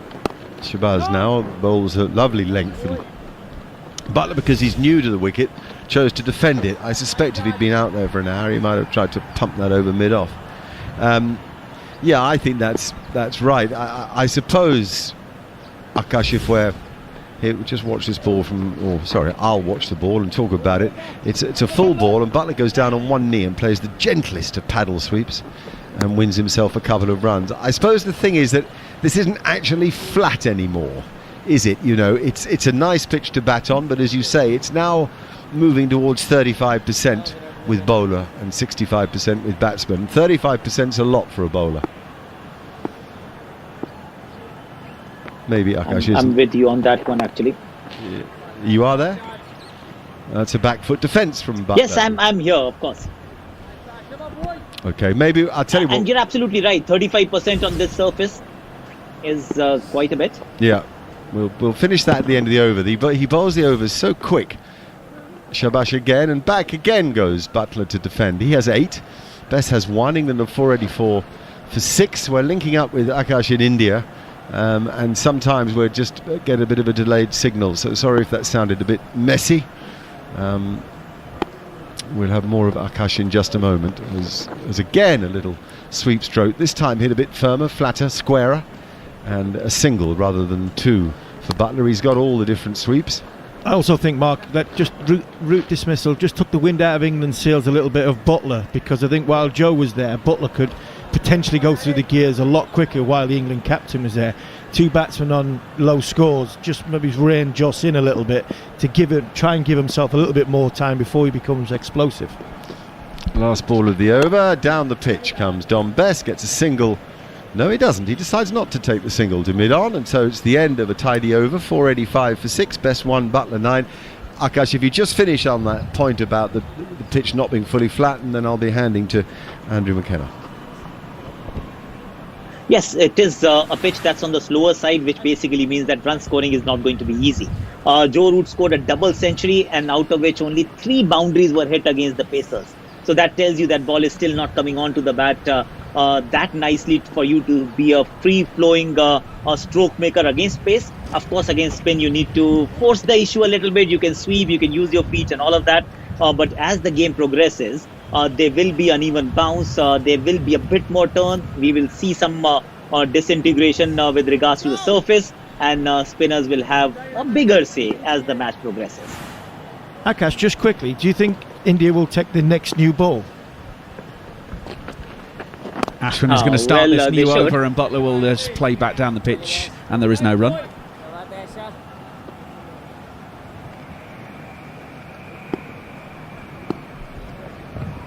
Ashwin will get back into position, and again Buttler plays just quietly in defence, and there's no run. So Akash, do you think they would take the new ball when it becomes available straight away?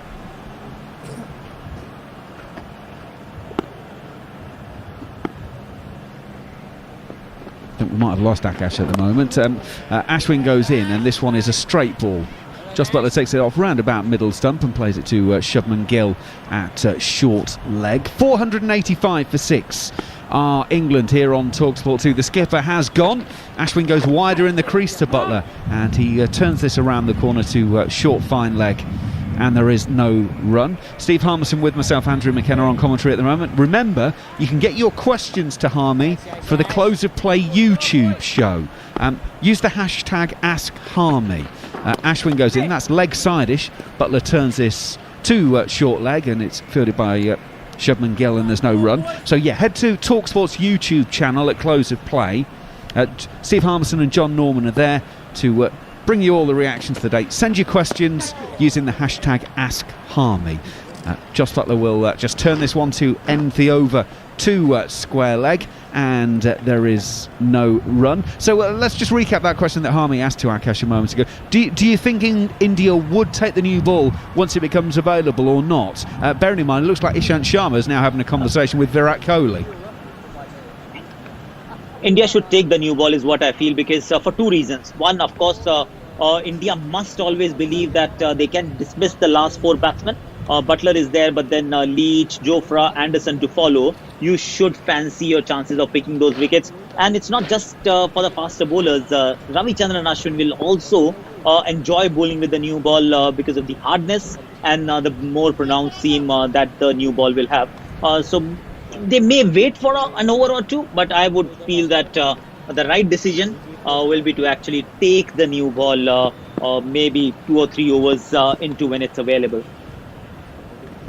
Virat Kohli has that to ponder. He's letting Nadeem go for a new over, and Dom Bess is coming forward, pushing to mid-on, and there is no run. And I think the reason why Maka asked that question to Akash is I think the England's captain's decision will be determined by what happens with that next new ball.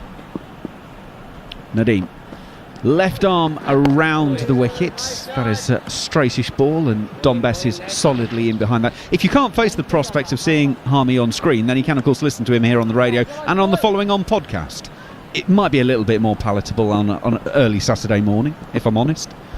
Following On is here at the end of each day's play. Oh, that's a great lead from Dom Bess. Left arm around from Nadeem, and it did just straighten a little bit. Pitched outside of off stump, but not a huge amount. And Dom Bess read that one well. England will what the next new ball gives you. It gives you an indication of, is it going to swing? Is it going to do anything off the pitch?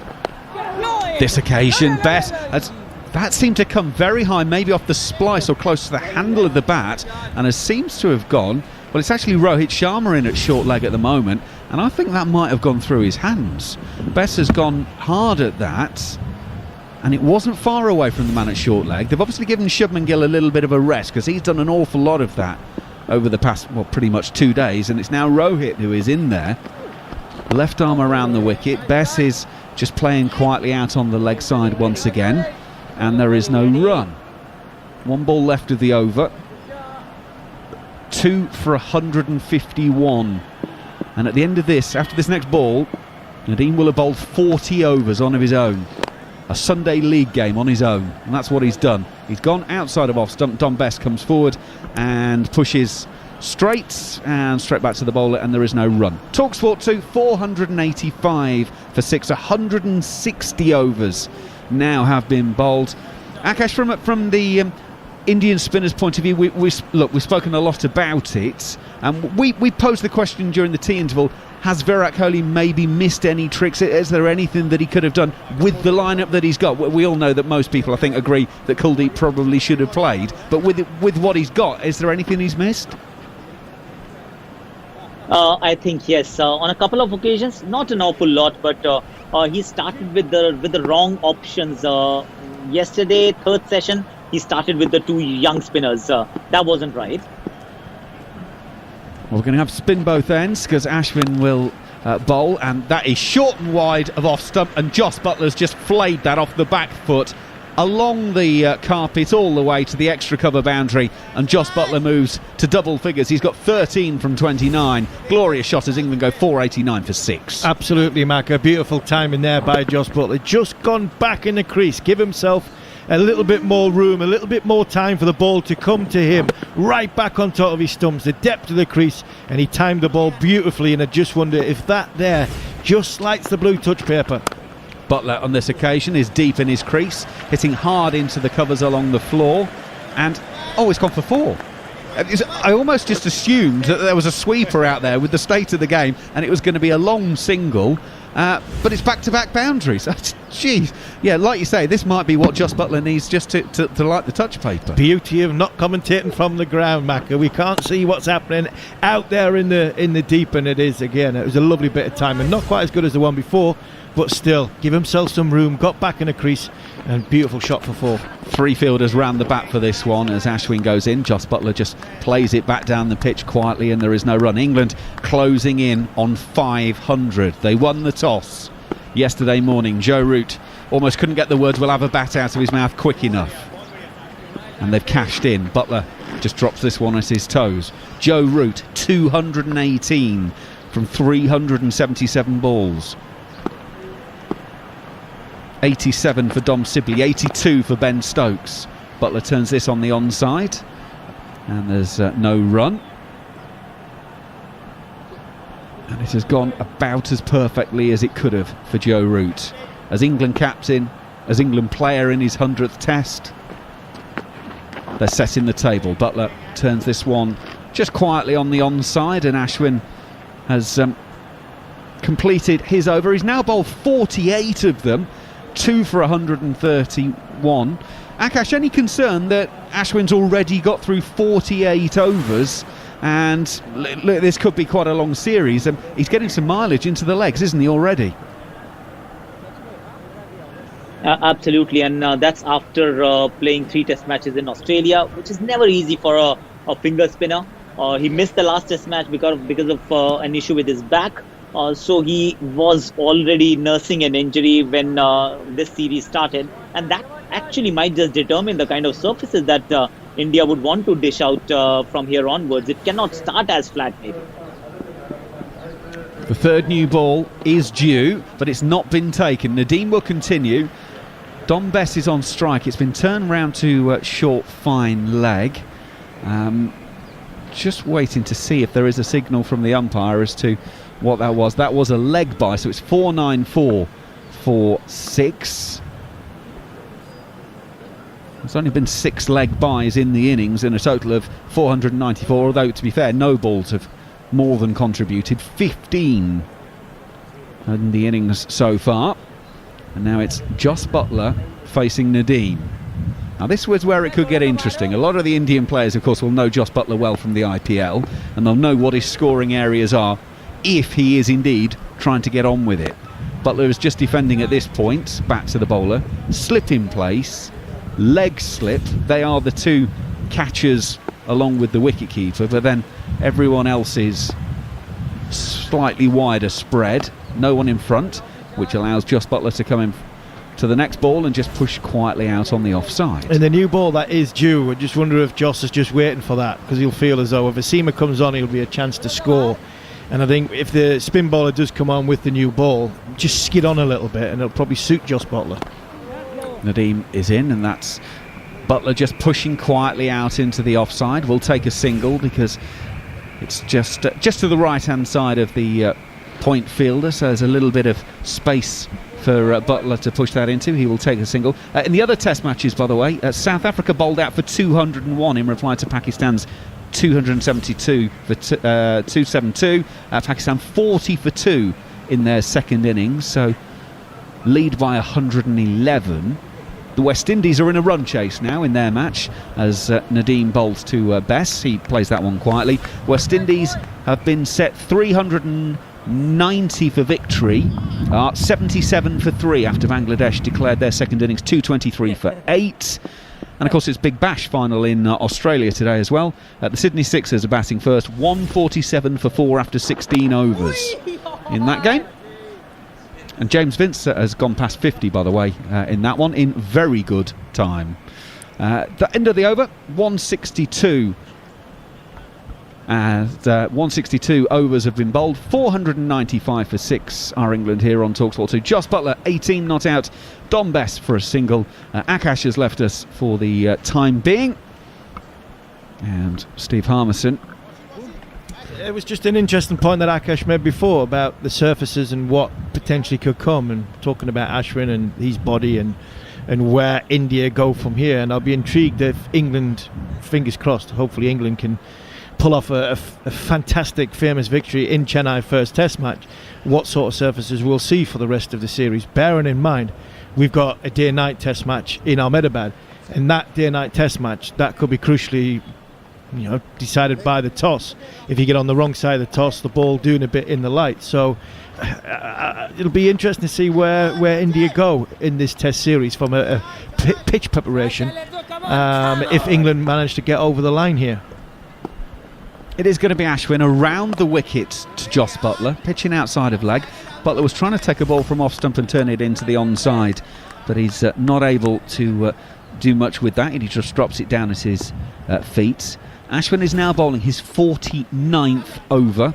Buttler pushing forward to this next delivery out on the offside, and there's no run. It's the 7th time Ashwin has bowled more than 48 overs in an innings. The most he's ever clocked up is 53. That against Australia in Adelaide in 2012. Buttler forward, pushing it into the offside, and there is no run.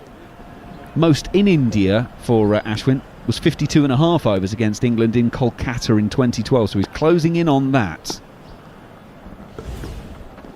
Ashwin around the wicket. Buttler has no signs of trying to open the tank at this stage, just pushing back down the pitch. No run. The TV company marker on the split on the screen, they've got a split screen of Ashwin 5 years ago and what he's like now. As he bowls around the wicket, Butler's taken on the pad, but he's well outside of leg stump. No run. And there's a huge difference between body position and shape. He's a lot closer to the stumps now than what he was 5 years ago, which from that point of view, 5 years ago he was getting his right hip through and driving through, so he probably got a little bit more spin. He's around the wicket, and Jos Buttler is aiming a drive at that one. Doesn't. It seems to grip and bounce. It actually takes him on the body and just drops down. But that is the end of the over. It's 495 for 6 England here on TalkSport 2. And the difference between 5 years ago and now is he's a little bit closer. His front foot is a bit closer to the stumps, which means he's a lot more blocked off, where before 5 years ago his right hip could drive through. He could get over the top of the ball, which made made him probably spin the ball a little bit more and then control his pace a little bit better. Now, the way he is now, it looks as though he's possibly just protecting something, which goes back to what Akash was saying. His knee, his back, he's not getting any younger. He has remodelled his action for the way his body's allowing. Nadeem will bowl left arm around, and Dom Bess is just coming forward and dropping into the off sides. 1 from 16 balls faced is Dom Bess. As Nadeem is in his 42nd over. He's got 2 for 152 in the innings. Bess is coming down the pitch. He's having a bit of a wild slog at this one, is probably the best description at it, and doesn't time it, and ends up clothing it to mid-on, and there's no run as Jasprit Bumrah fields. A good old-fashioned hack is the best way to describe that. No damage, 1 bounce into the fielder's hands. Good intent. Nadeem around the wicket. They've now got a silly point in for Dom Bess. Bess is pushing this one back down to the bowler, so it's a slip and a silly point are the close-in fielders around the bat.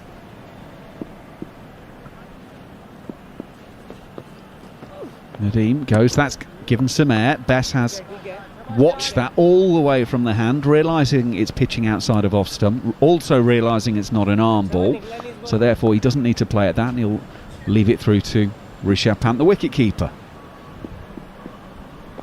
4 balls of the over gone.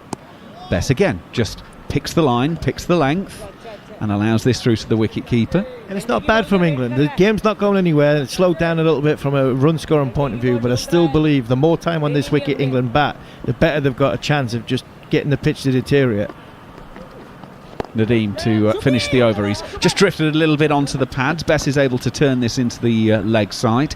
He will take a single that takes him to 2. He will keep the strike. It's the end of the over. England 496 for 6 here on TalkSport 2. And England will be happy. They're just, ticking the scoreboard over, still waiting on Jos Buttler to really sort of go through the gears and potentially get England another quick 30, 40, 50 runs that they need to get up to that 50 mark. I still would like England to have a bowl tonight. And I do believe that when India, if they do take the second new ball, the third new ball, then that will determine what sort of plan Joe Root's got. Because if he sees any sort of lateral movement from a swing point of view, then that brings Anderson into play.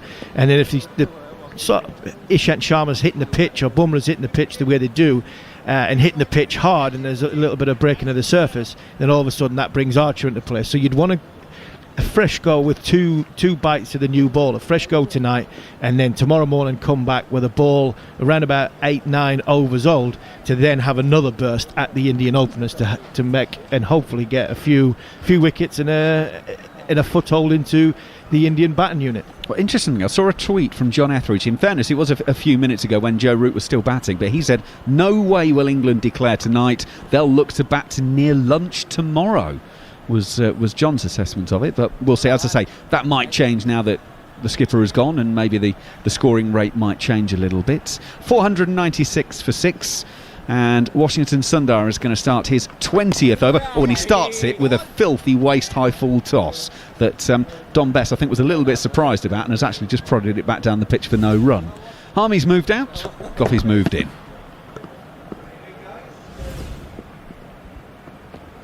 Sundar is in. On this occasion, it's a more regulation delivery that Bess is just pushing back down the pitch for no run. How do, Goffey? Yeah, how do do? Good comeback from India. Needed a couple of wickets, didn't they? So they've got the 2. I think it takes out of their hands now when he's talking about batting till tomorrow lunchtime. Sundar is in. It's a little bit of foot movement there from Dom Bess, who comes down the pitch to meet it, clips it to long on. Ashwin will do the fielding for a single, and Jos Buttler's back on strike with the score 497 for 6. I think he's got it slightly wrong there, John, if he thinks they're going to bat till tomorrow lunchtime. I think the way England are going to bat now, what they're going to do is just try and push it around, the odd one to and over. They're going to go and score as quickly as they can and get as many runs as they can. Whether that means they get 6 overs tonight or whatever, and try and get as close to 550 as they possibly can. We'll see where we go. I mean, in fairness, as I say, that was about 20 minutes, half an hour or so ago when it was still Joe Root at the crease. So maybe things were a little bit different then. But they are closing in on 500. 497 for 6 as Butler's there and he's caught behind, is he? They're pleading with umpire Chowdhury to stick his finger up. Sundar can't believe it.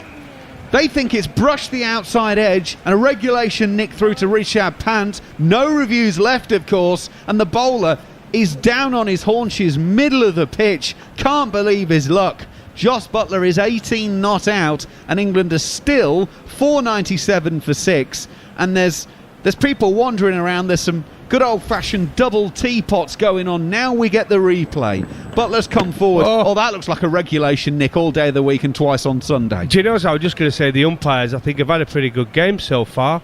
But that one, it did look like it just caught the outside edge. Well, that's why I do have a bit of a thing about way teams use reviews. Butler's getting the next delivery. Oh, and it's beautifully played into the offside. Jasprit Bumrah's after that. Looks like he's got diver's boots on, and it will trickle away and go to the boundary for 4. And that is 500 for England. That will rub salt into the Indian wounds. 22 for Butler, 501 for 6, with 1 ball left of the 165th over.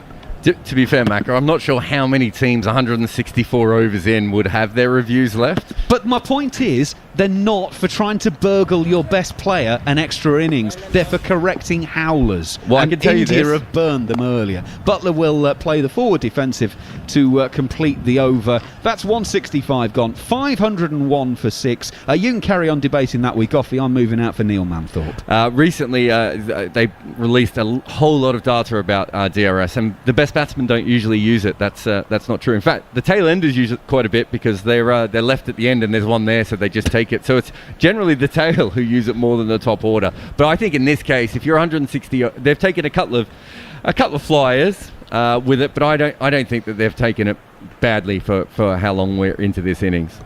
No, I mean the Ollie Pope one. I think if you look at the keeper, when it came off his arm, he actually did say it brushed his arm first. He wasn't convinced at all. And the most natural person you go to as your captain is the wicket keeper. He sees much more than anyone else. And they went to the keeper, and unfortunately, they didn't take any notice of him. They still went for the to have a look at the review, and they lost it. So, but that one, he was a definite outside edge from Butler. So the numbers on it, the best team I think is, if it's England or Australia, at 29% success for their reviews, and the worst team is at 25%. So there isn't a big difference. Most teams are pretty much at the same sort of rate. It's the England team of 2008 to 2013 that had the highest when Matt Pryor was keeper. There are little eras like that where people would get it together. Like for instance, having just watched India be captained by Rahane, there is no doubt that they had a lot more. Rahane just said no to everything, whereas Virat gets emotional, doesn't he? But I'd say that on that England team, was that when the rule was different though? Was if it was hit and it was out? So do you know what I'm saying? It wasn't the umpire's call. That was under about 2 or 3 different rules, because there also would have been the 80 over rule. But the difference was that they were the first team to come up with a plan of, we're going to talk to the wicketkeeper, we're going to talk to the point or the square leg on height and all those sorts of things. Whereas other teams, I mean, you've seen it, haven't you? Oh yeah, someone runs in from gully and convinces some them. of them are terrible. But I think it definitely helped with England. Yes. Probably the way they did it. They had some organisation, didn't they? I think Matt were behind the stumps for some of that. Matt Pryor has been working with us, obviously, on TalkSport. But I think with the umpire's call, that makes it a whole different ball game, doesn't it? I mean, as we've seen today with some of the reviews, and it showed the replays. Well, they play with the tennis ball. I mean, I've not seen half the balls bounce as high as some of those. It's shown on the replays. I've not been able to believe it. You know, the biggest change was when you retained your review on an umpire's call. When you used to lose your review, even if it was on umpire's call, teams were a lot more reluctant to try and burgle a wicket. You know, they just try and you review out of desperation. You didn't used to do that when you would lose a review. And I still think that, you know, the principle that Macca pointed out there was that the umpire, the decision review system was introduced in order to stop the game from embarrassing itself, to avoid the howler. And if you go back to that, then I agree that Virat Kohli's been a little emotional on 2 out of the 3 reviews that he's used up. Yeah, I think umpires call, reviewing on umpires call, we're basically reviewing on the decision itself, on the appeal. So I think that makes a lot more sense of the way that we do it. I think the worst decision we ever had was the 80 over rule, where they were resetting at the end of 80 overs, and you just had teams absolutely reviewing anything between the 60 and the 80th over, and it was complete. I think we're fairly close to a good system now. There are reasons why we do what we do, but I think we're getting there, and we've had it for a long time. We should be pretty good at it by now. Shahbaz Nadeem, left arm around the wicket to the right-handed Dom Bess, punches it out into the offside, and there's no run. Well, just lastly on that one, the Virat Kohli one, where there was literally less than a second left. It was a panic one, wasn't it? Because he didn't want to be the captain that missed out, and they went for it. Dom Bess comes down the wicket now and drives the left-arm spinner over the top of mid-off. He didn't, a little bit toey, that one, a little bit off the toe end of the bat, but he got enough on it to clear mid-off, and he's picked up 4 runs. Bess, I was just about to say, he must be in now, must be thinking about scoring runs, and that's exactly what he's done. Oh, well, we're just having a look at the replay of Jos Buttler's non-dismissal on 18 when he was caught behind by Rishabh Pant off the bowling of Washington Sundar. We've just finally got round to seeing a replay with the Ultra Edge, and I wouldn't say he smashed it, but it's I would. Fairly prodigious nick, isn't it? He can't be complaining when he gets a shocker at some point, because he just got away with one there, old Jos. Dear, oh dear. No, it's a thick outside edge. Off the back foot, defending now, Dom Bess remains on 7 from 27 balls. England are 505 for 6. Just a reminder, by the way, that in the first test of the last series in India between these two teams, here is Nadeem once again outside. That was a quicker one. That was pushed through there, left alone by Dom Bess. England made 537 batting first in the first test in Rajkot. That game ended in a draw. So don't take anything for granted. And here is Nadeem, and that one has gone through, and it might have been off an inside edge as well. There was a definite noise. It was another one that drifted into the right-handed Dom Bess. No spin, and byes are called. So the noise that we heard was a deflection off the wicketkeeper's finger, perhaps. It sounded nicky, but it wasn't off the bat, clearly. Byes signalled by the umpire, or at least that's what his verdict is, and that's what goes in the scorebook, so we won't put it down as a missed chance. England 506 for 6, Dom Bess 7, Jos Buttler 22. Joe Root gone for 218. I tell you what, it's a dream start for England, really, when you consider 160, winning the toss and batting. They've been out there now 166 overs, 506 for 6 on the board. A few of their players are getting runs, which is great for confidence moving forward in the series. Pushed down the wicket now as Washington Sundar continues.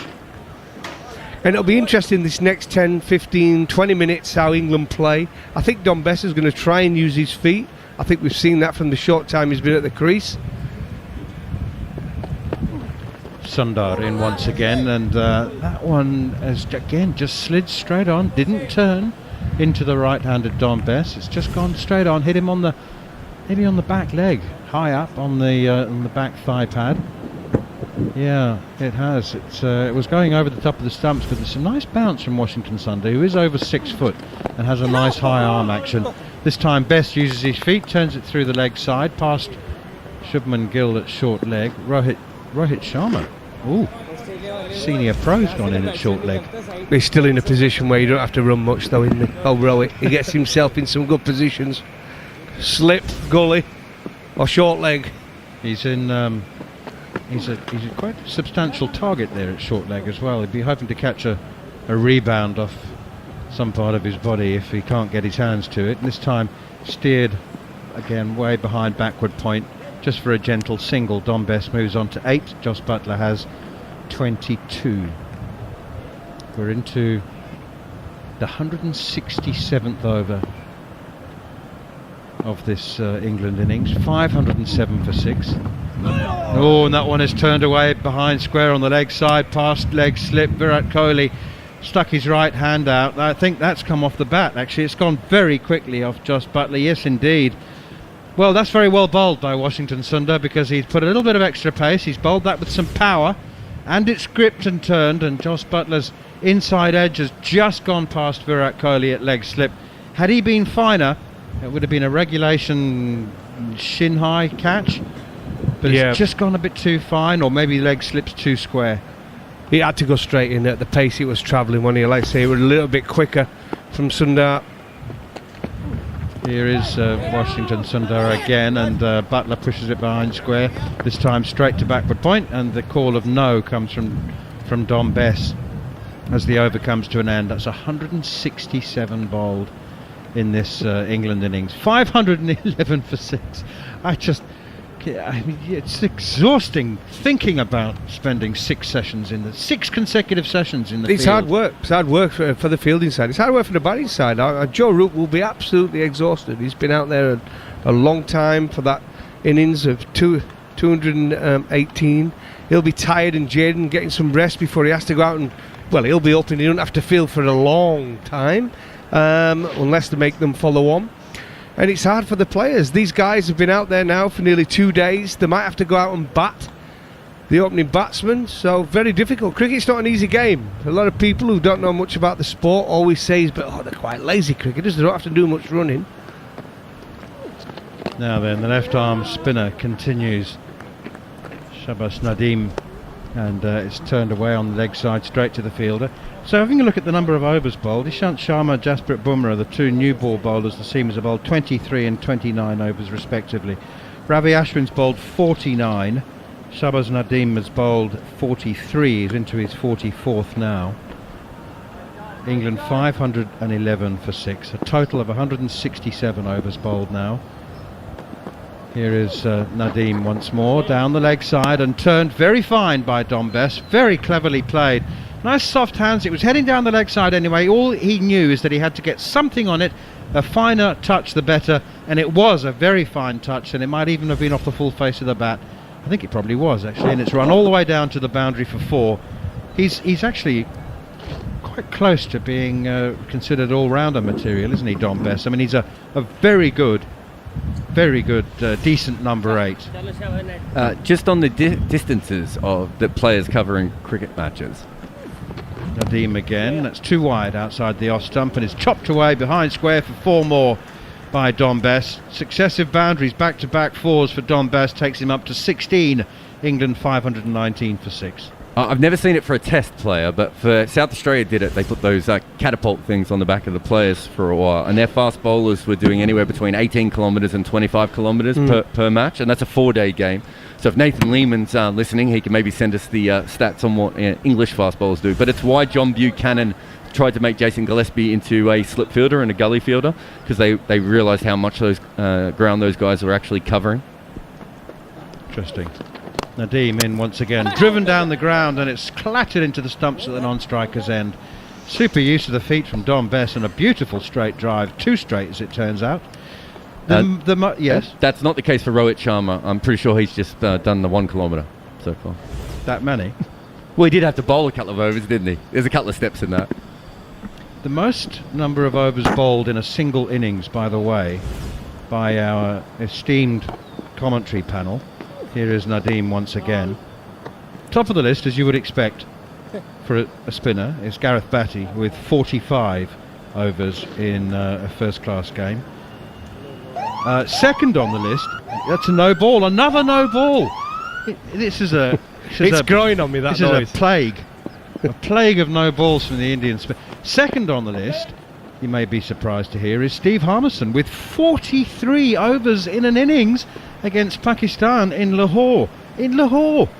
43 overs in an innings. What were you thinking? He started sweating just remembering it. Well, who was skipper? What were you doing, bowling? Dear me. 43 overs in an innings, not a match. And third on the list, Goffey, do you remember yours? It'd be 30 odd. 38. 38, where was that? South Africa? It wasn't even in a test match. That's what's confusing me. It's against South Australia in Adelaide in 1994. That's pushed out towards extra cover. What? 38 overs in a warm-up game before the test match. Well, it was a first-class game. I mean, it wasn't one of the Mickey Mouse games. I got 5 for that's why.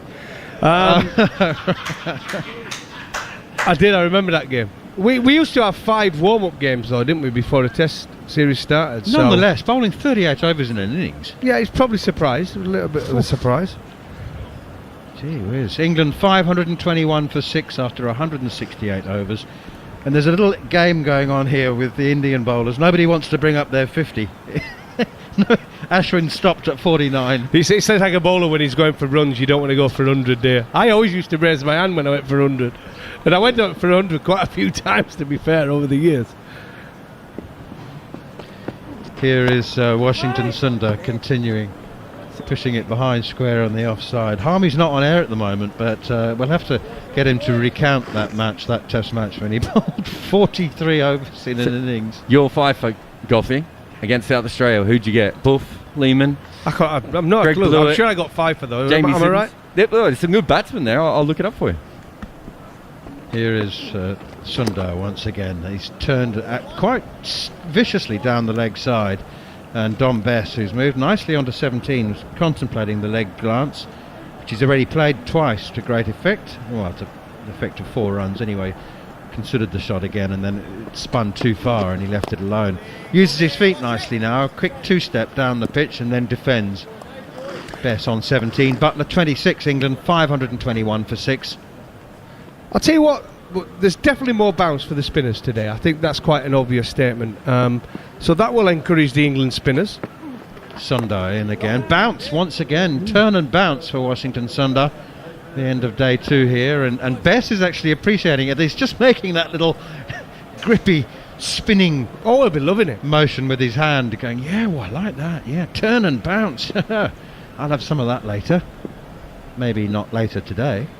Maybe tomorrow. Washington Sundar in again, pushed out towards mid-wicket, again fielded by Pujara, no run. I think when you ask spinners in general, and they talk about turning pitches and bouncing pitches, I think as long as they get bounce, I don't think they mind and how much it turns, because they've got bounce. It brings in the close fielders, doesn't it? Yeah, well, isn't bounce as much of a spinner's friend as turn? That one is pushed out behind square on the offside once again, against the spin by Dom Bess. The end of the over comes, and it's 169 overs gone. England 521 for 6, resuming this morning at 263 for 3. They lost Ben Stokes for a wonderfully aggressive and entertaining 82 from 118 deliveries. Ollie Pope, LBW, to Ashwin for 34. And the captain, Joe Root, one of the great innings, 218 from 377 balls, 19 fours and 2 sixes. He was LBW to the left arm spinner Shahbaz Nadeem. And now at the crease, Dom Bess on 17, Jos Buttler on 26. England 521 for 6. Manners, I've got that South Australian scorecard here. It actually gets a little bit weirder. It was the second innings. What? Yeah, so you rolled them for 100 in the first innings, and then in the second innings, it must have got flat in Adelaide, and you've bowled on. You got Greg Blewett out. The rest was mostly tail. Tim Nielsen, the former Australian coach, you That's got about out. right. Knock the tail over. And you got Dennis Hickey. Do you remember Dennis Hickey? He was properly quick, South Australian bowler. Had no idea where he was bowling it. But yeah, you ended up with 5 for 143, but you rolled them for 480 and then chased 260 down to win the game. Rolled them? Rolled them for 480. Rolled them for 100 and were rolled by them. For the it was flat, that actually, and we went from there somewhere else, and then there was the first test. So it was great. Like I say, you might have hit the winning runs in this game too. 7 not out in the chase. Oof, good score that. That's when I could bat then, when I first started. It sounds like a cracking game. 4-day game. Oh, mate, obviously. It was an unbelievable tour. Oh, that sounds like a really good game. Okay, we're back to the quick stuff now. Ishant Sharma, well, it's not that quick. Oh, dear me. Got a bottom edge over the top of off stump. Jos Buttler, that was back of a length, just outside the line of off stump. It was just a bit close to cut, probably. Not much pace on it, and it's a raggedy old ball now. It really is in terrible condition. It's all scuffed and battered, and a little bottom edge from Jos Buttler there that could so easily have been chopped back onto his stumps, but in the end he gets away with A little bottom edge past the left-hand glove of Rishabh Pant, the keeper, who contemplated the dive. It was too far away from him, so 4 runs the result. It's not what you need, is it, as a fast bowler? You're nearly done 2 days in the field, and you come back for another spell, and it's an inside edge, and it rolls away for 4. 525 for 6. Ishant bowled in! He's left it alone. Butler's left it alone. There's just a little bit of drift back in towards the stumps. A little bit, perhaps, of reverse swing, but it wasn't the right one to leave anyway. It was too close to the off stump, and that tiny bit of movement, Butler leaving it alone, and it's just flicked the off stump, and he's bowled for 30. England lose their 7th wicket with a total on 525. The persevering Ishant Sharma finally has something to show for his efforts. Yeah, it's always rewarded, and he picks up his first wicket there, and because he's been so accurate, he's only gone for it. I think he's in the mid-40s he's gone for. He's picked up a wicket. He picks up another one. He walks away with decent figures at the end of it after nearly 2 days in the field. But that last 10 minutes there, Josh Butler's just looked a little bit on edge, hasn't he? He's given him a few chances. He nicked one he got away with because there were no reviews left. But let's say he's got 30 runs. He'll not be happy because he would have thought he'd have probably gone on and ended up with a not out of there, a 50 not out. But 30 runs, it brings Jofra Archer to the crease, 525 for 7. And from my experience of watching Jofra bat, especially in Indian conditions, he likes to hit the odd boundary. Right, change of batsman, change of commentator as well. For the next 20 minutes, you'll be with Mark Nicholas with England 525 for 7. Yeah, I agree about Archer. I don't suppose he'll die wondering out there. I think what Just Butler's frustration is, that he didn't play his strokes. He'll think, well, I was out caught behind, got away with that. I've left a straight ball and got bowled from it. I've made 30 useful runs in 51 balls. I probably could have hit a couple of out the park. Did you think the ball before did him? Because he played a wideish ball, inside edge, and he was frustrated at that. He's not cleared his mind. Definitely, that's the mental. And then left the next one. Yeah. Spot on, Goffey. I really do agree with that. I'm just having a look at the Hawkeye market. It really didn't come in all that much. I mean, it did fade in, but it wasn't.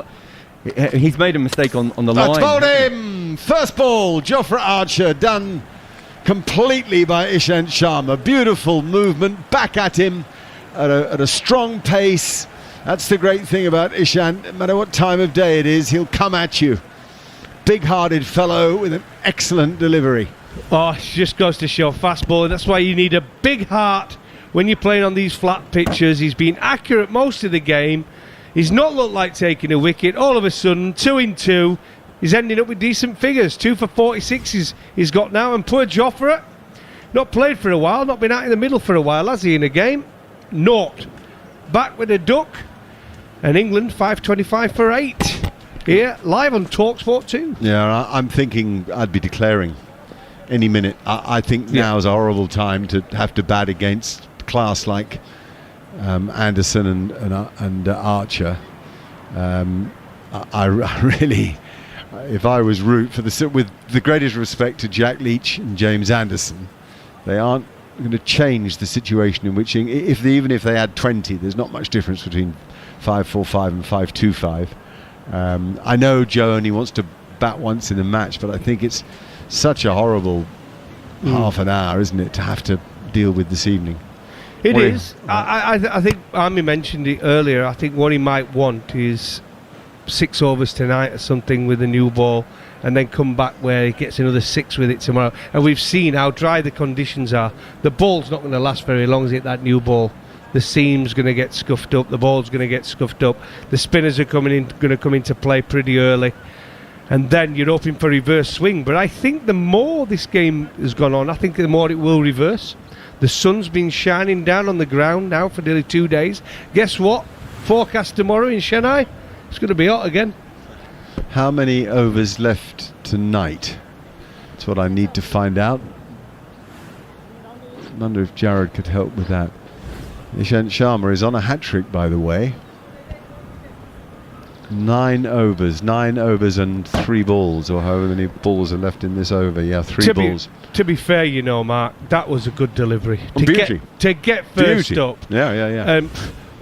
in your head as a fast bowler, when it's just slightly tailing into the right-hander, you've got to get it right up there, that first delivery. It's especially to a lower order batsman, judging the line, judging the length, and that was an absolute spot-on delivery. Here we go then, hat-trick ball to Jack Leach. Ishant Sharma around the wicket. Oh, he plays it well. Jack Leach gets into line, much as he did at Headingley when he played sidekick to Ben Stokes in one of the great days of Test match cricket that any of us will ever watch.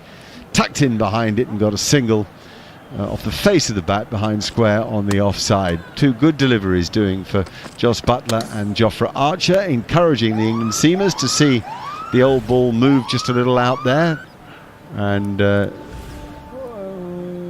my goodness me, that was the hat-trick ball. The television, no ball. The television camera is just showing us that the hat-trick ball was a no ball. Not by much, but it was a no ball, and there's no sympathy from Goffey. The worst thing when he come in there, Ishant Sharma got that nice rhythm to right-handers, a left-hander coming in. Totally done him there. Another right-hander, he would have been fancying that, just drifting in onto that off-stump, a little bit of reverse, but he's had to come round the wicket to the left-hander, change everything.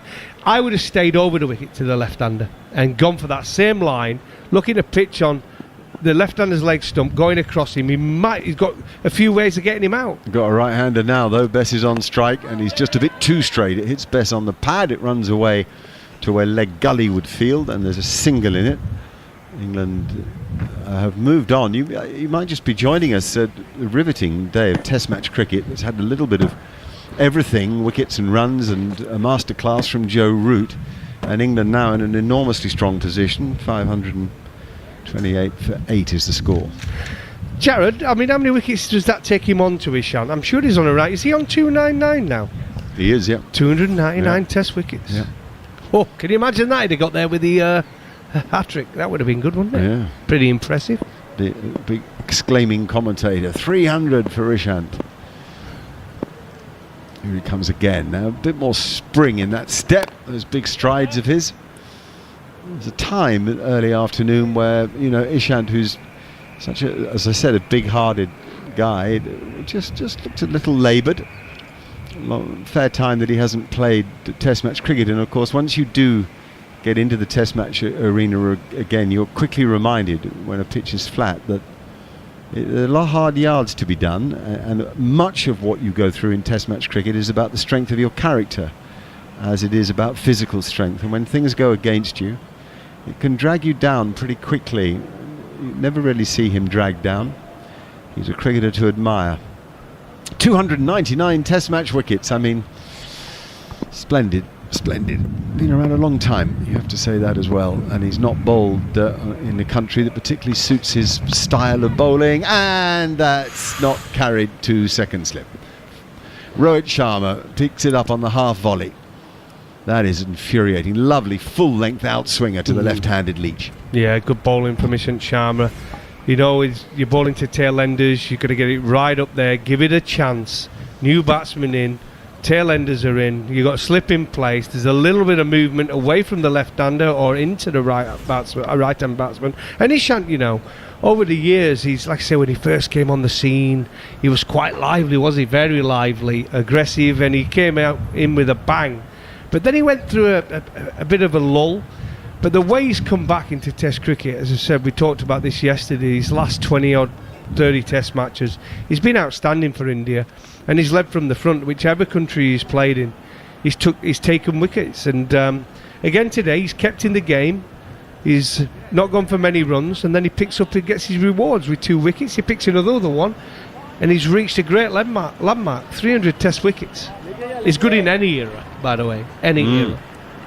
Goffey, thank you. You've got Steve Harmison and Gareth Batty, Durham and Surrey, though a bit of Worcestershire in there too. Moving into, not Goffey's seat, of course, because we're all in our own little Perspex bubble here, but we have our own mic, our own,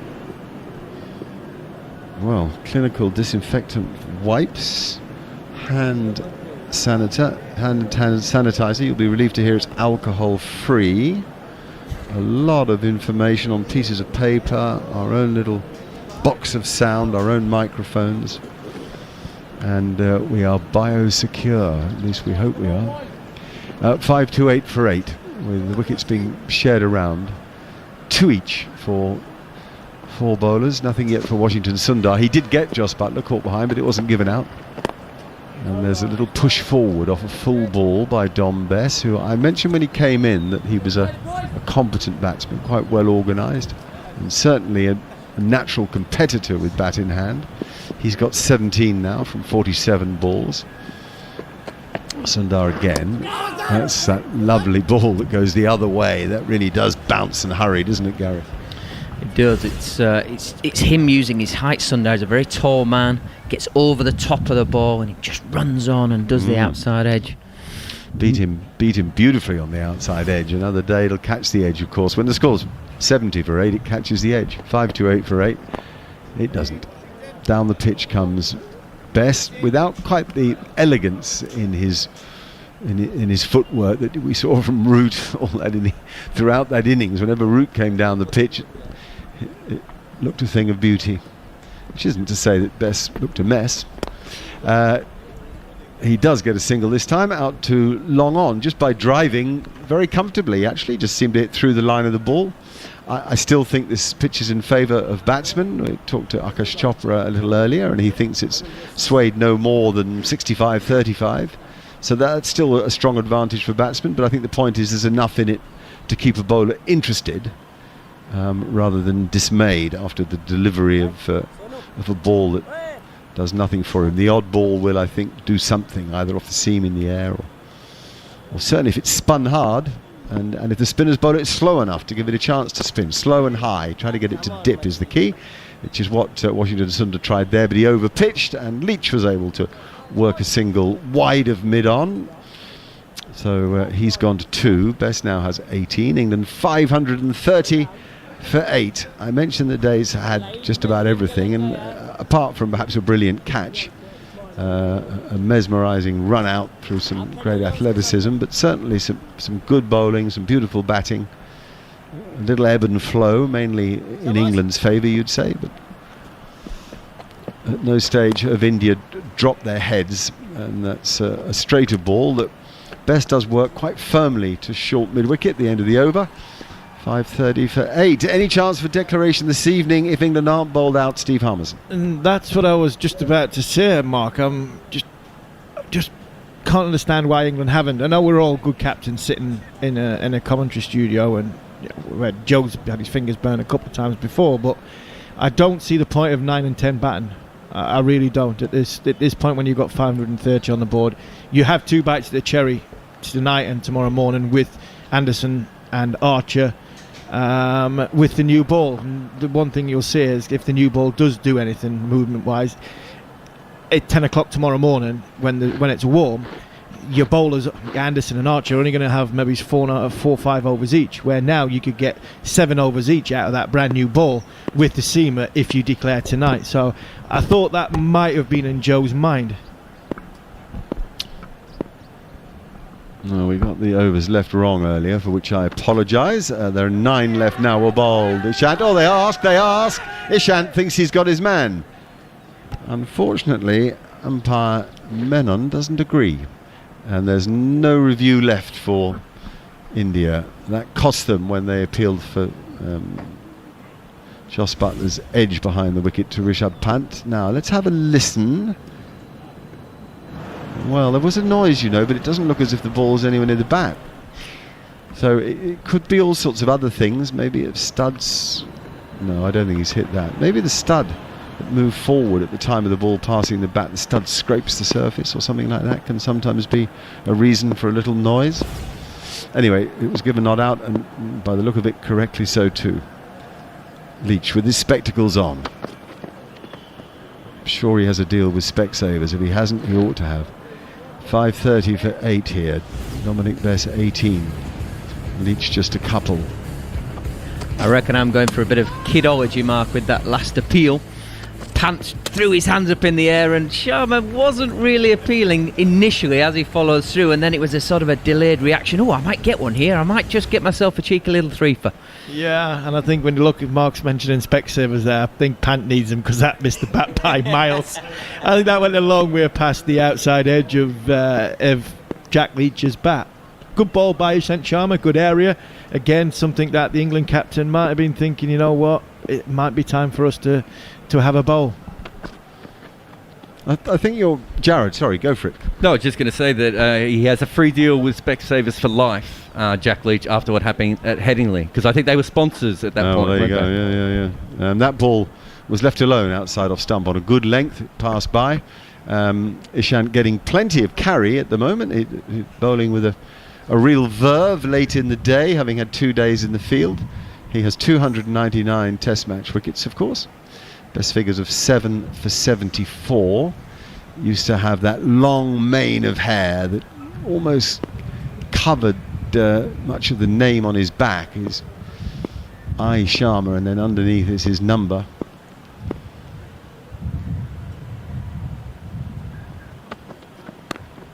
And forward goes Leach to a full ball. Plays it nicely into the covers. On the front of the shirt is the sponsor, Bijou, or Bijou, I think Bijou, BYJU, and they're quite an interesting company. They're an educational platform that are using the sponsorship opportunity to tell people more about themselves. Just after 4 o'clock, so the light goes quickly. I think we will get the remaining overs in tonight because the spinners have bowled so much, of course. 4:10 in India, and a much nicer day in London, by the way, than anybody predicted. Much brighter outside now. Here comes Ishant Sharma and bowls a good ball that Leach is beaten by, playing forward rather hopefully. It was a ball he could have left alone and sort of knows it and practices doing just that. He looks a studious fellow. You're sitting here thinking it's doing a lot more now than what it was doing at, say, 2 o'clock this afternoon Chennai time. But it's Joe Root was batting at 2 o'clock Chennai time, and Jack Leach and Dom Bess are batting now. So that, the way things have evolved and the game's moving at the minute, the game seems to be standing still. And I think if I was in that England dressing room as a senior player, do you tap the captain on the shoulder and say, it's not so much we've got enough now, but actually this is not a bad time to bowl? My view entirely. Here he comes again, last ball of this over for Ishant Sharma. Amazing figures really as Leach goes forward and it runs quickly to the gully, who fields after the first bounce at about shoulder height. Figures of 2 for 48 from 25. Wow, great figures from Ishant Sharma given how hard it's been to get the ball moved. Though, Gareth, interestingly, at 5:30 for 8 on TalkSport 2, the older the ball, the more movement, the more destructed, damaged, distressed the ball looks, the more it's moved. Why? Certainly has. I'm going for, as it's getting more dusky over there, I just think it's cooled down, and the pitch is probably, temperature isn't as high as it is, so it's just maybe claiming a fraction of moisture. There's a few shadows from the big stands. We get it in England when we're playing in September. First thing in the morning and last thing in the sessions of the day are best times to bowl, and in the middle you don't really want to bowl. Is it the same in India? I can't remember. Moisture fully. From humidity? Yes. Aha. Nice, good call. And you think that level of moisture's changed? That's a lovely, lovely off spinner from Sundar, because he got the overspin on the ball. I know I've said that a lot, but that dip and overspin is absolutely key, so that the ball then really bounces and it beats the outside edge of Dom Bess's bat. Possibly why the ball has bounced as much as it has for Sundar. It could, I mean, we're spitballing, but there's a chance. And that one he comes down the pitch to, knocks it to mid-wicket. Clearly the instruction is just to keep batting what, captains just bat normally. Okay. There's a different normal for everybody, of course. But there's certainly no attempt to force the pace, and he came much too early there, so Sundar dropped it short. And he's very good at bowling that length, just back of a length that gets overspin and hits the splice. Did it very well, does it very well when he plays one day or T20 cricket, which makes it hard for people to force the pace against him. He also bowls very tight to the stumps, wicket to wicket, threatening the stumps and LBW. Push to mid-wicket again from Bess for no run. Yeah, he's not too dissimilar to Ravi Ashwin. I heard you earlier. It's a younger version of a poor man's Ravi Ashwin. I just wonder if the England captains think it's not runs on this wicket, it's time. The ball is still bouncing quite evenly. It is looking as though it's still in favour of the batting. Now Bess comes down and drives sweetly out to long on and gets a single. He's 19. It's 5:31 for 8, and when you watch from afar, and I don't mean thousands of miles, I just mean from the boundary's edge, but you get a good feel for the tempo in the game and the pace of the game. Sometimes when you play in it, you don't, as Leach goes forward and defends, and there's no run to finish that over. 5:31 for 8. And at the moment, I'd say the game was standing still.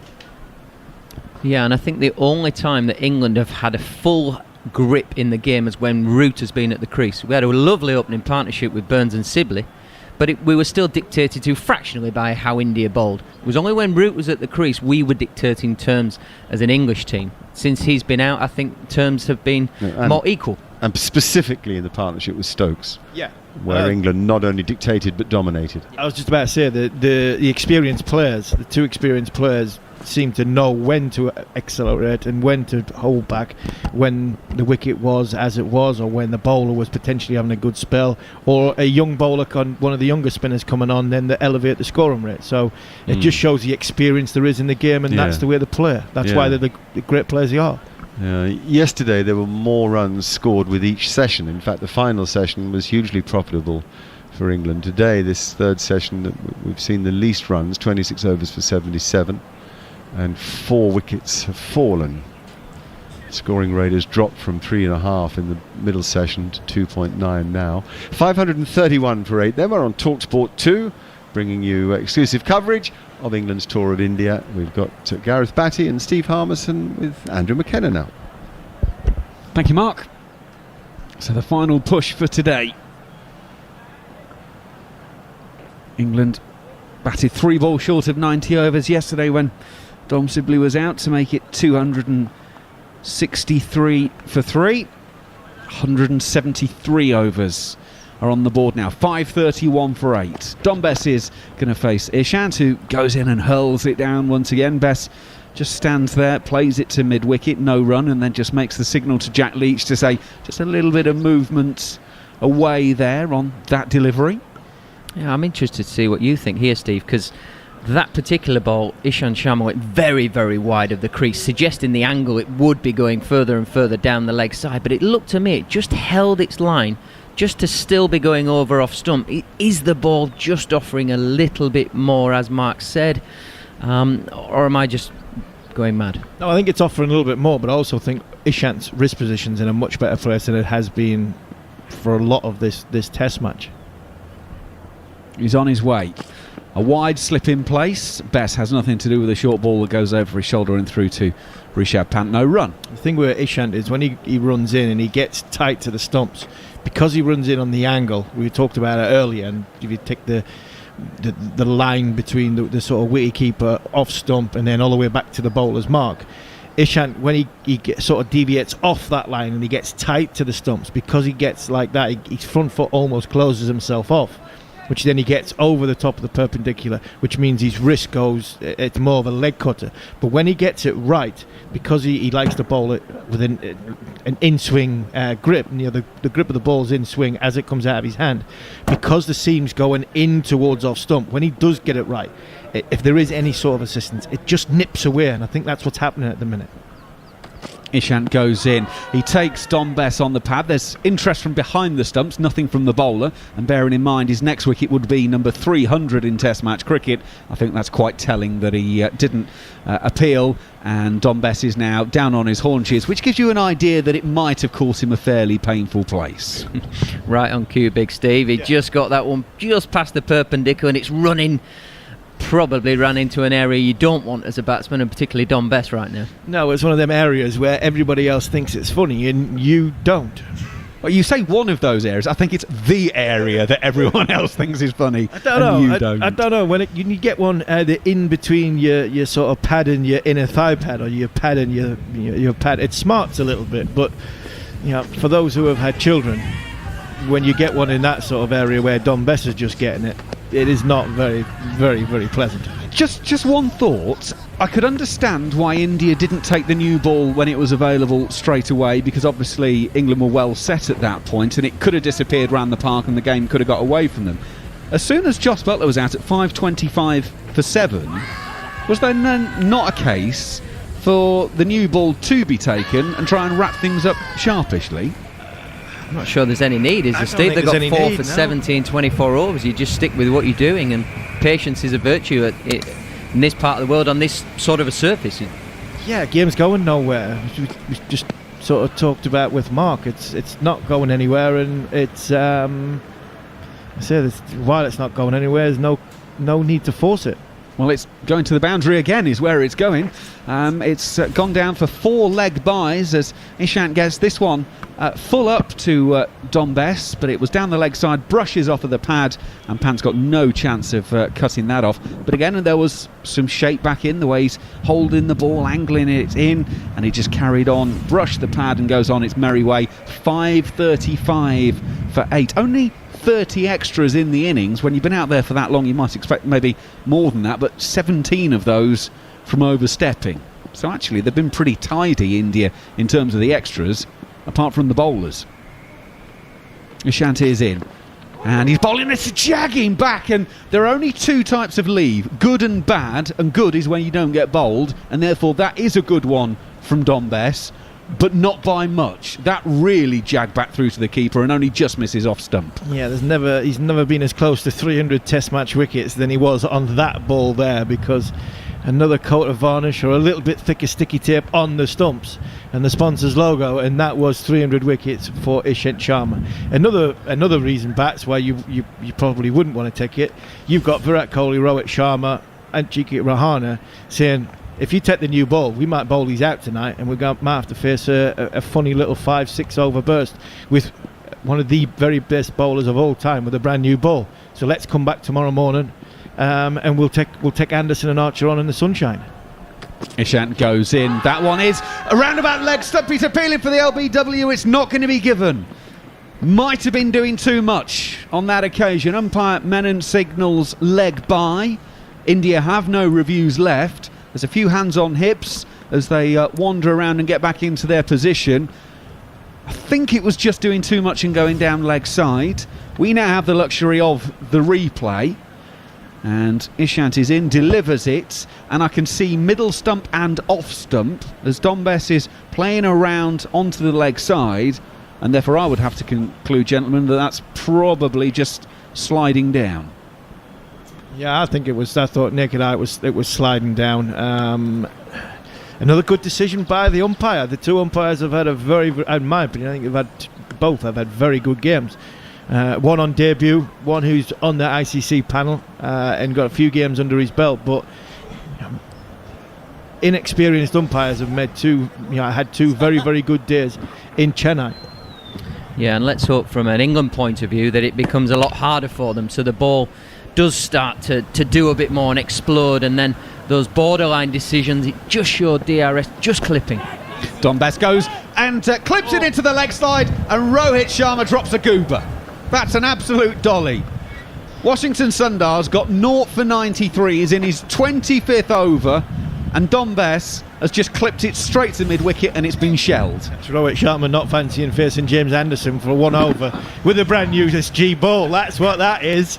That's what that is. He's had to move an extra 10 yards from first slip over to mid-wicket, and the easiest way to describe it, as Sundar goes in and Bess plays this to short third man, they take a single. 5:37 for 8. I think he could underarm to at least an under 6 or an under 7, and I think they would still catch it.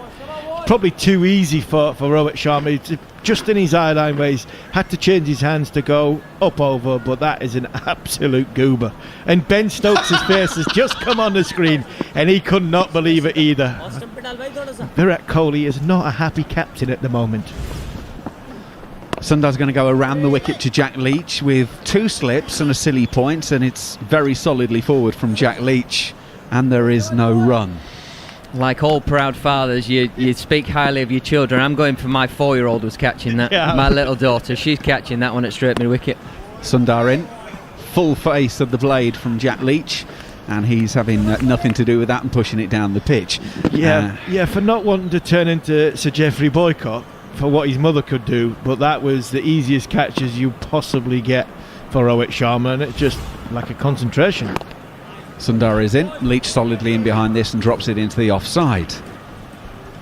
It's the effect it has on Washington. Sundar had a smile on his face. Absolutely. But actually, that wicket is, he's only a young man. It's quite a big wicket for him in a really tough innings. Sundar around the pitch. Jack Leach around the wickets. Jack Leach is playing solidly and just pushes